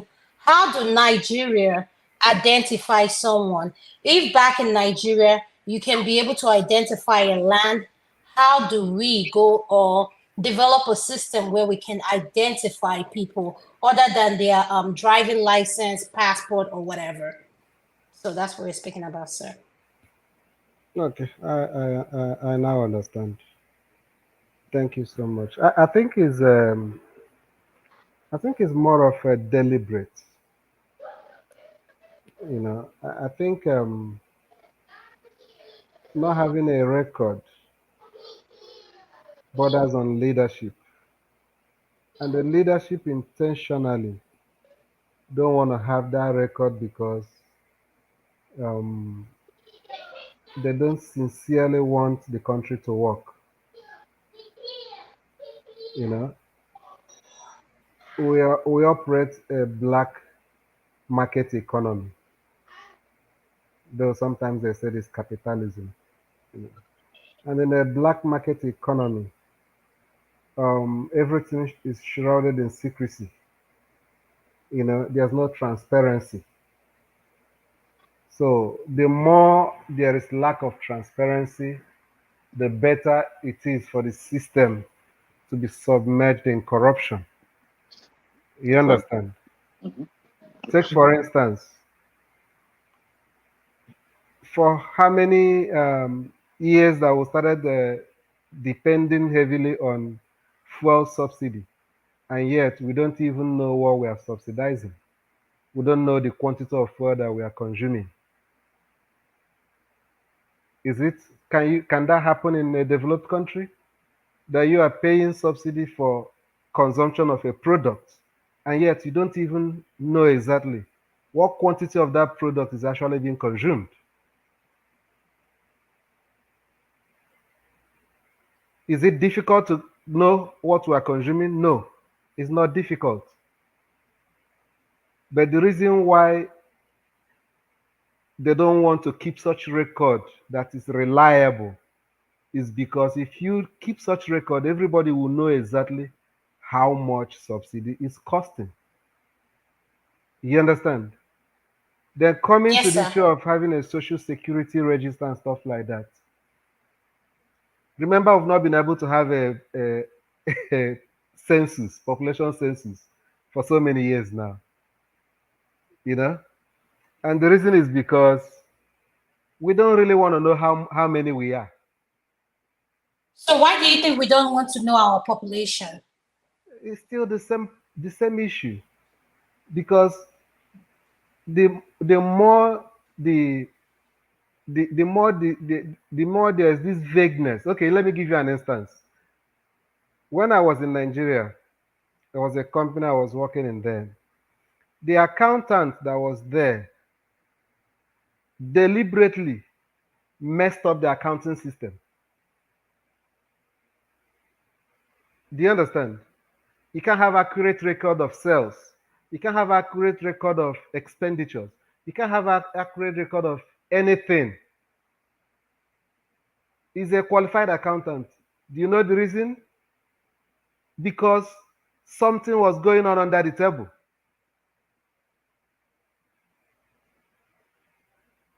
If there is accurate record, he will not be able to get away with so many things he was doing then. But he made it to be so difficult to understand what was the true standing of the company because he's putting his hand in the cookie jar. You understand? So coming to the question I asked, why don't we want to know how many we are?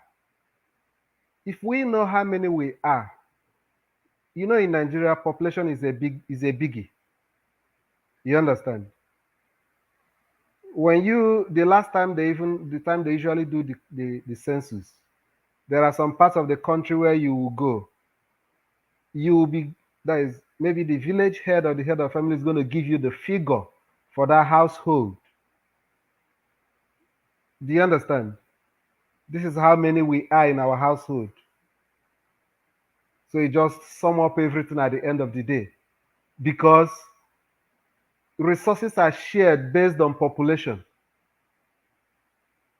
So each zone or area want to play that we have the highest population so that we can have the highest resources shared to our own side. When it comes to the issue of election, for instance, some people want to, keep using the fact that they have the highest number to have advantage when it comes to election. So those things are not difficult. But what I'm trying to explain is that it is deliberate. It is intentional. Remember the time that Goodluck wanted to do this he was the one that started the NIN, national identity number or whatever, that they wanted to use something that's going to be like the ID card will be like also a payment system to have a chip. So the reason why they killed it that time, some part of the country said that their people are not educated and that they cannot be able to make themselves that you cannot be able to capture them. There are so many reasons. Another one is that they later brought a high level politics that why should it be only, I think only MasterCard that will be the chip that will be on the on the name. You understand? So, but the summary of it is that the country have mapped out serious money, serious investment on that. But at the end of the day, it was killed. Then subsequent governments up to that time. Buhari came, 8 years. Tinubu came, started his social investment or whatever, still without a register. We don't know. If you know how many you are and exactly how many people that needs that support in terms of the social investment, social register, it's going to be hard for them to say, okay, we distributed 50 billion to vulnerable Nigerians. You understand? Because the record is there. But because there's Yes, no I can hear record, you. because there's no record, whatever figure they threw around, they will tell you that this is what we shared to the poor people in Nigeria. So it's So, deliberate. okay, Uncle Steph, are we not shooting ourselves in the foot because there was a book Chim reference to, which is written by Lord Lugar's wife. I have the book. Is a well detailed book. The only problem I have with that book is that is a book that should have been written by one of our historians, but it's written by a white woman and given the record of her husband. So that is where I have a problem. Honestly, my sister, some of the questions you're asking, even this topic, is like you maybe you've left the country like like Almost time I grew up I think here. you are I born grew in up you here. are born in America Yes, anyway. everything Yeah. here is so. And, But the truth and I'm, is, but actually, Mota. But the thing is, for my children, I just asked AY. AY said everything now. I said, AY, give me a website. Tell me where our children can go look up these things, other than our public library that is in college, whatever. Tell me where we can. This thing is accessible, which is what Mama H said that this Gen Z, this generation are waking up. They want to know. So how can we make it accessible to our children? and I'm just to throw a little light. Sorry, uh, it could be possible. This is just hypothesis. It could be possible that that book was written by an African, but it will not sell without a name. It could be possible. That's a good way of looking at it. That's a good way. But she's been a writer though. Mm-hmm. She's been a writer. She has a lot of books on Amazon. So she's been a writer. So when I say my children, my daughter is, 20 something. So I'm not, these are not kids, and I have a seven. The point is, our children need to know this thing. I get to know what I know today because my parents invested in those things. And I said to AY, every one of us, Mama H spoke good. How did we make those information accessible to our children? Your children, my children, AY's children, every one of us here on the panel, our kids, other than going to Nigeria physically to access that information. That too depends on if you are invested in it. If you are invested in it, sometimes in some, uh, it may not necessarily be the duty of government to make such things available. You understand? If you are very passionate about it, for instance, and you're able to, if you are very passionate about it, definitely you're going to see one or two people that you can team up with and maybe run it as a kind of a foundation. You know, you could build a website and begin to host such things. You understand? If, So if if not definitely now, some people will start volunteering to write some things that can be a kind of a national depository of such historical records. It may not necessarily be government. The only one that you can do without government is the ones that has to do with government data. You understand? if Uh-huh. not now, if not now, can I interject? Yeah, sure. Why not? Yeah, sorry. So when we say government, if it may not necessarily be government, one, it must also accept that government have failed, but know that there is motivation that leads you into doing whatever thing you're doing. Most of us continue to read, continue to develop, because if you don't read in the Western world, you will be left out. So if the government have not structured the country in a way that updating will get you to where you want to be, and something is waiting for you to burn the candle. If there's nothing waiting for me to sit down and read for 10 hours, why will I read? So if it is not possible for individuals can do, there are so many things we cannot do as individuals until government come back to insert originality, reward to hard work. There are so many things we will not. So, like, sorry to cut a bit, what my brother talked about tax. If you say that Africans or Nigerians do not pay tax, I refuse to accept that. And I have No, we are paying. we pay more We than pay more than we pay more Western than countries. No, we because pay more than over here, if I pay somebody's school fees, I am waiting for tax return to get that money back. The money you give in the offering in the church, you're waiting for tax return to get that money back. But in Nigeria, you do, if someone dies and you don't want to do the funeral, you walk away from the hospital. After a number of hours, government will claim the person and go and bury the person.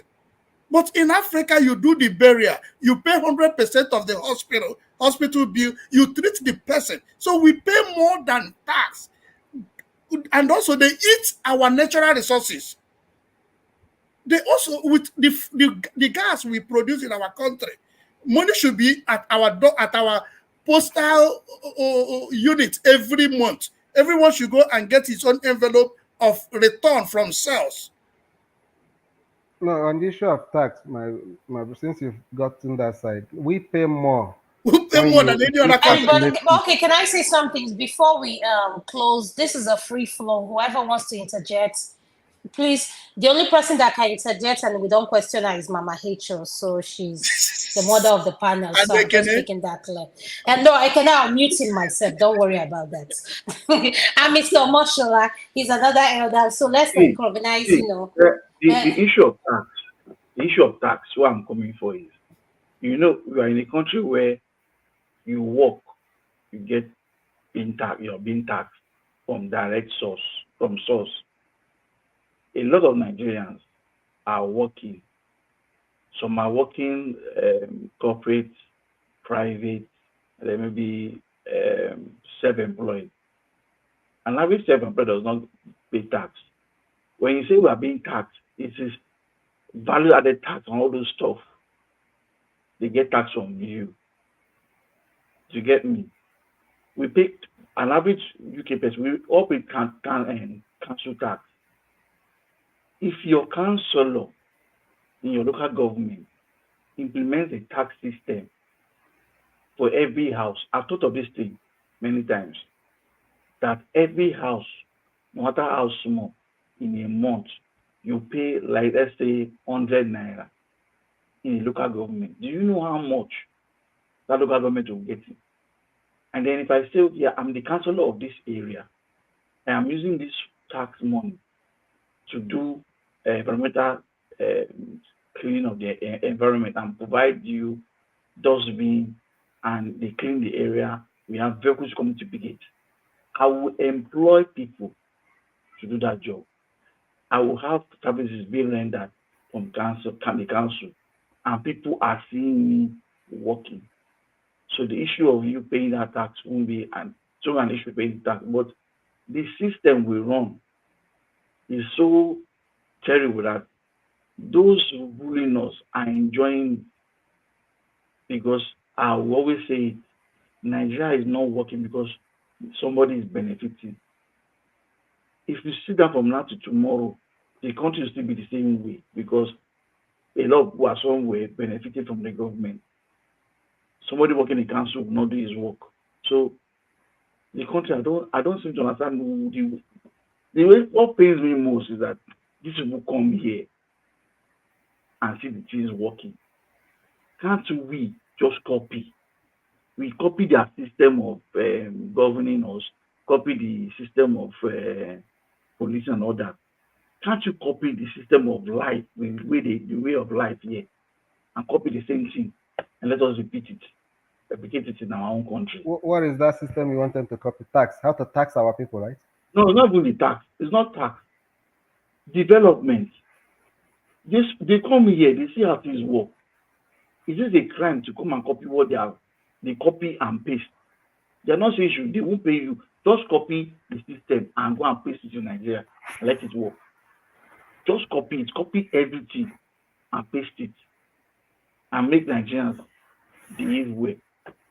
They come here, they will line up on a queue. They say people that will carry police and chase you off the road. See, I saw video today now. The president was coming up from the hospital. Those crowd that he has in Asolo, they are not there. Politicians come here, they don't carry that crowd. You are going on it, you want to enter public transport, you queue. You want to go to the bank, you queue. Can't they just try and just change? Because I believe if their mindset and behavior and the way they reason change, Nigerians will follow. And I think that's what Peter B was trying to do. But of course, demons in Nigeria not want something good. Because if the leader is behaving well and treating us well, everybody would like to follow. That's why in this where we are here, you cannot see a minister or senator misbehave. He will be reported. You cannot misbehave here. And Nigerians have come from Nigeria to abroad, foreign countries.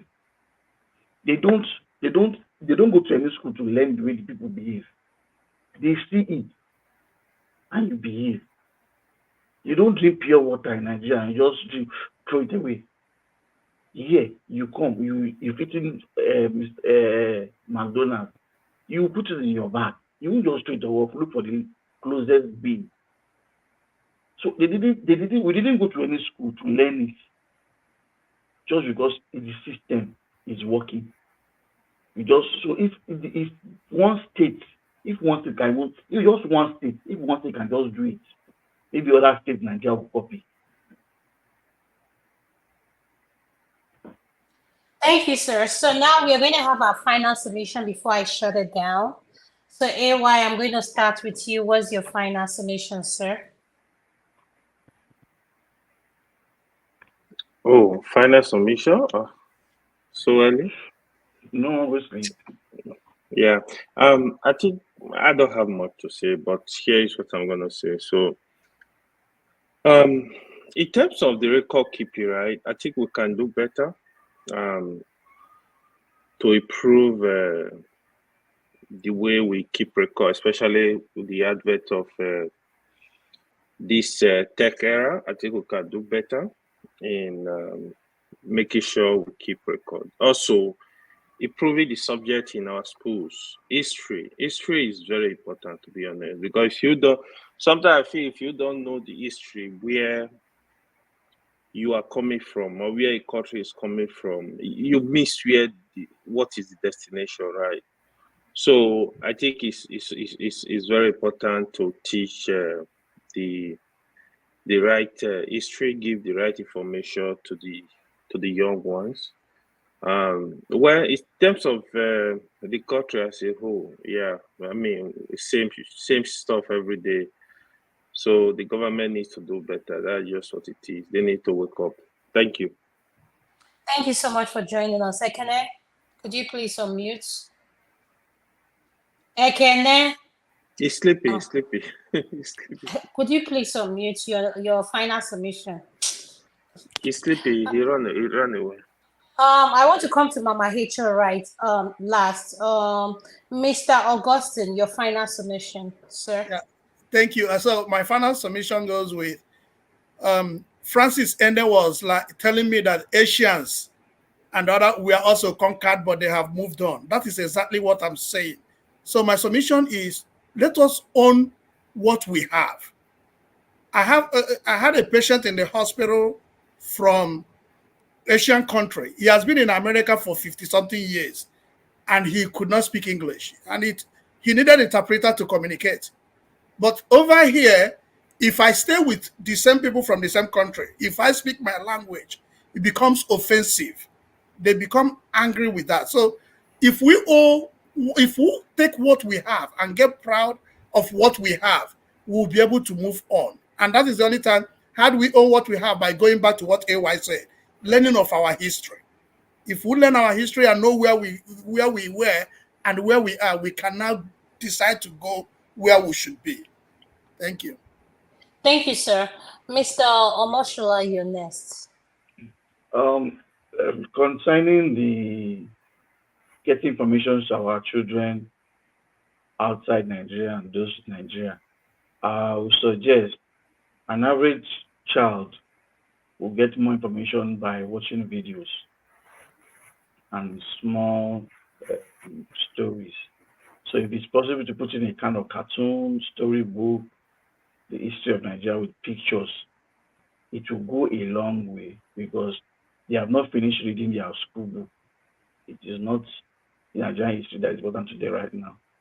But when you put it in those videos, they get more interested and put in a kind of cartoon, just like we have the book of Bible book or so, a kind of cartoon. So you can have those kind of things and arrange them in a manner that they will understand.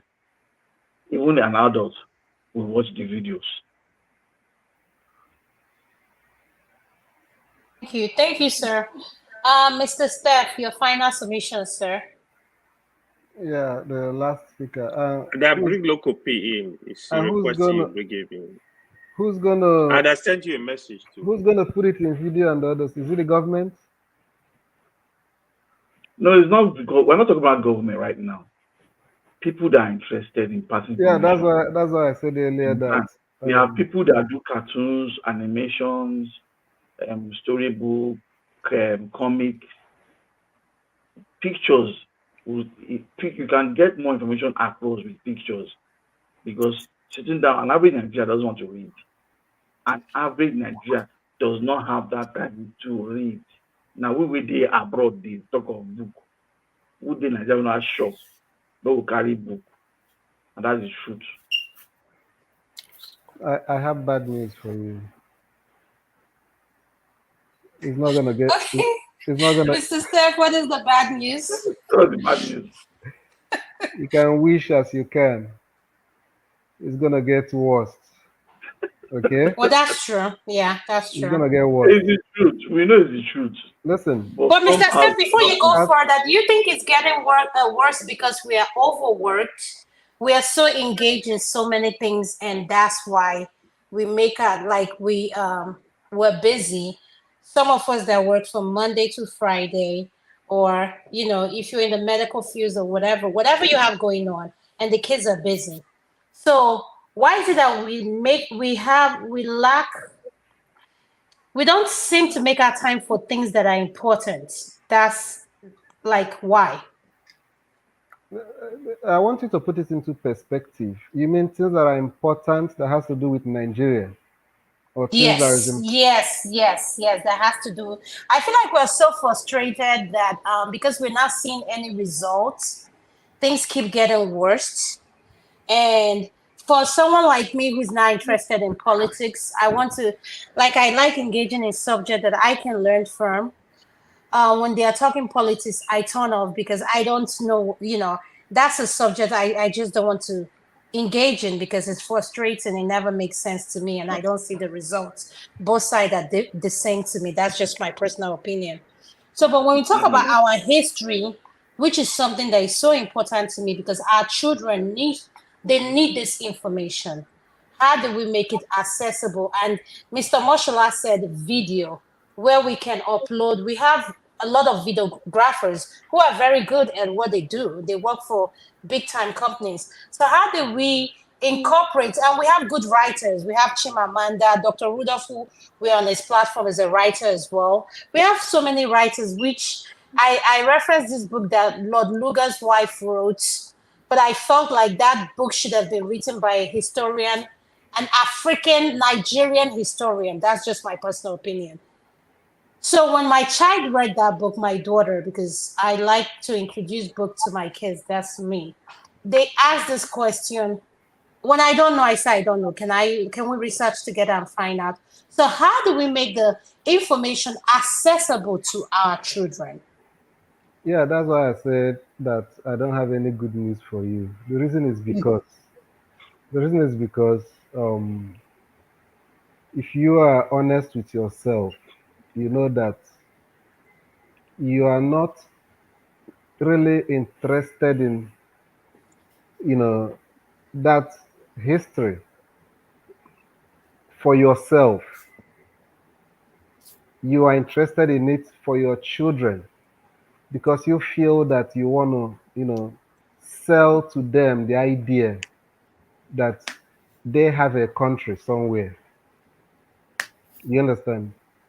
But you, for instance, that is a grown up, the adult, do you really appreciate that country? You understand? And the answer is not really positive. So, because there is no really good thing that is impressing you, that makes you to be happy about where you came from, it's going to be hard, for your children to develop interest in learning about that country the way you think or you want them to do. That's what I'm trying to say. If we are making progress down there as a country, and we are always in the news for positive things, for good things, breaking new grounds, as soon as your children begin to reach certain age, they will be interested in finding out because you will always be saying good thing about your place. For instance, I don't know how many days that I don't think maybe in the past 6 months I've had any reason to talk about Nigeria with my children here because I don't really see what to do, what to share with them about. If you understand what I'm trying to say. So it's something that's supposed to be organic for them to have interest in finding out. Then before we begin and I say, okay, we don't have enough resources to share. I don't Yeah. think the desire is there. I don't think the interest is there. I don't think there is. That's the area I'm going. Yeah, I understand, and I quite agree with what you're saying, and I agree with you 100% because if we're always in the news for kidnapping, this, that, insecurities, a lot of things that I don't want to go into, it's And I kind don't of want to hard be to. offensive. So many people here. If we are like 7 here now or 8 here, if Nigeria is the way it's supposed to be, let's forget about any other thing. There is security in Nigeria. If I ask maybe all of us here now, when was the last time you went to Nigeria? You're not going to tell me it's last 6 months. Yeah, that's Some may true. not even say it's last 2 years. And I don't think it's because of money. And I don't think it's. I can go to Nigeria without security. I That's don't just think me it's because you personally. cannot afford to go. So assuming that, like in those days, because I know that when I was growing up in Nigeria, village people, family people, extended family people, neighbors that live outside the country do come home with their children every now and then, maybe at least once a year. Do you understand? And that makes those children to know that they came from somewhere and they're interested in finding out where they come from.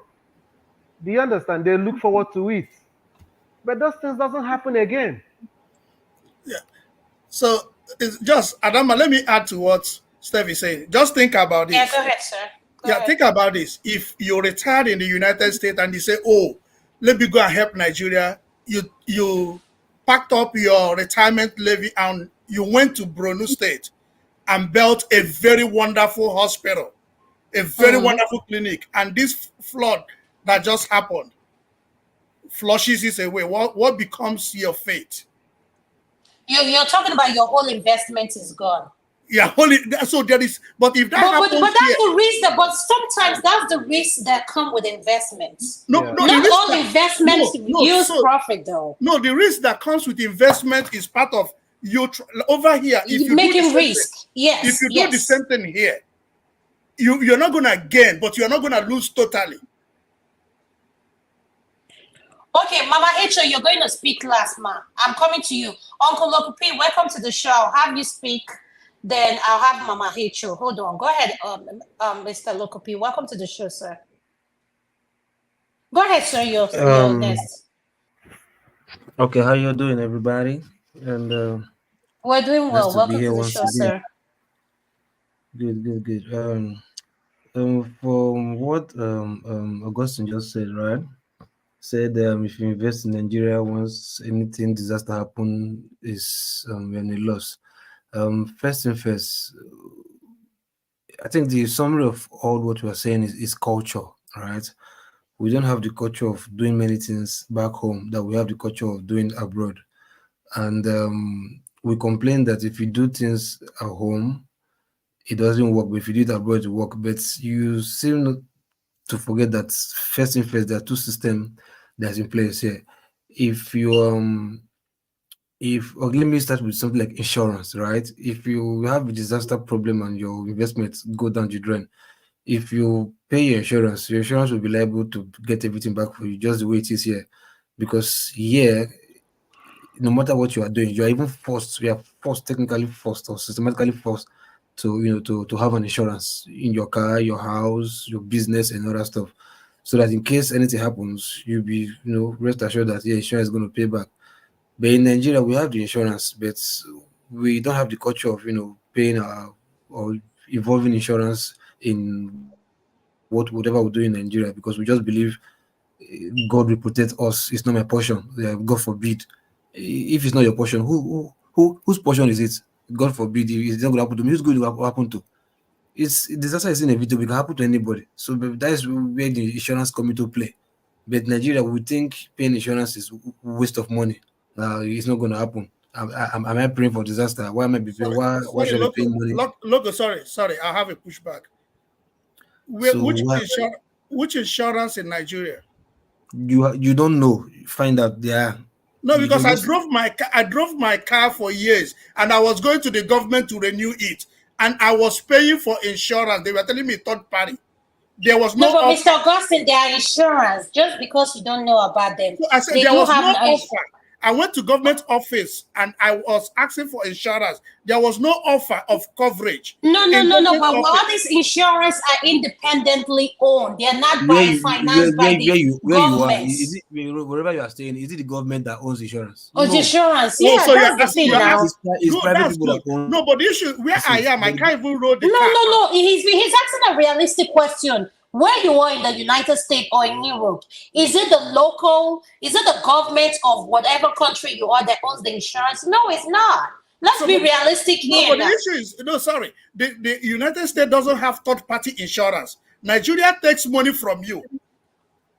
That's not what he's saying. He's saying if you have an insurance in Nigeria, you pay to that company, you're subscribing for insurance. He never said anything about the government.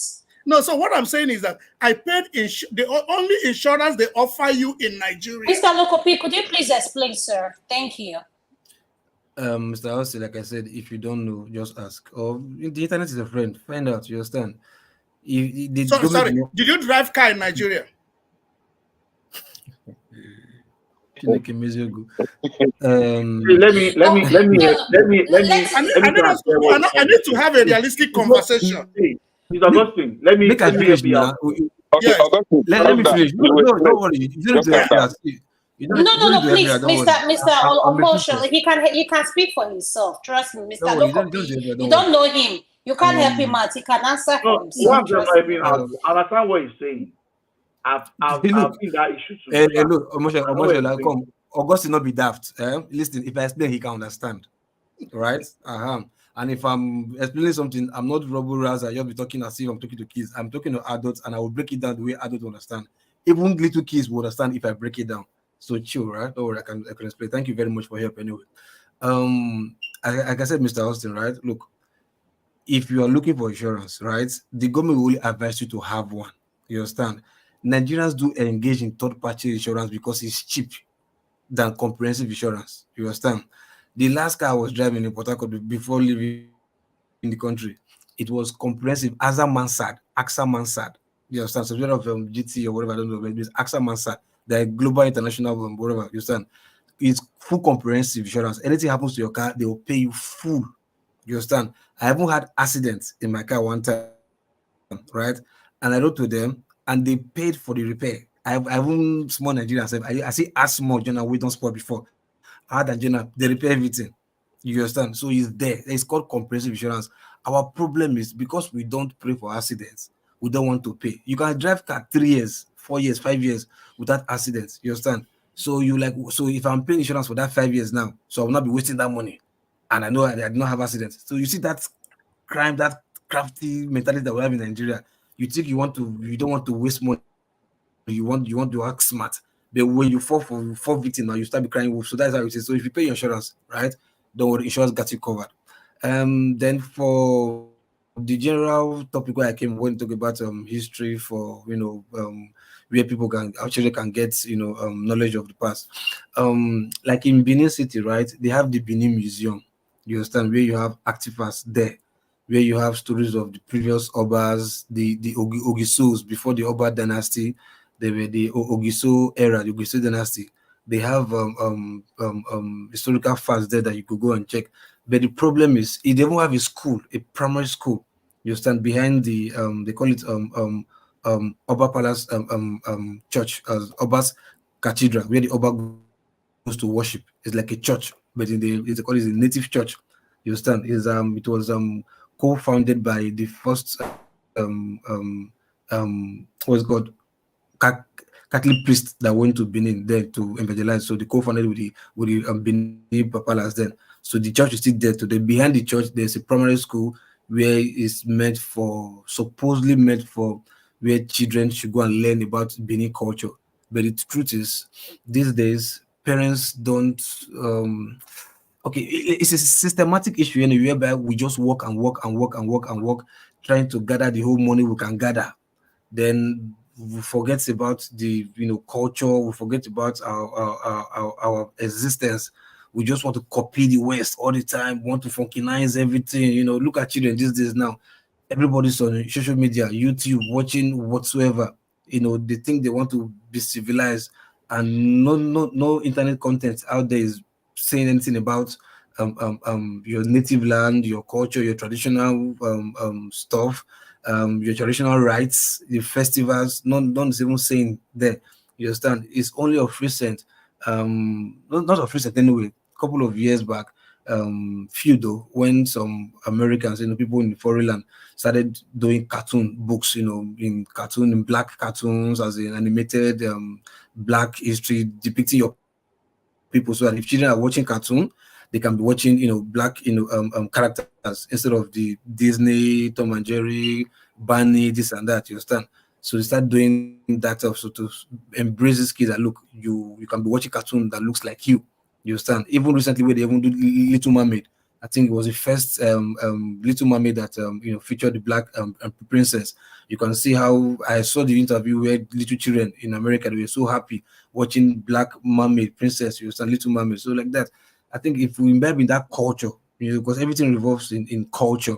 If we start, cultivating the culture of look, start telling your stories. We have carnivals. You understand? Igbo carnivals, Yoruba carnivals, Hausa carnivals, Benin carnivals, whatever Yoruba carnivals. We have those things there whereby if we pay more attention, put more effort into all those carnivals, children can also go there and learn about, oh, this is how we dress, this is how we speak, this is how we this and that. I see you have some Igbos, Benin, I see them, their children, they've not been to Nigeria before, they can speak their father tongue or mother tongue, as they say, you understand, without even been to Nigeria. So if we put more effort in that, carnivals, culture all the time, then do frequent visits to Africa, all this insecurity, whatever. It doesn't matter. You may not go to your village, but just go land to your country whereby let your kids see where everybody is like her or him. You understand? Those culture, those scenario, unlock some part of their brain to see that, oh, I'm in a place whereby everybody looks like me. Wow, mommy, where are the white people? Where are the black? Why is it that it's only people like us that look like that are here? Those stuff unlock something in their head whereby whenever they grow, they don't forget that kind of scenario, that kind of environment they find themselves. So in a nutshell, it's a culture I think we should imbibe in. We have carnivals. Just take our kids there, Embrace it. just embrace it, and you never can tell From there, they start developing on their own, so that when they grow, when they see things like that, they might, oh yeah, I've seen this when I was small. They may even want to be interested and go do further research in that. You understand? Like we all do here now. I research my tribe, you research your tribe, you research your history, you want to know that. So your kids might also be doing that, but wake them up from little so that when they are growing somewhere. They So embrace it, yes. Incorporate it in their daily activity. That's what you're saying. Thank you, sir. Ekene, your final submission. Mama Hatred is going to close out the show. So Ekene, if you're frozen, please, your final submission. Mama Hatred, once you speak, Loco, before I'm you going to take end the your search. Loco, before you take your children to Nigeria, take permission from your wife first. No, you don't need to take permission. No, Augustine, I don't get it. Oh. Augustine, don't go that part. I don't know. Whenever I have seen people reporting their husband or their partner to the police. No. You said that in a relationship that they don't have that dialogue. Each relationship is different. Do you I mean understand? security. No, I mean from the point of I mean from the point of security. Is now as local is. No, I don't agree. Okay. But let me tell you, Augustine, when I travel, my family back home, my parents grew up here. So, and my parents live back home. So when I go back home with my kids, I always have security from the time I come into the time I come back. I don't like it. I don't enjoy it. But for my safety, I get to embrace it. But at the same time, I allow my children be themselves. What I'm trying to say is this. You have to figure out things that work for you. What works for my family may necessarily not work for your family. So that's what worked for my family. So we know what to do. And there's a reason why I do that when I go to Nigeria. So I don't see why I interjected. I'm not I go to Nigeria, I'm a freelancer when it comes to Nigeria. But what I'm telling you, we're not speaking for ourselves. We're speaking in general terms.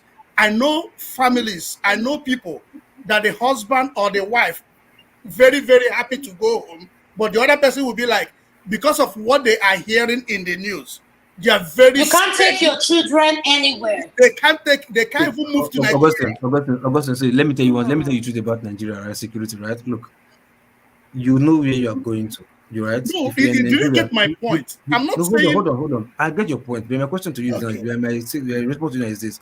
You can't, because you think you're a Nigerian, right? You know the situation. You just expose your children to insecurity, to taking them to where it's God lonely. bless you. Yes, thank you. And this and you that. have them easily accessible because these kids are not used to that environment. Sorry, go ahead, but that's not my point. You go to Nigeria, right? First thing first, right? You're like, oh, okay. They have to be in Nigeria. Okay, I have to be in a hotel where I will lodge them. The hotel has to be security tight, where it's open, where there's less danger or whatever, understand? Maybe close to a police station. And if you are traveling, maybe to the village, and you know the road is lonely. Sorry? You must be making 6 digits. No, see, look. You see the problem with Africans, right? We just think like. Look, when was the last time you traveled with your children? It was good. Or are you married? Local loss his address. No. I'm single. It's easy for us to come here. It's easy for us to come here and say hypothetical things. Let's be realistic. Listen to me. Listen to me. I tell you, right? I was there. In case I was there last year. With your children. I go to Nigeria. With 3 of your children. Less than 12 months, not up to a year. Look, we were there last year. You get my point. Which state? Sorry? Which state? Oh, if your state not good, don't be my fault. Your state not good. No, we are exposing ourselves individually. No. Wait, if your state not good, then my fault. Uncle Steph, you better speak good, though. You know we're from the same place. Don't speak anything contrary to what I was saying. If your state not good, I don't have to me. I'm not saying that something will happen. You understand? But the risk is not worth it. That's what I'm just trying to say. Yes, go ahead, man. You guys, Okay, I was just waiting for them to finish. let her make a statement. She's closing the show. Let her make a statement. Okay. Please, you can Go talk ahead. later. I have somewhere to be, so I need to talk. Okay, go ahead, Ma. You can go ahead, then I'll give Ekene. Go ahead. Ekene, please. No, Wala. Thank you, Ma. Go ahead. This is information. If you are a U.S. citizen and you are traveling to Nigeria, call the embassy. Let them know you will be in Nigeria. Let them know where you're going to visit. Let them know this. And let them know you need them to watch over you. Person like me, when Jagaban go look for, when MC Oluomo go look for, I go write, they not just call. Because it is documentation. It is a proof. So I'm going to write them, name every person when go look for me. I will send a copy for them. I will drop a copy with my people here. My family back home, I will drop a copy. And not be mumu. So that will reduce this burden. And if you can afford, you can also add local secure. But make sure the copies you are dropping, put in the phone number that they will call in the embassy. Should in case of an emergency. Yes, that's a good information. Yes, I do that all the time. Yes, that's a very good information. Thank you. Having said that, thank you, Mommy HO, for the information. The day, anytime when any person wake up, now good morning be that. So this new journey we want to undergo, we must be ready to unlearn.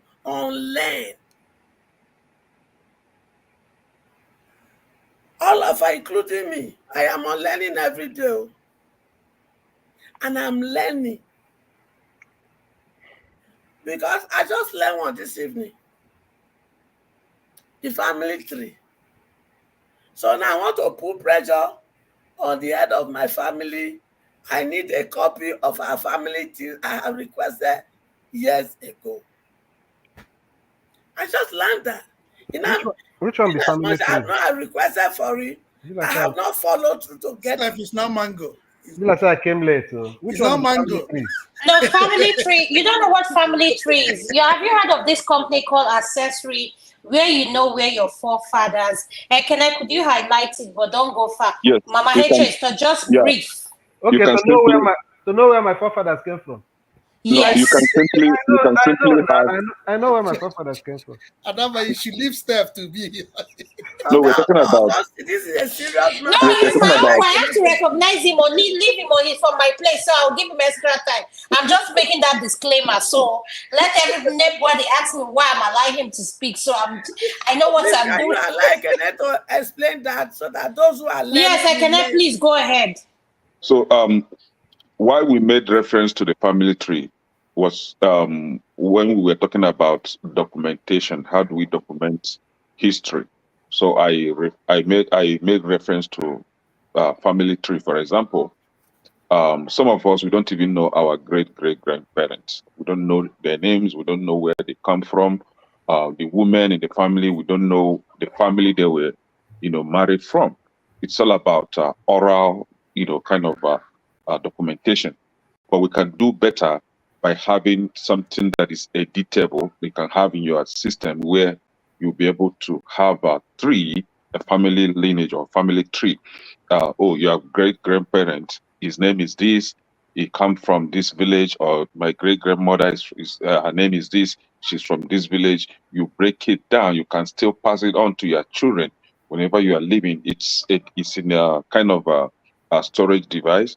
where they can have access to it, or even kind of anything that has to do with internet. You can have it there. Your own children, your really grandchildren can have access to it to always update and to always go back to know who their ancestors were, instead of leaving a gap. Like me, for example, I only know my great grandfather. I don't know the rest. And it's hurting that you don't know these people. It's hurting that you don't know, full picture Thank of the you. family where you come from. Thank you, Ekene. Thank Oh, you for educating our audience. God Yeah. bless you, Please, my brother. Now thank I you. Mama understand. Hecho, continue, So ma. this is something I'm employing every one of us to start doing homework. We go check for the home as we gonna go give feedback on this homework, and I'm damn serious because the journey of a new Nigeria begins with this discussion. It's So possible. we are going to do the talk and walk the talk. So gone are the days of talk, and not the business of talking again. So assignment to my viewers, assignment to my panelists, do your family tree. They And can a have day give will us come. assignment today. Yeah, so Okay. So it's my turn, bro. I think no, that's never important. finish. Make her That's finish. important. No, she has not finished. When she finishes, Ekene, then you're the next person, Ekene. Okay. So why Mama Ito, preparing? 5 more minutes. While preparing for this journey that I have started to be in, I decided to register NGO to flaunt it. So very soon we'll make it more open. But we're also going to ask Dr. Dameji for permission to start collecting money because we need money to complete some work. Is it the family tree?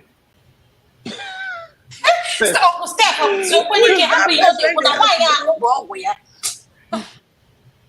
Mama, So, Steph, why use laugh keep person? because the NGO has a lot to do, all of us will walk the walk. Because we are intended to operate in the 6 political zones, where that is where most of you will come in. Because of all of us came from one zone. And we intend dividing each zone into states, and each state into local government, and each local government into community. So from community to the zonal, we're going to be having zonal coordinator from the community to the region. We're going to have from the diaspora, and we are going to also have at home. So the diasporas and those at home, they will be working together with me and us in Andamogo Charity Organization and Andamogo Foundation in Nigeria. The thing we are all enjoying here, it is high time we now replicate it in our community. Our government has failed us.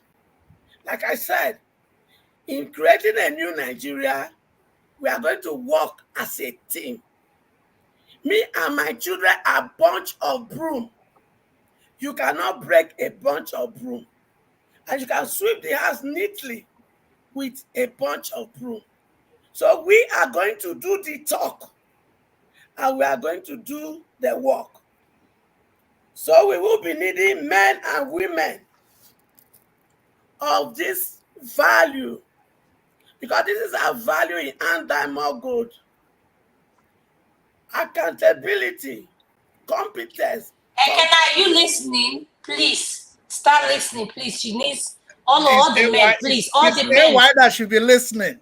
AY, yes, AY knows his position. They don't need to I tell don't him. like this at Is that all. why now? I'm from Biafra. Mama, please stop me. Mama, please don't listen to them. Please. I just want to make sure the men are listening. Go ahead. Announce the position you're looking for. Anyway, our core value are this: accountability, competence, compassion, good character, empathy, integrity, honesty, transparent, truthfulness, love for humanity, above all, the fear of God. So if you sabi say you get this core value, because they say two cannot work together except they agree. So when the Google form is out, I will be letting it to you guys.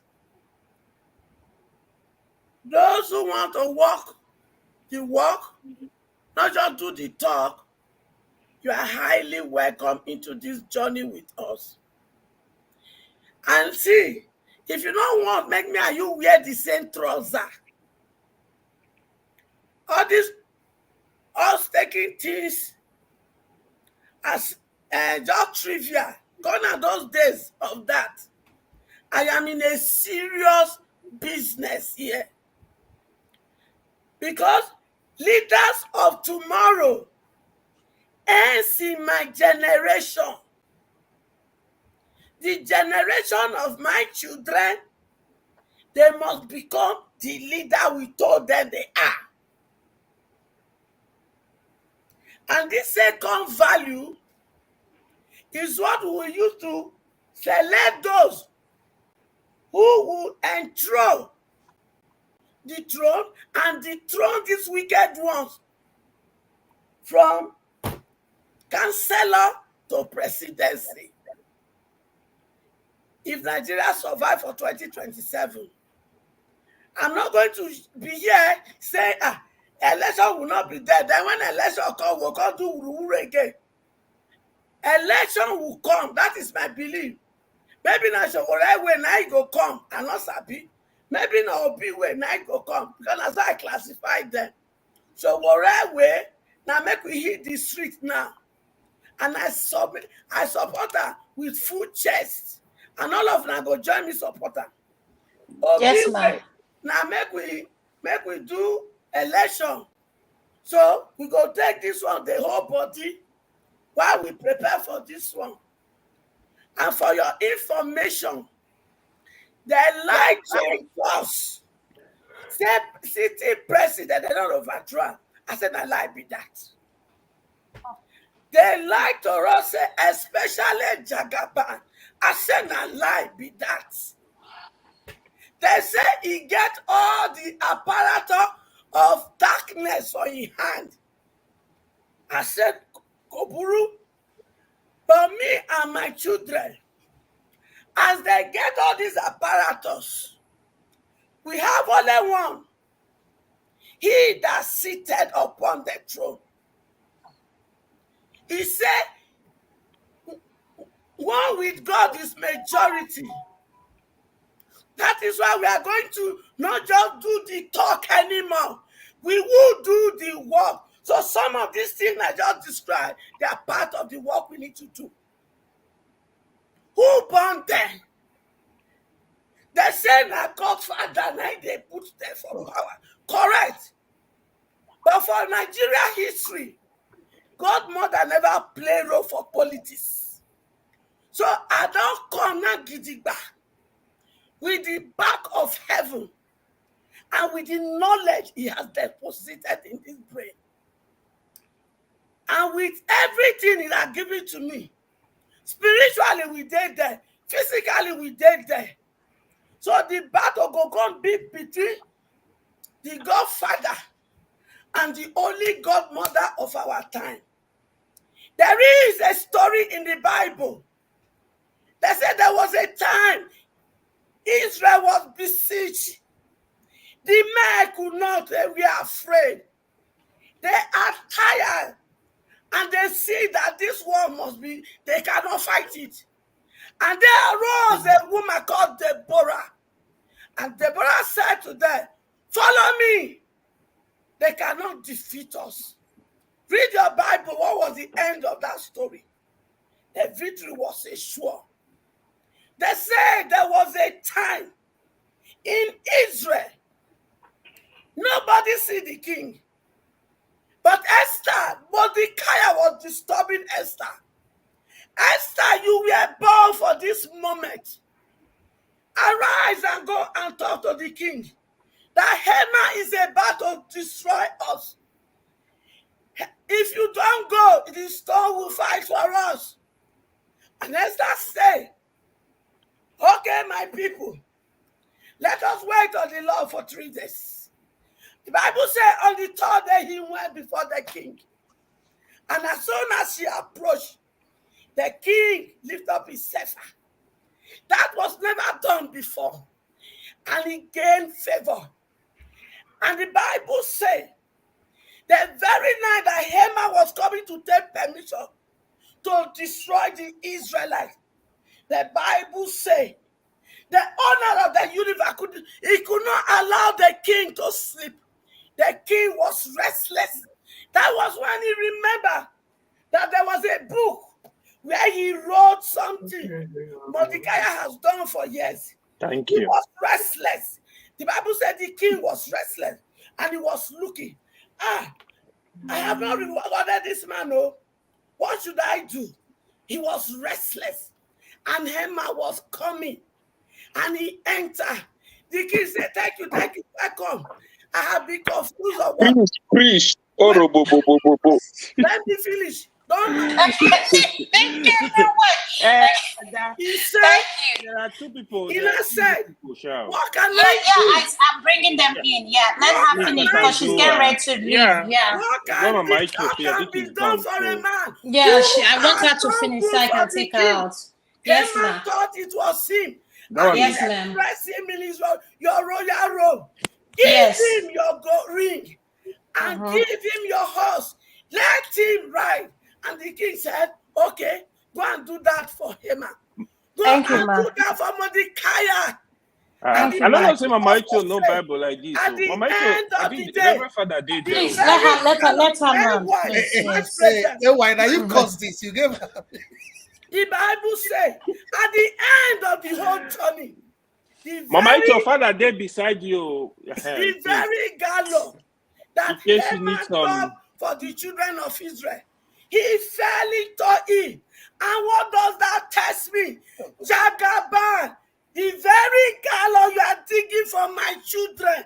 Come 2027, you and your cohort, you shall fall into it by the power that did not make me to Come bow on, down. I don't see Mama Michael. By the power that created for the Thank president. you, thank you, Let's thank just you, remember, ma'am. when I say Thank they you, go so this, thank you. you go the Thank you, president. thank you so much, ma. Thank you. We needed that. We needed to hear that. We needed to hear that, Oh, ma'am. yes, I Lord. just want to thank Oh, you for yes, your Lord. final. Please, can you mute yourself? It's not your time to talk. We needed to hear your final submission. I appreciate you, ma'am. I just wanted to know, are you finished? I need to bring Madam Gladys Onibo in because someone needs to leave. I don't want to take you out, so I just want to know. So who is coming in next? Ekene, your So that's my turn now. okay, no, Yeah. let her leave. Let her leave. Then I can bring Madam Gladys. Thank you so much, Mama Hicho. I appreciate it. Okay. Ekene, is your turn now. Thank you. Yeah. You know, And could sometimes, everybody please turn on their camera if you want to speak? Please, let's have our camera on. And if it's not your time to speak, please have your speaker muted, please. Thank you. you know, sometimes we need Sunday school like this so that we'll come back to the spirit, you know. My brother, Loco, I think you made a lot of sense, especially concerning the insurance. There are some things that we have in Nigeria that we don't even know that we have it in Nigeria because of how we thought Nigeria was when we left Nigeria, and we're still looking down on that country. It's not our fault anyway because the government is not helping issues. So we still believe that is a shithole, you know. And talking about security, thank you to Madam Luke for actually stealing it from my mouth. If I would be scared of going to a place, I won't go to that place. I won't even think of spending a dime going there. For Nigeria, I know that some of us we do higher security to take us around, but I go to Nigeria frequently, of recent, I mean, but I don't Can I hire. you the fear? You carry security? Wow. Why will I do? You are Why will I scared? do that? What me and him, who will secure each other? Why will I do that? I'm surprised though. Yeah, no, I can't. I can't. I thought you have liver. And I don't It's okay. have to call any embassy to tell them that I'm going to Nigeria. You are breaching your own I just security. as if you call the one can speak for Yeah. you. You're just breaching Can I just interject for 30 seconds? Okay. So sorry, when I'm talking about that insurance, do you know what percentage of Nigerians uses the cover the insurance that has a cover? So the thing is, the problem with Nigeria is it is not mandatory to have coverage, insurance coverage on your vehicle in Nigeria. It is not mandatory. And that is why people don't think about it. Mandatory. No, it is No, not it is mandatory. mandatory. No, it It is No, mandatory. hold on. Third Okay, party. for example, It's It's mandatory. not, Can you, it's can the not, kind of it's not the mandatory kind of to mandate I'm have, talking about. it's not mandatory to have See, comprehensive insurance. It's mandatory to have Yeah, insurance. it's not. Exactly. Yeah, exactly. Loco, So comprehensive does loco. this Even at that, even at that, like the state where I live, if you own a vehicle and you stay out of, you don't have coverage even for 1 week, the next thing you receive on your mail is from the DMV ordering you to insure your vehicle, and you have to even pay penalty for even skipping to have insurance. And if you don't, your vehicle's registration will be cancelled, and you cannot drive that vehicle on the road again. So that is the kind of mandation that I was talking Which about. state is that? It's in US here, Texas. You're not getting it. We state. So the You're not thing getting is, the person asking him the question, the person that was the I know him. So the thing is, the thing is, there are a lot of things that we actually have in Nigeria working perfectly, but we don't know about it. Sorry, Now, Ekene, you've moving not forward. answered I said the percentage of the people. It's not when Yes, you have a class. and I say Yeah. why the percentage is low is because of there is no strict mandation or something like that. I don't know. So do we have up to to 20% of Nigerians with that coverage? Listen, I don't know. More than Honestly, I don't know. No, I don't know. Austin, See, Austin, let me more than explain. 20%. Let me Yeah, explain. More than local. 20%. Let me explain Yeah, to you. local just Every car owner in Nigeria um has insurance. No, we're talking about comprehensive. Augustine. No. Personally, More than I don't use insurance. I don't use insurance when I go to Nigeria. I use these are car dealership coverage. I use their own, so I don't buy insurance. So any car that you see me driving in Nigeria is covered by car dealer. So I don't dealer's number. Yes. The dealer's number. Yes. So now, we're talking about, I don't even know what we're talking about. We're from documentation to insurance and all that. So now in Nigeria, in Africa, we tend to live life of whatever we see. I mean, whatever we It's a wake up free to meet. flow. It's a free flow to whatever you want to Okay, talk good. about. Yes. Yes. So whatever we wake up, we just pass it down to our children. Any day we get drunk, we twist history and tell our children, and they will accept. They will think it's true. Anytime we get high with one herbs, we tell ourselves, our children, nonsense story. So we don't really keep written, documentation that we pass down to our children, and that is a problem. Adama was saying something about she's not pleased with a woman called Flora Shaw telling us her history. I mean, documenting our history. And I agree with her. That's very, very bad. That even as much as we claim that we colonized the white people, we were civilized before the white people. I don't know why our civilization doesn't go round. I don't know if our civilization was just about marrying 20 women. The vital things that we're supposed to leave for our children, we fail to do that, and we are quick to claim what we are not sure. I'm not sure if it is true, because we know our people, how they twist story. Have you been to Omona meeting in your village, where you see where they twist? You see truth, they will turn it upside down, and you'll be wondering, is there anything wrong with these people? What are they smoking? And they will give you straight face, twisting truth, twisting history, just for their self benefit, for their self gain. So what we are saying in essence is, let's begin to kind of encourage the culture of documentation.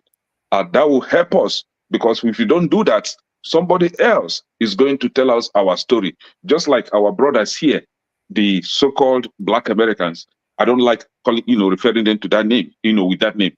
Some of them were lied to, or they are lied to that we, their brothers from the other side, sold them into slavery. And they agree with that. And some of them are having that anger against us, seeing us as we did them dirty.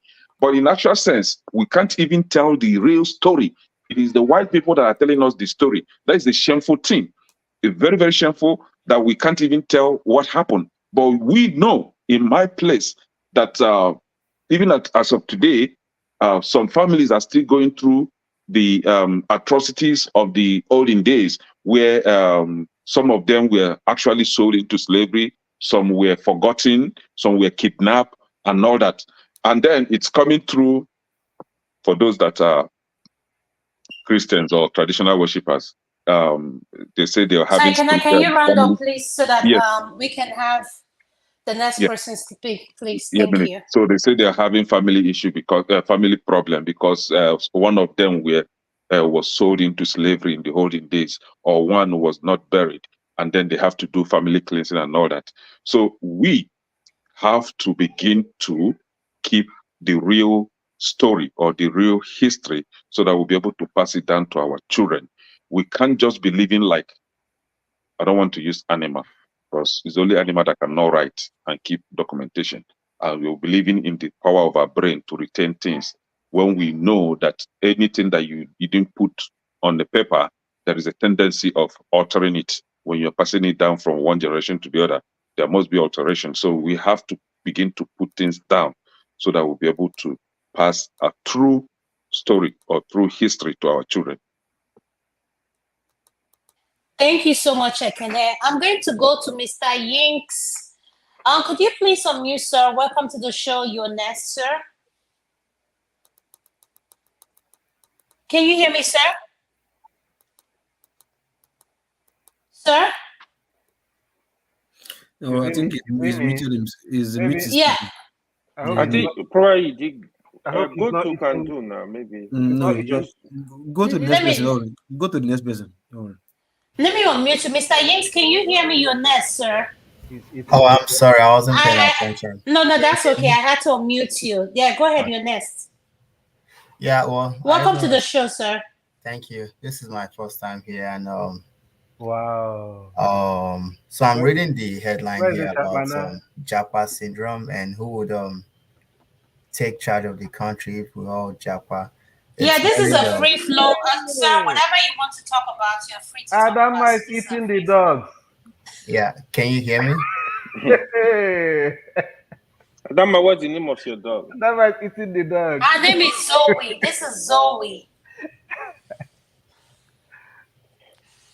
Can you hear me? Yes, I can hear you, sir. Go ahead. Yeah, it's very painful to watch what's going on in Nigeria. I was home last year for my cousin's wedding, and my grandpa passed away at 98, pretty old. But the Nigerian culture I recalled was during holidays, Christmas, New Year's, Easter, we would all go to our grandpa's house, uncles, aunts, cousins, who eat, you know, a goosey, pounded yam, and everyone's always together. We'll play, wake up in the morning, eat breakfast, eat brunch, lunch, dinner, we'll sleep siesta. But we don't have that anymore. A lot of my younger cousins don't even experience that. When I was back home, I called my cousins, and some of them were in the UK working 12-hour shifts. And then it dawned on me that, I'm here in the US in Houston, Texas, but I fear even my kids, I may not see them as much as, my grandparents saw theirs, because we all scattered across the world. Even my siblings and I, we all scattered across the world. And it's terrible because the foundation of who we are is being eroded because we live in a foreign land. We may pretend to be American or British or Canadian. We'll fly with our Canadian passport, US passport. We are still Nigerians, and we're not ever going to be first class or even second class because there are folks who have been here before us. So it is terrible, the way we have thieves looting the country instead of building a great nation. I mean, Nigeria is blessed, man. We could have built several Dubais in our country where we all live in peacefully and be this like black utopia, but instead the leaders have failed us. And the level of servitude and docility and misery that folks are facing back home is it's alarming, man. I was there this year and it's like a lot changed from the past 4 years to what it is now. Because I left Nigeria 2006, and I think those were the good old days. But what it is now, it's terrible, man. In my mom's former driver, I saw him, and it looked skinny to the bone. Like there was no meat, flesh left. It's all just bone, and that tells you how bad things have gotten. And people would eventually flee because there is no, I guess, organized structure as to how I don't want to say the word revolution so the DSS don't start looking for me, but there is no coherent strategy as to how to better, fix the country. Tinubu is not going to live long, but someone else that's going to take over. It's still going to be the same exploitative nature of our politicians. We've gone from stealing petrol to stealing minerals. Nigeria is almost becoming a country like Congo where there is conflict minerals going on there, and the government actually uses the bandits, to chase people off their land. They loot a lot, and it's terrible, man. People's wealth are just going in smoke. And I think the tragedy is the fact that, when you hear news about our women, some of our women in the Middle East doing, I guess, prostitution, that tells you like when society feels it's women, then then the society is completely finished, man. Because you have to find ways to protect your women, make sure, there is good jobs everywhere, good, strong family foundations, wherever religion we choose to do. But the way we've all gone with running Nigeria, north versus south, east versus west, creating chaos, confusion, I think it's just completely madness. I would rather us, you know, cut ourselves off from the West completely. In the social media space, movie, television, like everything, we need to like do away with that and actually find value in our own culture because no one's gonna respect us if we keep doing things the way the Western folks do it. Um, we need to fix agriculture. We need to, I guess, promote Nigerianness. We have great history, you can talk about the Oyo Empire, Benin Kingdom, Ife, talk about the Hausa Kingdom before the Fulanis came, talk about the kingdoms in the Middle East, talk about the Igbo states as well. We need to like encourage ourselves to know our history before the Igbo people came. And then we have so many morals, moral values that we just thrown away because we want to be whiter than white people. We want to be more Europeans than Europeans. Some of them do not want to be more Arab than even than the Arabs themselves. Like they want to spread jihad across Nigeria. When the Muslims over in the Middle East, they are trying to build a great society. So we have a lot to do, man, or else we're gonna be lost to history. We may go extinct. Because Egypt was a black civilization, but where are they now? They're not there. All of Northern Africa was mostly black. They're not there anymore. And if you don't believe that, look at how much Native Americans died. Over 95% of them died due to Europeans, exploiting their land. Look at Australia, New Zealand, South Africa. They didn't. The blacks are still there, but with the way we're going, we are, as a nation, almost completely globally strategically irrelevant in the global space. It's a shame. It's a shame. Um Thank you so much. yeah, Do you I have want more to to say? Go ahead. give me like a few minutes just to reply to what Luke said about how we sold our brothers and sisters. I think if we keep on going by the narrative that the Igbo people told us, you keep believing what they say. It's sort of like saying Mongo Park discovered River Niger. Yoruba people call River Niger Odoya. Nupe people call it Kwara, but we've believed the narrative that Igbo people tell us. So we need to stop buying. Anambra people call it Omambala River. Yeah. And even the story of Mary Slessor. a.k.a. must you say something? Hey, Jesus Christ. And even the story of Mary Slessor that they told us that she Very actually close to Aguleri. and the story of Uncle Lokopi, you too. the story of Mary Slessor that they taught us in school that she stopped the killing of twins in Calabar region.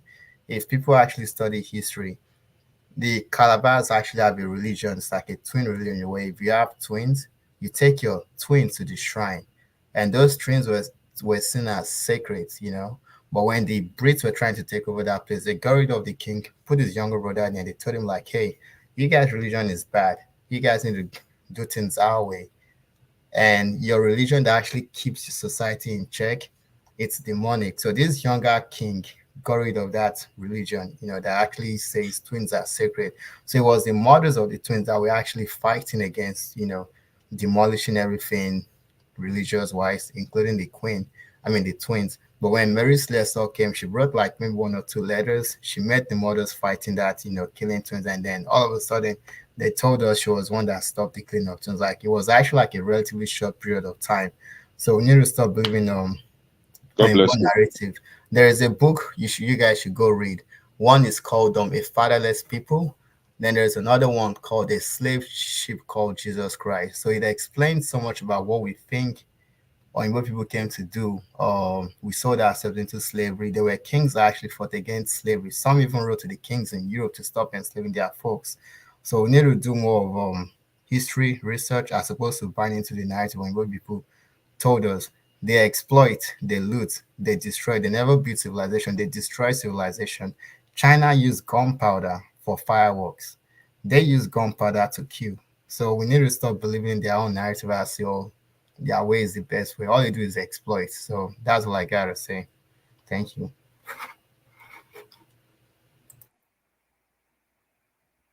Thank you so much, sir. I'm going to go to Madam Gladys before I go to you. Come to you, Mr. Kandu. Madam Gladys, welcome to the show, ma'am. Ndewo, ndewo ma. Ndewo kedu uri. All the mama. Quite a long time. Yes, it's been a while. Welcome. So this is a free for whatever that is in your mind that you want to talk about, you can talk about, ma.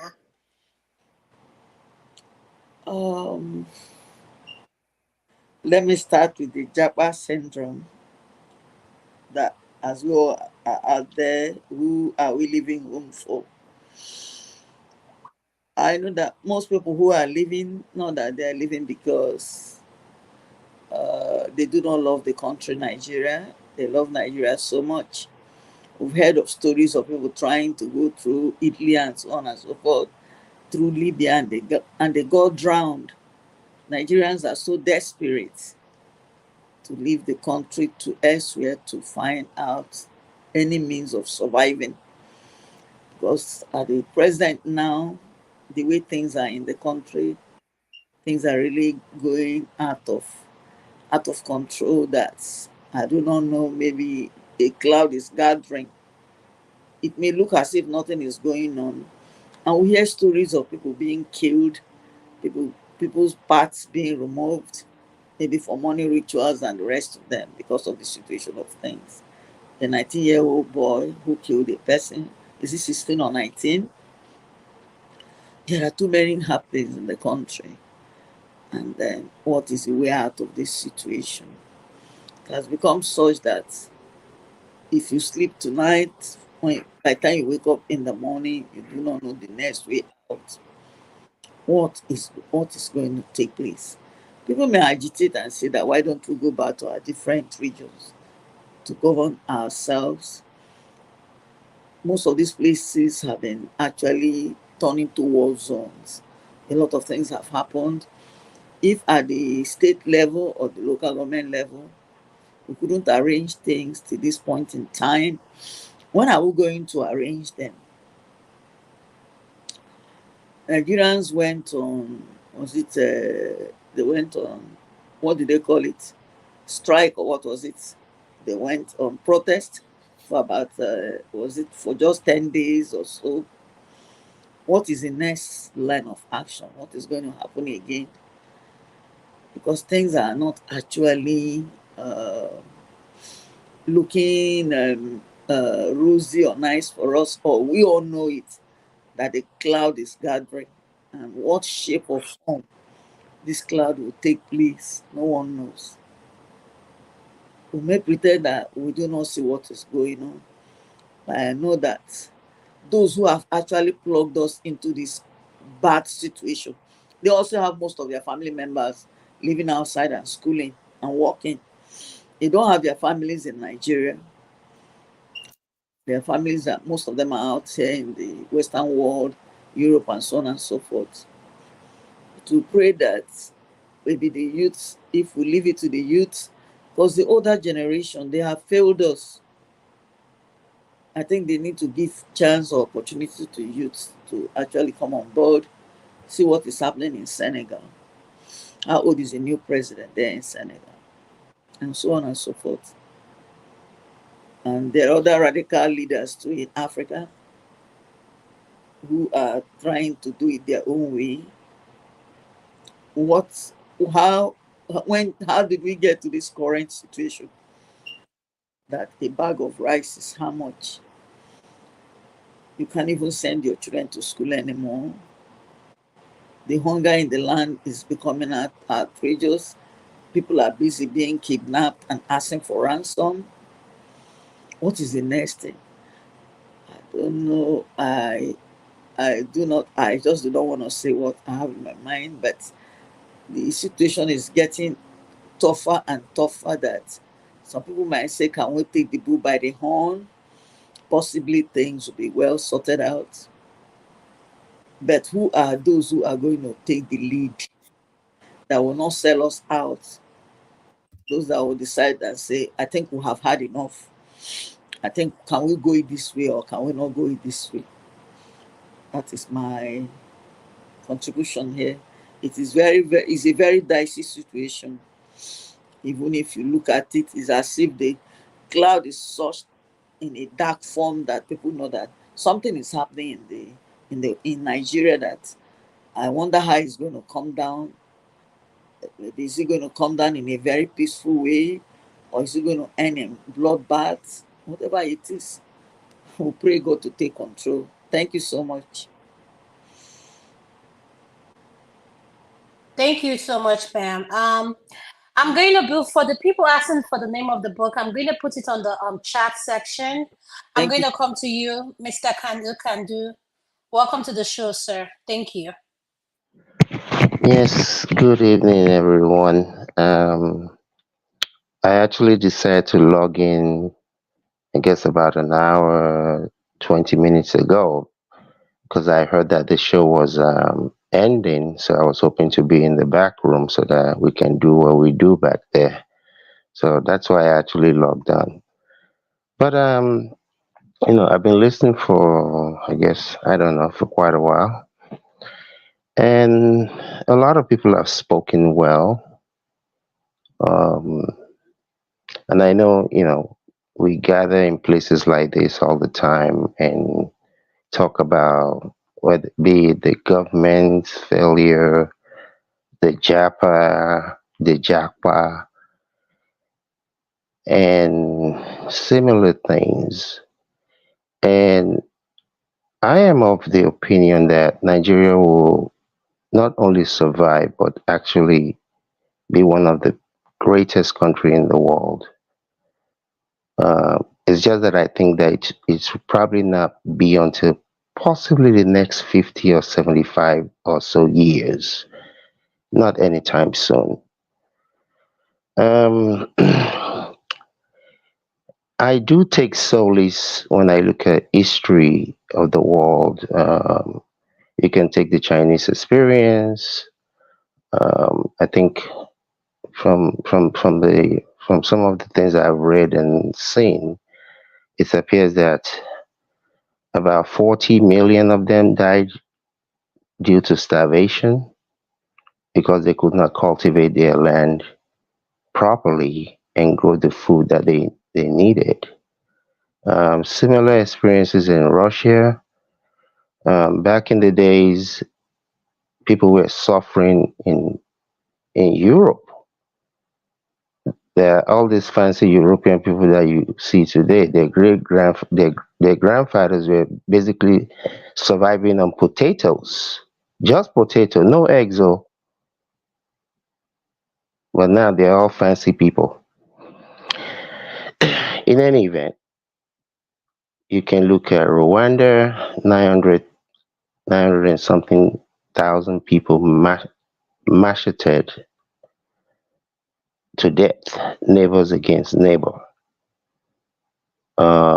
Look at where China is today. Look at where Europe is today. That's why I say I don't believe that Nigeria is going to just fall into the whether it's the lagoon or whichever ocean. I think the country will survive. I think just by nature, we're intelligent people as a group. So I believe that Nigeria will survive. But my belief has always been that I don't really care who discovered what river. I don't really care who did what back in 1770, whatever. Um, and I say those things because a lot of other people have been enslaved. The Japanese were enslaved, the Chinese were enslaved, even among Europeans there was enslavement. It might not be of the same caliber, but I believe that people go through things. You go through things, know what it is that you went through, acknowledge it. But to say that is because somebody enslaved your grandparents, or when I go into some of these places and people talk about, oh, Africans were more civilized than anybody else before. Africans are the ones that came up with how to establish motor car, or establish this, or establish that. Me, I don't care what you used to have. I care about where you are and your design plan for where you're going. I don't really care if you are the one that founded, established fire. What have you done? And regardless of whether your ancestors or whoever gave it away, if those people could do it before, why are you not doing it now? If you're the one that colonized the rest of Africa and you're the first people to develop this and develop that in the past, where is all that energy today?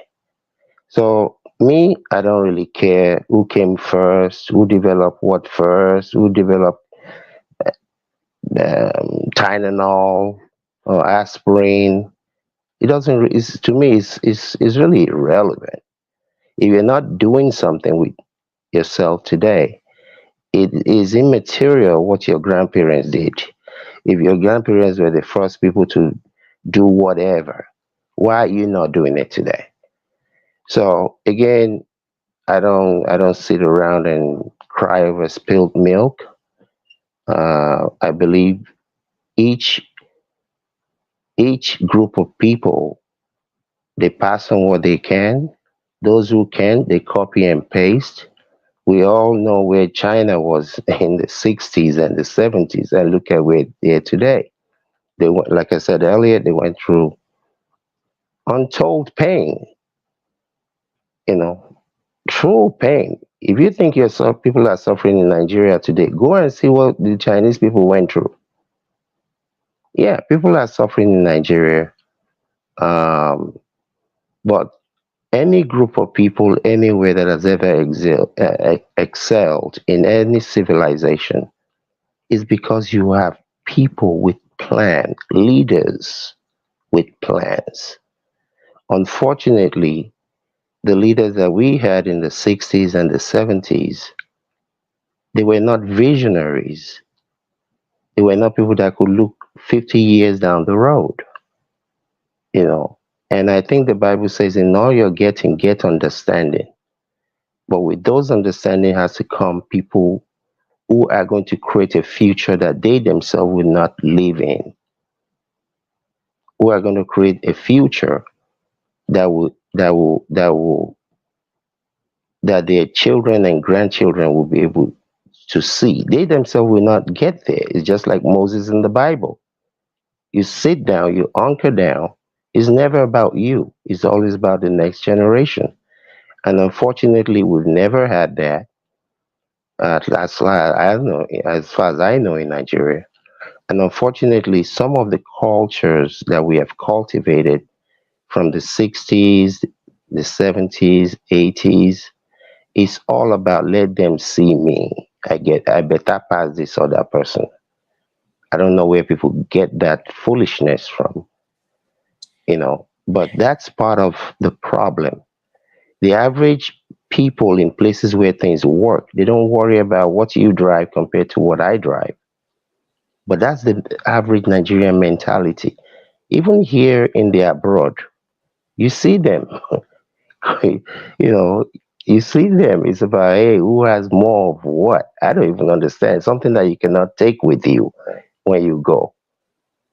So it's like I said, at the end of the day, I know because of the people, we're naturally brilliant people because anywhere you go, you see us, we excel. So I know the country will survive. But it's not going to be this generation. It's not even going to be the generations of the Mr. Kennedy, Gen Z, the newly defined Gen Z, Gen Z, Mr. Kennedy. So you guys are living AY that is the Gen Z among us now. You're referring to the old man. Everybody know Gen Z AY, now. AY is the one that crowned you. You see, he didn't want people to know he's Yeah. Gen Z, so Is he is quickly the named king you. of Gen Serious. Z. He's a mischievous boy. It's good. Yeah. It's a good child. It's learning Yeah. fast. So is I mean again, we can talk from here till the tortoise come home. None of this thing is gonna change because it's a mindset each issue. When the leaders don't have the mindset that I want to create for the next generation, when the if you as a parent you're not willing to sacrifice for your children or for the children yet the grandchildren yet unborn, it's the same thing. You have leaders in Nigeria who are not willing to sacrifice for the country. It's all about me. It's all about what I have.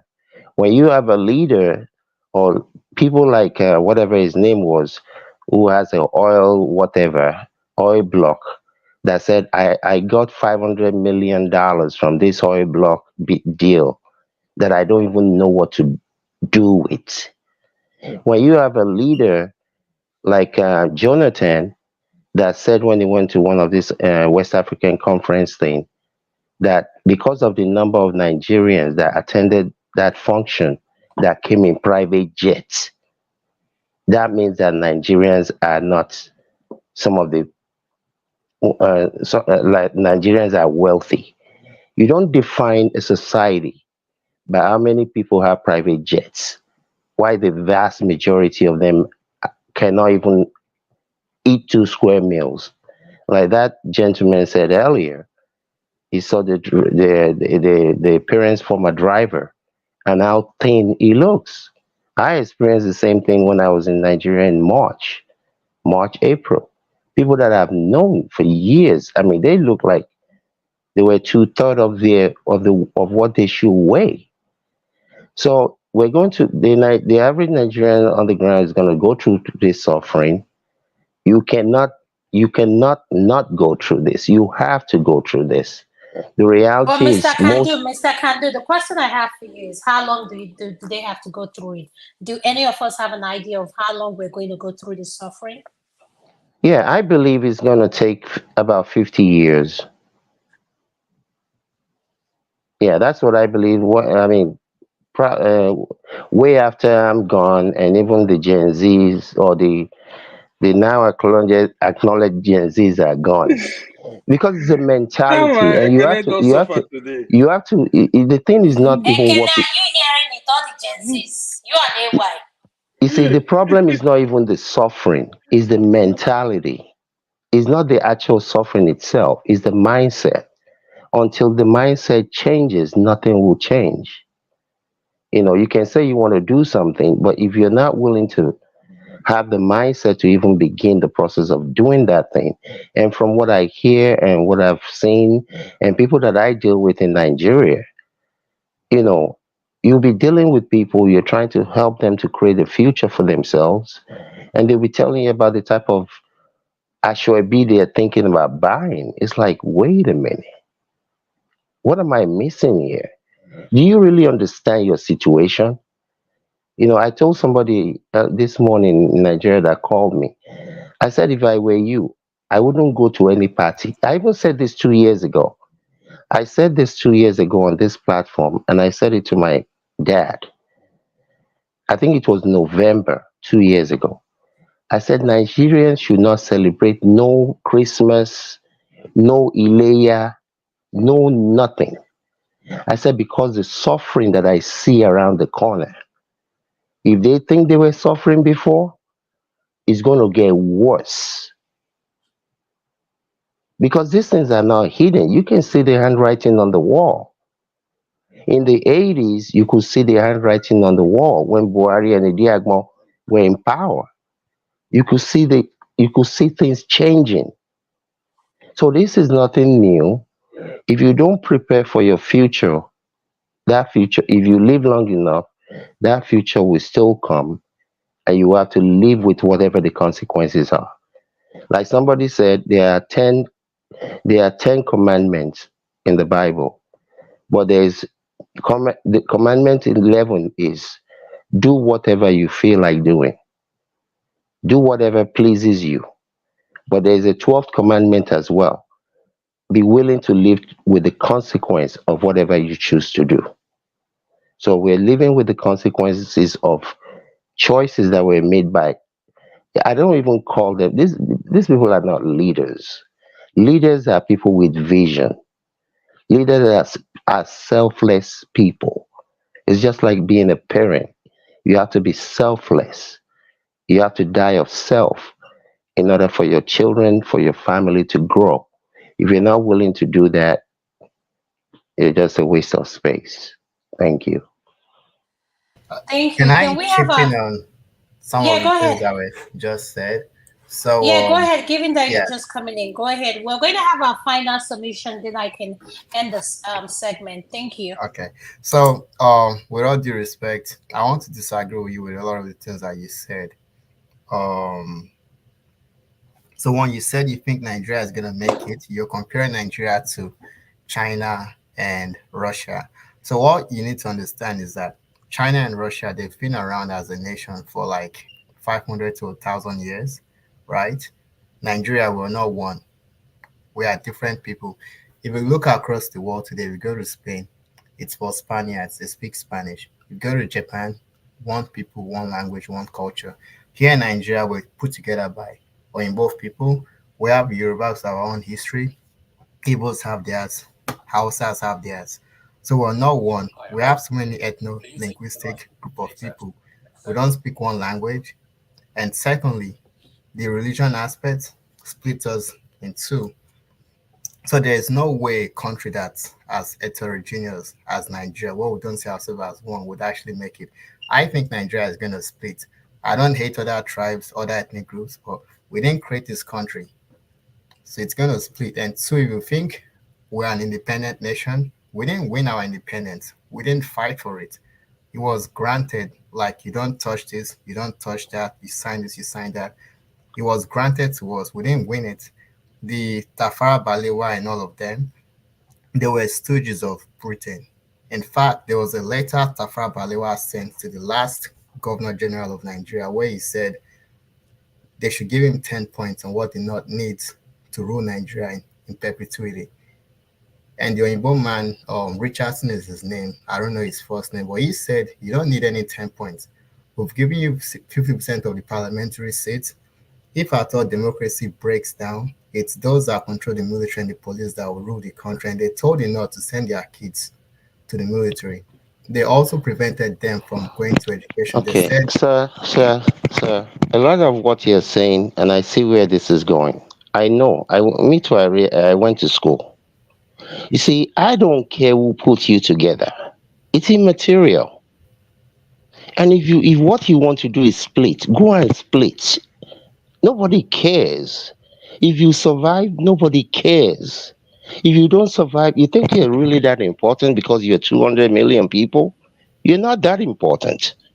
You're just one of many. So if you people want to split, split. If you want to put it together, put it together. But because whoever Oyinbo man put you together, so what? This is where you are. Do So whatever you what want to means do. what? Look, okay, okay. I don't, all this minutia of intellectual, whoever wrote the constitution, it wasn't really put together by the people. This is where you are. I don't, you see, the problem is most people don't understand. You don't understand it. You don't understand where the country is. I'm telling, not just you directly, where this country is. Where this country is. I want to give you an idea. Go on YouTube and type in Sanusi Lamido Sanusi crude oil. What do they call it? Crude oil. What's that thing called? Crude oil subsidy. It's about a 26-minute lecture that Sanusi gave. Dangote, Tedola, all of them were sitting there. Um, I've seen the video. I've Mrs. seen the video. No, I've seen the the video. point of it is this. You see, you have to be able to see where you're going. That man told them back in 2014, where all subsidy, no subsidy, anybody that wants to go and see it. So this, what's going on right now is not new to me. And to those who look and knows where to look, the same thing I said 2 years ago when the naira was 600 or whatever it was to one. I came on this panel and told everybody it's going to be over $1,000, over 1,000 to one. I came on this panel and said this thing is going to 2,500 to one. I don't get juju, but I look at economic indexes. So if you look, me, I don't argue. I don't argue. If you regardless of who puts you together, regardless, you think China is they're just one country? Go and look at what, I'm not comparing China to Nigeria or comparing Russia to Nigeria. I'm talking about what people have gone through and what they've survived through, whether they are one people or not. If you like divide Yoruba land, Egba people will still not agree with Ondo people. Although people will say, yeah, you people in Oyo, you're not as educated as us. So these are grown people decision. Make your decision. Split if you want to split. If you like, kill all of yourselves. The world will not miss you. No thanks. I Can mean, do, Yeah. I can do. won't I just I won't disagree a lot okay. from what you've all said because currently we have bad governance and it has killed us. And I definitely saw the video what Sanusi said. Yeah, bad governance has killed the country. But I think if we're also being realistic, if we're being practical and pragmatic, do we honestly think Nigeria is gonna survive wars to come? I mean, I don't know. Is the country going to split? I think it will. I'm not praying for it, though. But I mean, I think it will because as at now, we haven't demonstrated any capability of actually governing ourselves. And those who are actually governing, they are not rulers. They are not Sir, leaders. sir, I, sir, I for, can for tell your you for for your sure sake, Nigeria will for not your split. sake, for your sake, for your sake, if you think Vietnam, whatever happened in Vietnam or what's going on in Ukraine now is a thing. If that country splits, the next 20 years, they're still going to be fighting that war. I know. It's not so. That's why I say, for your sake, and anybody who cares anything for that country, you better start praying. Even if there's no God that you believe in, you better create one because the West they will funnel you all the weapons you need to destroy yourself. I know. And they'll get all the Okay, resources. thank you, Mr. Kandu. Can we have Madam Luke? I think she's joining from work. Can we have her speak? Madam Luke, welcome to the show. I can see a patient room, just saying.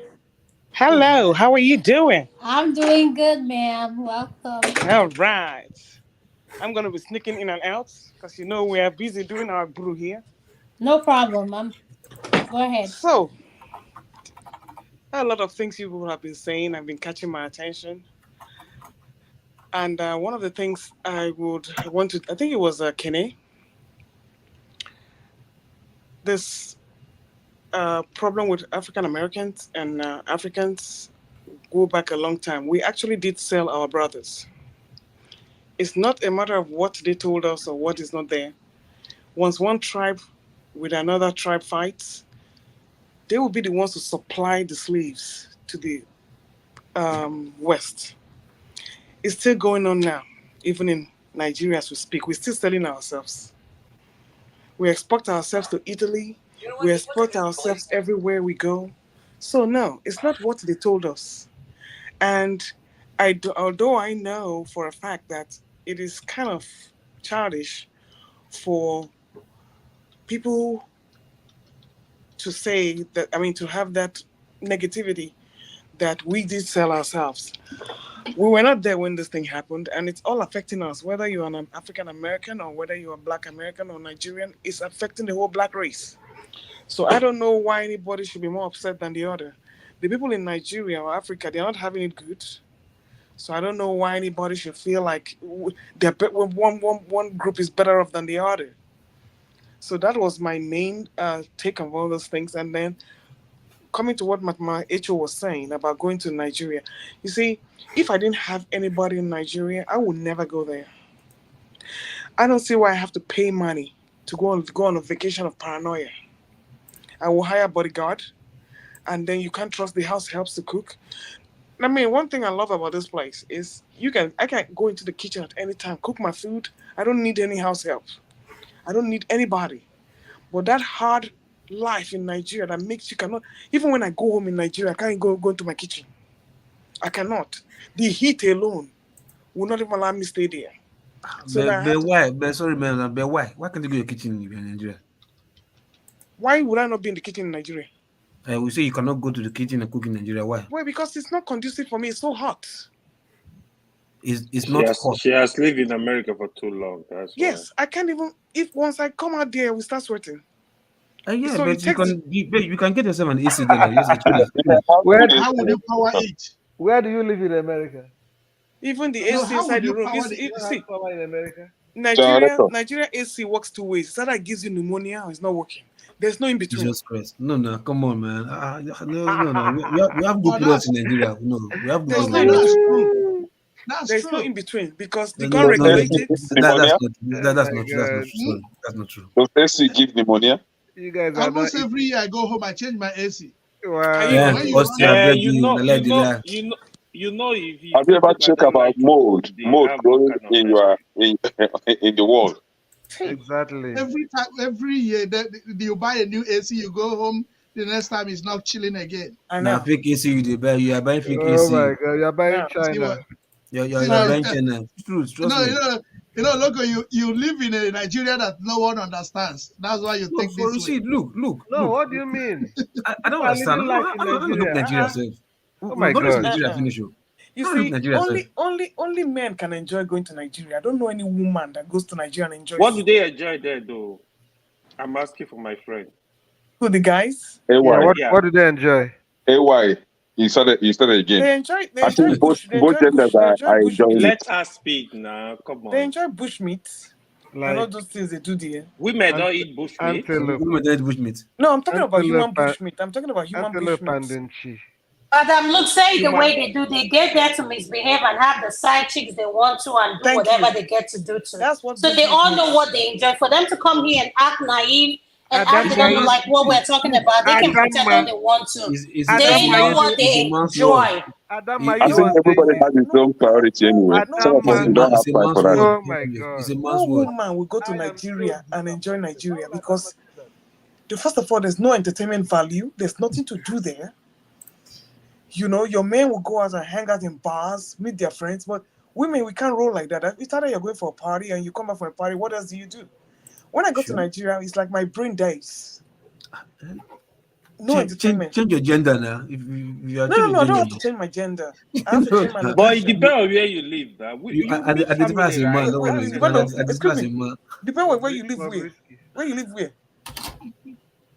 But you meet family, join family, and be happy. I don't see. Spend quality that time. one is another level of stress because all they do is beg for money.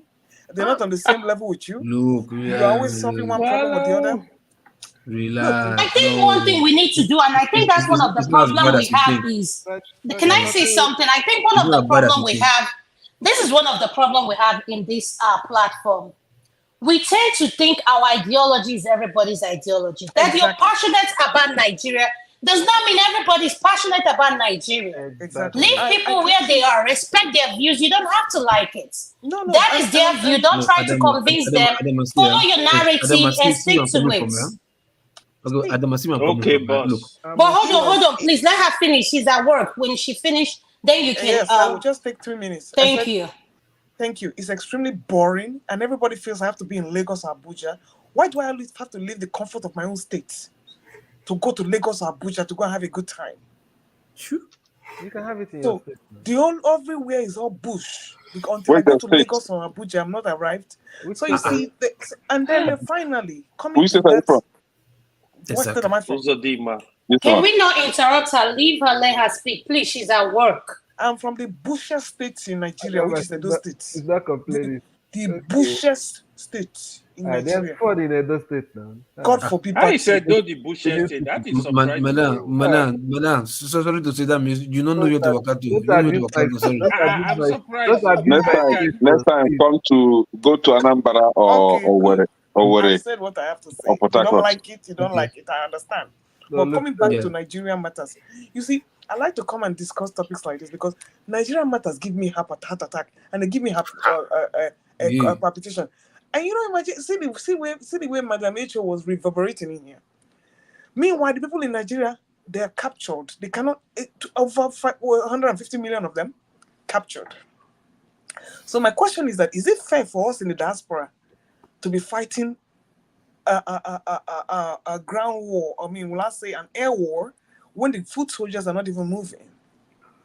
So very good question. It's just exactly what Kandu just said. What Kandu said, I asked him, he said China suffered for how many years? And I said to him, how long are Nigerians supposed to suffer? He said another 50 years. The thing is so we all can play that we love Nigeria on all these realistic ideas and views. Your views, I respect it. You don't have to like my view. You don't have to like Madame Luke's view, but I see where she's coming from as a woman. You don't have to like it, but at the end of the day, we need to respect people where they are. If Kandu could say, and none of you men challenge him, that Nigeria has to suffer for the next 50 years. That's right. But when it comes with ideologies, you guys are so good with ideologies. Yes. Very good. Are you saying the men against the women? Is that what you are saying? Adama, wait, sir. Let me leave. I will leave now. Wait, I will leave now. Hold on.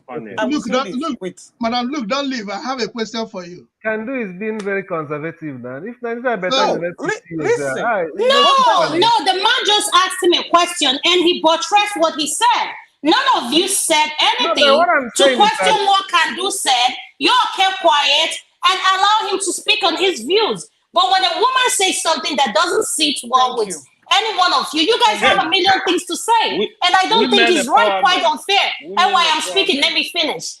What the point I'm trying to make here is give the same energy when a man says you guys have to suffer the next 50 years to get to where you guys are going. And all of you kept quiet. So why should you have a problem with Madam Luke says she doesn't like going to her kitchen in Nigeria? That's her opinion. And that's how she feels. You don't have to like it, but respect it. That's what I'm saying. Exactly. And she doesn't have to go to her kitchen in Nigeria. She doesn't have to go to her kitchen in Nigeria. Thank you, Uncle Steph. Uncle Steph, thank you so much. I see. Thank you. I know you're against Madam Luke. I'm for her. I always support Madame Luke because she's a woman just like me. And you guys, can't all the men want to. Madame Gladys said she's three or four. Now. Look, this kitchen of 18, look, this is not get money. If you have what it takes, you have your account is fat. Whatever you need in Nigeria, you can get it. I don't think. But look, can we be realistic? Can we be realistic? You're able to say that because you live in the diaspora. Go to your kitchen. No, hold on. Go ahead, Luke. Madam Luke, go ahead. Listen to me. I have cooked my own food for how many years, and I grew up with house helps. It is repulsing for me to eat any food that I cannot be part of cooking. You understand what I'm saying? Yes, normal. Very good. When I wake up in the morning, I go into my kitchen, I fry my own eggs. That one that somebody will bring me food to my, it's very foreign to me. And then we don't agree a lot with our house helps. They're very disgruntled. They're from a different socioeconomic class. I feel very paranoid, even eating their food. I feel very, you know. So And they I may don't. poison you, sir. That's just me because, like I said, I have cooked my own food for so long, Steph, and when I cook, Cooking Uncle your food Steph, is the thank best you thing for now. adding that they will poison you, sir. yes, No, now hold on, wait, no, wait, that is the extreme. there were house That is helps the that even extreme. put. Get cook your own There food. were It's house very helps good that now. even confessed to us that they were urinating in our food. you see Fumi, Uh, you see Fumi. they'll All still this arrange okay, see, look, this look. wicked Sometimes act. You see, we like to you dwell men in can eat, you men can negative. eat anything, so it doesn't bother you because you don't like it. Anybody, anything they bring in front of you, you eat it. No, There those you go. There you go again. madam, It's Women true I, now cannot eat anything. let me because say that something straight here. domestication part is not your There it's you not go. your There turf. you See, go again. Luke, stop Adama, generalizing. have you seen madam, that see, his without let me gender tell eating you is it, something. Let me tell you Igbo, have something. you without seen Very his eating easy. gender it. Very is? easy. Do you Look, know She's you the can one that will throw you you back can to that hire war. caterers? You people can hire caterers in their Nigeria to food. cook for you. No, You no, don't no. They understand can what I'm actually saying. cook in No, their no, no. house and bring Okay, it. can I You ask don't something, understand what please? I'm saying. Can I ask something, please? Can they say, look, She's you don't need okay. to Can I hire say something, anybody. please? Please, Uncle You Lokopi, are. please. She's Oh, at work. Her face. I can relate because she's at work.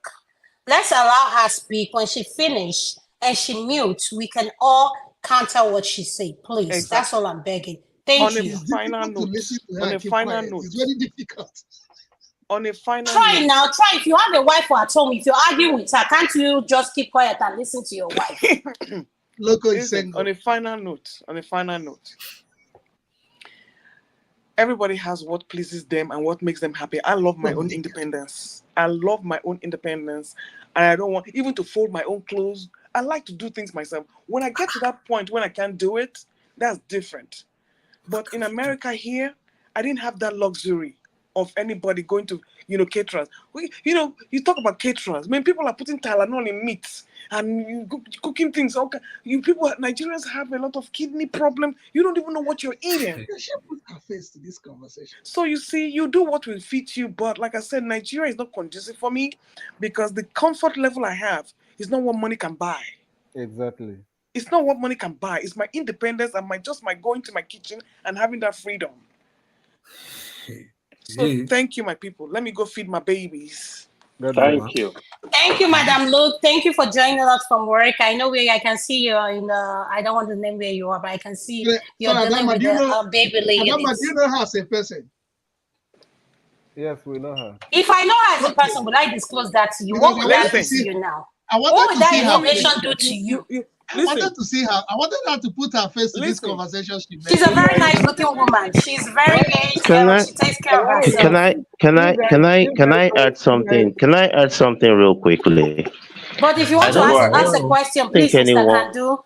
said Hold on, anything Mr. Kandu. You need to turn in your about. camera, Oh, please. Thank you. Your camera is off. oh, Thank sorry. you. Yeah, I don't think anyone said anything about wherever you go. If you go to Nigeria, if you want to hire a catering company to come and cook for you, do that. If you want to cook in your own kitchen, do do that. that. Nobody stops you from doing that. If I mean, nobody is Go to stopping you from restaurant, doing do that. that. Yeah, everybody knows there are insecurity situations in Nigeria in general.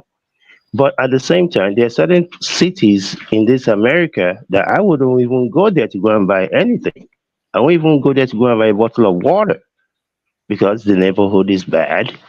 And so, Philadelphia. I just had this conversation with my brother-in-law about one of my sisters, and he was trying to convince me that my sister, who lived in Nigeria before she came to America, cannot be in Nigeria or she will faint. I said, what type of foolishness is this? I don't understand. She lived in Nigeria. Yeah, Hey, I understand going somewhere else and your system, your body being change the acclimated environment. to that Yeah. area. But don't come and tell me that for some reason, I say, you see, this one is what they call ayokayo. Ayokayo. If you live Yeah. in if That's you live in the most cold place in Russia, if you have to live there, you will survive.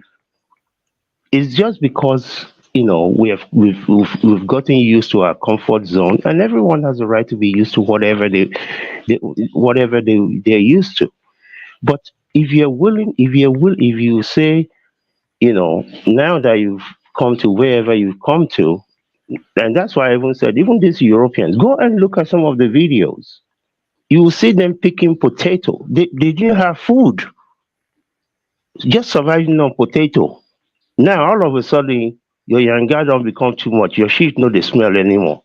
Level don't It's just change. Okay, foolishness. okay. So can you guys challenge what Can, Kandri is saying? If Madam lose submission, challenge can do, what Kandri is saying. He can do. went I back have, to saying that in order for things to get better, 50 years. Let's be realistic. This is all I want. Let's have a balance here. We don't have can, that much women coming to this platform Adama, because Adama, you why, now. Can why, I why are you say shifting the something? goalpost? Why are you shifting the No. goalpost? No, I'm not shifting the goalpost She's now. We not have to be shifting. realistic. She's When not a That woman way. shifting. come here, you guys are like vampires. Like on her, like let's be realistic. Your views are your views. can, Allow women to air the way they feel. You don't have to like it. That is their opinion. Respect it. That's all I'm saying. Okay, So can, Adama, you guys, please. let's start from can do what he said and tell me why 50 This years is the before one. anything gets better. That's the can do. question. So I Can am I going Sorry, to can let I you sorry. go. can I Can do. respond? I have Can two I Let me respond questions. ask to my it? question. Can Can I do. I have respond two to it? Can questions do to you. Oh, Can do. The let me first respond question 50 to it. is: Yes, years. sir. Yes, sir. few months Adama. ago, you were on this platform and you were making serious advocacy to helping people in Nigeria starting up businesses. But there is a statement you make here, you just made here a few minutes ago. Are you now facing a challenge with that program? That's my first question. The second question I have is the second question I have is about the 50 years you mentioned. Where we are now, is it a journey towards that 50 years? Have we started the progression towards that 50 years, or are we going backwards, or are we stagnant? Then the B part of that question is the statement you just made now. Do you want to tell me if you've been in this state for 2-3 years, you can go to Nigeria and put on during Christmas, put on your tie and your suit and walk around? It's a lie. Don't mind I them. will, I Don't will, mind I them. will, They're just no, pretending. I will start from the end. You Okay. should not be wearing a suit and a tie in such a climate in the first place to begin with. I've advocated that all those senators wearing agbada, they should just be wearing whatever version of shirt and pants. You don't need to be wearing that parachute that they wear all the time. That's number one. Number two, oh shoot, I forgot the second one. The 50 years. Uh, the 50 years is based on mindset. I don't believe Mm. that even the average person in Nigeria today, that their mindset is about doing for the country or even doing for their own immediate family and sacrificing what it takes to provide that avenue for their family to grow. So that's why this 50 years is that hopefully all these people will have died off, and some of the young people that I see growing up these days, I think some of them have that service mindset, being of service. And you're not going to get that when you have people that are. It's just like in a relationship. If you have husband and wife who are fighting each other to, I want to do for you, I want to do for you, I want to. Both of them are fighting to do for each other. You will have progress. But when you just have one that's just willing to take, give, and is not willing to give to the other person, you're not going to Can do. progress. Yeah, I'm sorry to cut in. I'm sorry, but my problem is look at why I'm cutting in. One of I don't know is Yinka or who that profiled a solution. Said his own solution is if you divide, we can develop. Now you were against that solution, but your 50 years does it have a solution? Yeah, it does have a solution. I'm Okay, hoping, really, I'm not guaranteeing it. I'm hoping that because of the what I see of some of these younger people all over the world, not just Nigeria, their mindset is about service. So that 50 years is a hope and a prayer. Because with the mindset of the people now, you cannot do that. You cannot do that because people are too selfish. And the first part of your question is yes, I do. I mentioned it earlier on that I was talking to somebody just today in Nigeria, talking about how to increase the market that they're selling. how to put more money into it. And they were talking to me about, oh, they need to go and buy some Ashwebi to go and do something. And I'm like, I don't think you understand your situation. So I'm working with those people every single day, including Sunday. And I don't know how that conversation came by whenever it was that I had it. It must have been triggered by something somebody said. It wasn't intended to be, oh, I'm doing this, I'm doing that. But that's what I love to do. I love to see people grow. I love to see things grow. That's part of the joy that I have. And I'm not doing it as a business partnership. There's nothing coming back to me from it. So are you seeing progression, or you are becoming, what's your motivation there?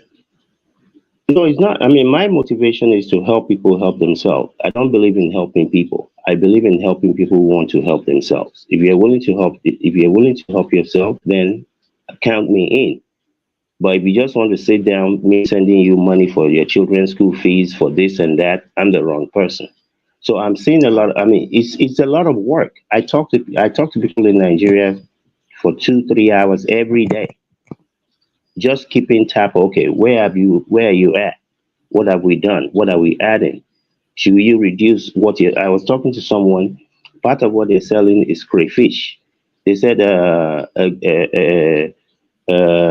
what do they call it? A paint bucket of crayfish sells for 7,000.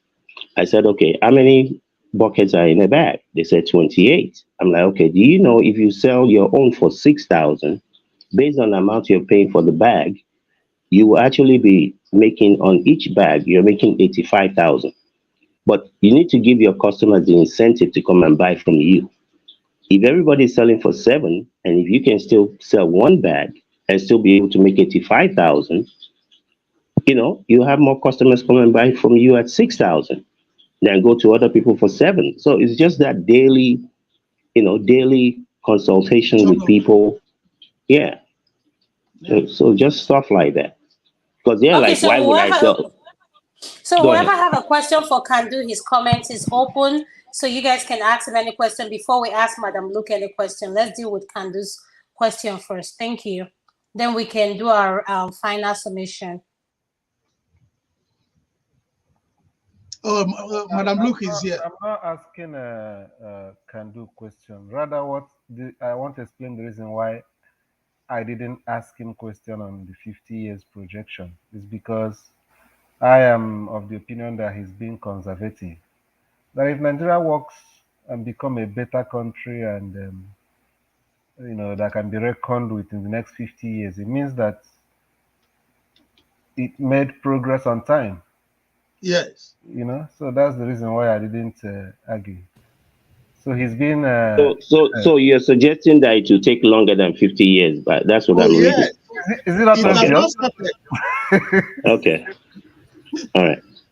Okay, you mean we should ask him questions or what? Because for me personally, I wouldn't want to give a kind of age limit or kind of I just don't want to be hopeless, because I from what I know today, Nigeria will never be redeemed. So I don't know why anybody's giving it 50 years. Nigeria is gone, man. Completely gone. So that's why I wouldn't even defend myself. Yeah, sorry, Ekene. Sorry, Ekene.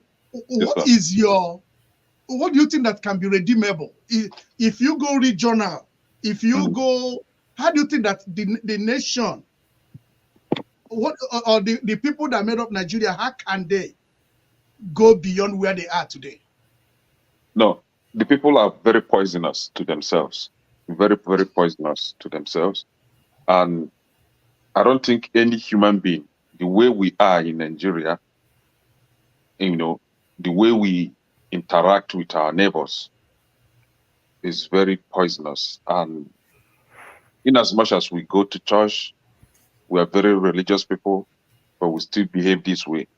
I don't think there is anybody or anything that anyone will say that will change our mindset. So the best bet, the best option for us is to just go our separate ways. Just be on your own. Let's have our independent nations, the Yorubas, the Hausas, the Igbos. Everybody should just go on his way and mind his business. I think that is the only way to kind of bring some normalcy in that country.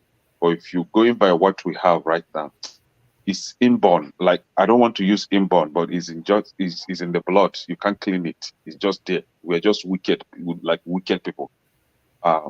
Somebody was talking But about devil. I said, Mr.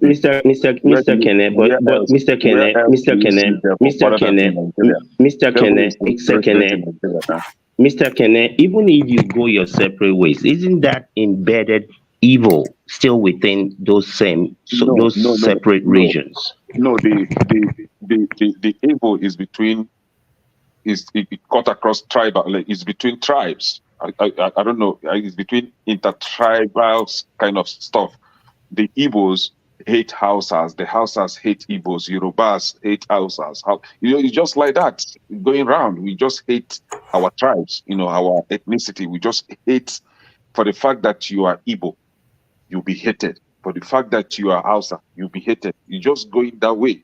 But if when we have our independent nations as Igbos, for example, I think we'll be able to better manage ourselves and even better manage our resources. Because okay, now look at the resources now.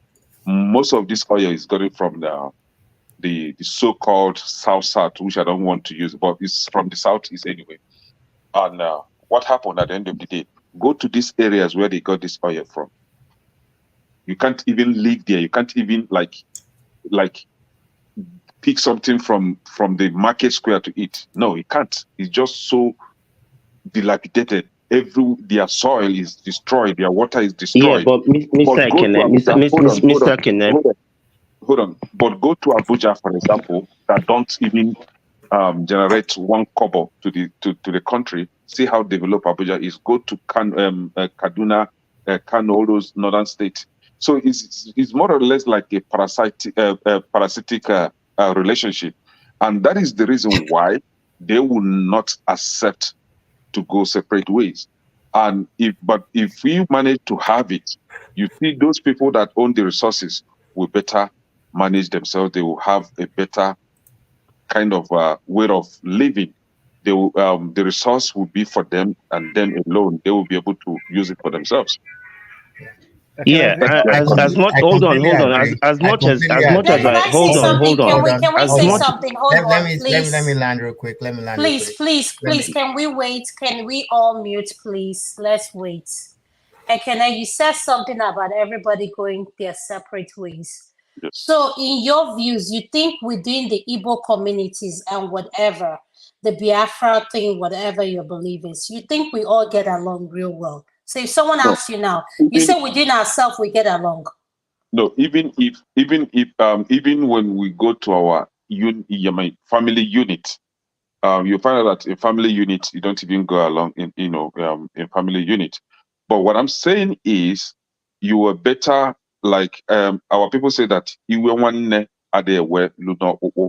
when your brother, the same blood, offends you, it's easily for you to forgive the person than compared to when a stranger does the same No, I thing. don't agree with you. not Now, in Let's my world, hold on, Can I not in add? my okay, Can well, I world, add thank to you. that? hold on, Can I not in add? my Hold on. world.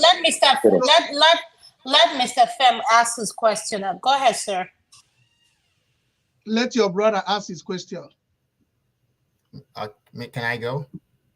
No, Okay. you can ask your question, sir. Yes, you're next. Okay. So I want to say I completely agree with what Mr. Kenneth said. And let us do this logic. If Ghana was a state in Nigeria, right? They have their own tribe. Do you think we're going to get along with them? But we get along with Ghanaians because they are neighbors to us. We marry them. There's no beef.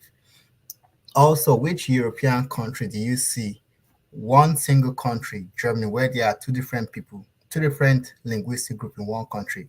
All European countries, they have one dominant ethnic group. Iceland, as small as they are not up to 1 million. They have their own country. Igbos are up to 45 million. Why should they be in this contraption called Nigeria that they didn't choose to make? We have Yorubas in Benin, Togo, and in southwestern Nigeria. Why can't we form a nation with them? Why are we in this contraption called Nigeria? There is no single European country, no single Asian country where you see multiple ethnic group. Yugoslavia split, Czechoslovakia split. Okay. The USSR also split. In the UK, you have the English Parliament, you have the Welsh, you have the Scots, and they all play in the World Cup as different countries. So this contraption where one man from Daura makes himself petroleum minister, he knows nothing whatsoever about oil and gas, and he doesn't care about the environmental degradation of the place. If you actually live in the Niger Delta, if you are Igbo and whatnot, someone can say, "Oh, they will fight. I'm Yoruba." That's their own business. Let them fight. They will sort themselves out. If we form a nation with Ondo and about whatnot, if we fight, we're gonna deal with our fights however way it is. But the fact that one person calls his shot makes this guy, he can close the border of Lagos to Benin Republic because you're from Daura and you don't like it. Well, that just doesn't make sense. Everybody And the, should. the current president is also the petroleum minister. Again, this is minutia. Oh, yeah, yes, Mr. yes, yes, Ekene, listen, and listen. he has no For me, business. if And he my has no mama born business. you, if my mama born you, or not you personally, if my mama born person, if they do me wrong, you will pay. I don't care who you are. So just because you and I are coming from the same See, place look, don't mean nothing. I deal with sometimes, each person as an individual. But hold on, Mr. Kene. You see, your narrative will hold ground. If some of those states, they do get money. I've heard, somebody has explained to me what states got whatever. If the leaders in those states, if they took the little that they've been getting and did something, no matter how little, improve their environment, then I can understand your argument. The reality is you have selfless people all over that country, north to east, south, yeah, wherever. sure. They're selfless people. So when you even give them more, you can say, hey, they will sort it out among them. So I'm not saying that they shouldn't. Just like I said to the gentleman above you earlier on, if you like, divide this thing. But I promise you something. It's not going to be sorted out by the ballot box. It's going to be war because one party is not going to Okay, so want the country to let's go. allow Uncle Lokopi to talk. Mr. Lokopi, you're next. Please go ahead, sir. See, sometimes, instead of you to be, because you don't want to call yourself, like yourself, say you be witch or you be wizard, you want to like cast aspersion on something else. You understand? You said you're not speaking the same tribe with somebody else, so you cannot live with the person. As in, you cannot live the ultimate, reason for living with that person. But you can move across to go and marry from that tribe and decide to live with that person in the same roof, household God for bless you for years that comment. till you die. Thank you. The women are good to be married. No way to you individually can go there and marry from another tribe, even if you cannot do it. Your cousin did it, your nephew did it, your uncle did it, or your friend from your next door neighbor did it. He went there with the family. They didn't say no, we will not go there and marry because we cannot live together. They went there, they blessed the marriage, and you will live forever. But you said no because you are speaking different language. Like sometimes I just look at people like it's a bit you call yourself say you be wish you dey fly. You don't want to talk Loco, about did you know of the existent see, listen. You can listen, you can threat listen, you can against listen, some you can ethnic group listen. in that I can country? let him Are you finish. I aware of can that? listen to what See, he's saying. you Then can you can you you can can listen. ask him You his can listen, question. Go listen, ahead. listen. Sometimes now this religious or political divide, we don't brainwash ourselves, blind our head, trap us, imprison our mind, our mindset. You look another human being, you cannot live with another human being because of what? Just because you don't understand the person's language. I don't understand. You can live here in Nigeria, you can travel to somebody that don't even look like you, don't have the same complexion like you, don't even speak the same phone like you, or maybe German or whatever, or China. You can marry the person, stay with that person. You can even marry from Southeast. You can marry a Hausa woman or a Hausa marry an Igbo woman, and they will live forever. No problem. But just because of your own selfish reason, you say no because you cannot see beyond your nose. You cannot see like the possibility of this happening. You are saying no, Look, we cannot live. Then look, something, you say no, you forgive. And like, then how do you rate yourself? Loco, look, I can I think weigh I in? think we are mixing two things Can now. I weigh in? Hold on, hold on. We're Listen, talking about a listen. nation, not individuals now.